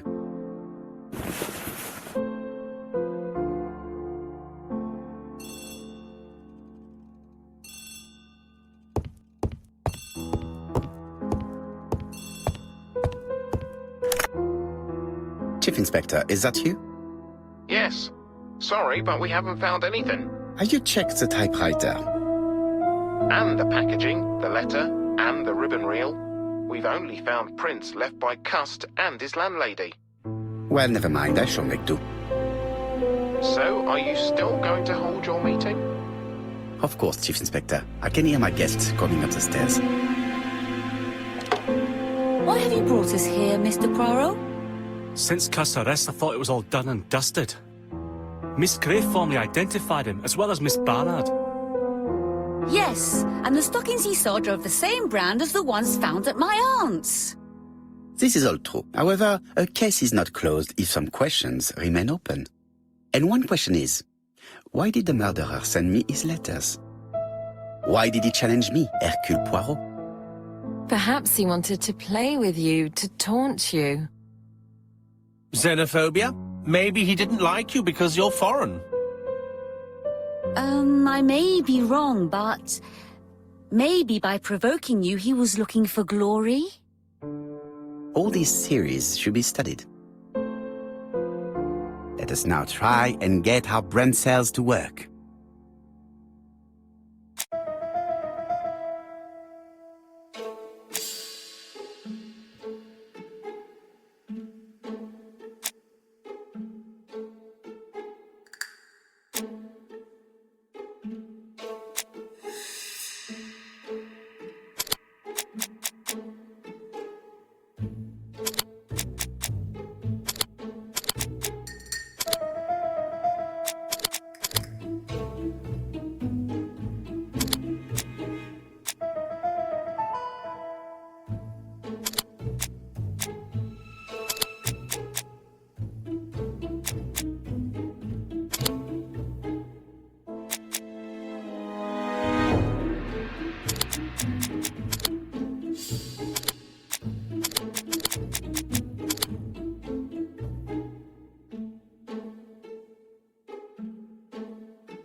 Is everything clear now? You might like to explain your reasoning again. Of course. First of all, remember that the murderer made it a rule to always post his letter before the murder. He never digressed from that rule. However, in Churston, he encountered a problem. The village has only 500 inhabitants. With advance warning, it would be easy to arrest him. Therefore, the murderer delayed his letters deliberately with the wrong address. The plan wouldn't have worked if he'd sent it to Scotland Yard or the papers because everybody knows their addresses. The mistake would have been corrected and the letter would have been on time. That is why the murderer chose me as the recipient. Because for his plan to succeed, it was necessary for at least one of the letters to have a wrong address and get lost. It was very cunning. Absolument. It is a very subtle plan. It matches the profile we have drawn up of him perfectly. That of an intelligent, daring and calculating murderer. But that's not how you describe Cust. You are quite right, mademoiselle. Like you, I find it hard to believe that this dull character is the clever murderer we are looking for. Do madmen... I mean, if he's mad, he might have two very different sides. No doubt. But the murderer is not mad. All the specialists agree that he does not have the profile of a psychopath. But if Cust is not guilty, how do you explain his presence at the scene of the crimes? Mr. Clark, the answer to your question is in the medical records of your brother's patients. Documents which Cust most certainly did not have access to. Let us now try and get our brain cells to work.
Dr. Clark's patients' records provided a very useful list of potential victims, sorted by alphabetical order. The killer definitely used it, explaining the fact that all the victims were former patients of the doctor. It is this fact that clears Cust once and for all, because he never had access to these records. So how did he happen to be at the scene of the crimes? Either the murderer sent him there, or Cust was following him closely. Cust's highly suggestible nature leads us to the second hypothesis. The murderer was manipulating him. He systematically sent Cust to the towns where he was going to strike, so that the suspicion would land on the poor man's shoulder. That's evil. What sort of killer could have such a plan? And what would he gain from 3 completely different murders? Indeed, it seems unlikely that the same murderer committed all the crimes. What should we take from that?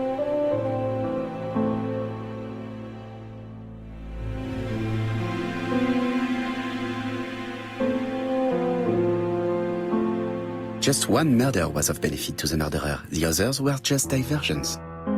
On reflection, there is only one conclusion. The murderer killed once out of interest and twice to divert our attention. This reasoning points at 2 potential culprits. Franklin Clark. Donald Fraser? Yes, mademoiselle, that's good thinking. Mr. Fraser may have killed Betty out of jealousy. Mr. Clark may have killed his brother in order to inherit his large fortune. Both have a motive. But Donald did not have access to Dr. Clark's records. Please allow me to disagree with you, mademoiselle.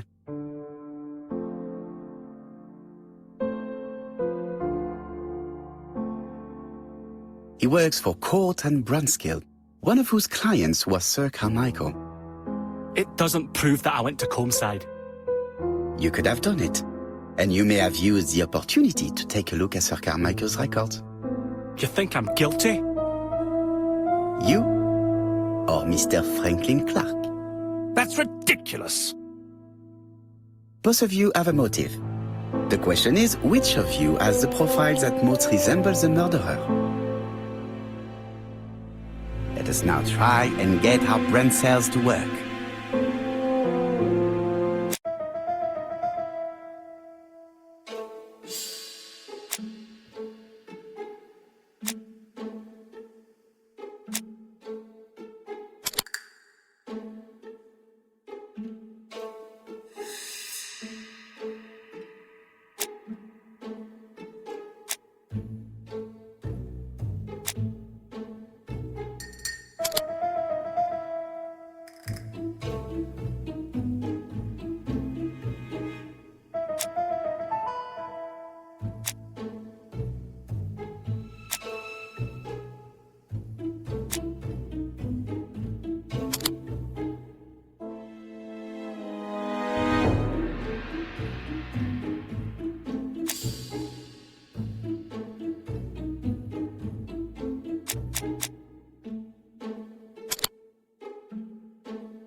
Ladies and gentlemen, Donald may share many character traits with the murderer, but he does not have his cold indifference. He has a temper.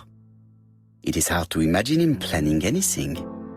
Also, jealousy is his motive, and crimes of passion are rarely planned. Right, I suppose it's my turn to be subjected to the same scrutiny. Absolument, Mr. Clark. Let us now try and get our brain cells to work.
As you have all seen, there is a disturbing similarity between Mr. Clark's profile and that of the killer. In actual fact, it is exactly the same. Mr. Poirot, your psychological studies are interesting, but your conclusions do not add up. Why would I have wished my brother's death? The inheritance is lawfully mine. I just have to wait. No, you had to act quickly.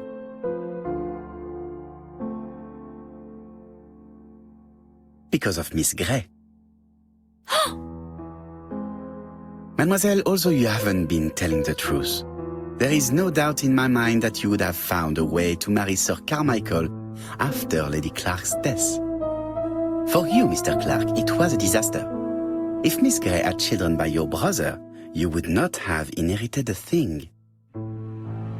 You realized the danger after reading several letters from Comside, especially one in which your brother opened his heart to you. So you hurried home from China, and you took action. In truth, Cust was no more than a puppet manipulated by the real culprit. You, Mr. Clark. Such an imagination, Mr. Poirot. In fact, nobody manipulated Cust. The famous instructions he received by post. He wrote them on the typewriter. We know that for sure. Oh no. You know perfectly well. That is not true. Eh bien voilà, light has now been shed on the ABC murders. Your theories are ingenious, but you haven't any proof. One point to him. For the moment, I have no material proof. Either I admit to it, or I bluff.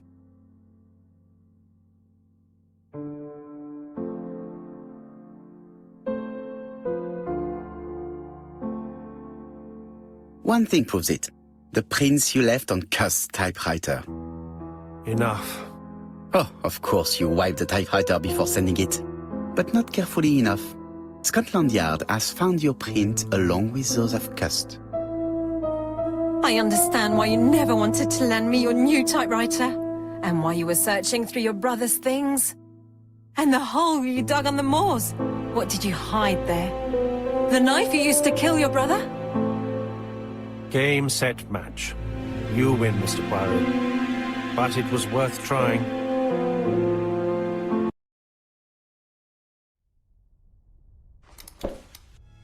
Don't come near me! I'll never let you take me, Mr. Poirot!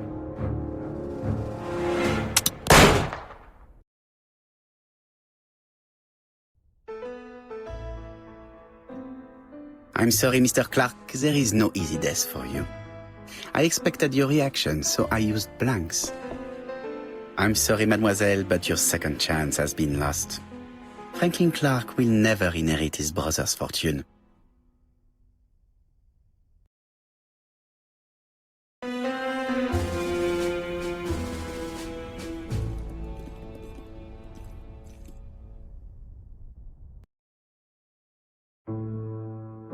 Disappointed at having missed the chance to become Lady Clark, Thora Grey left England.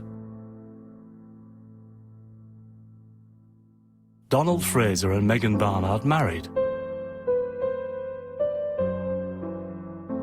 On Poirot's recommendation, Mary Drower started to work for Lady Clark. The elderly lady's condition suddenly took a turn for the better. And a few months later, to Dr. Logan's great surprise, she was back on her feet again. According to this eminent physician, it appears to be an extremely rare case of spontaneous remission. Lady Clark has enjoyed very good health ever since.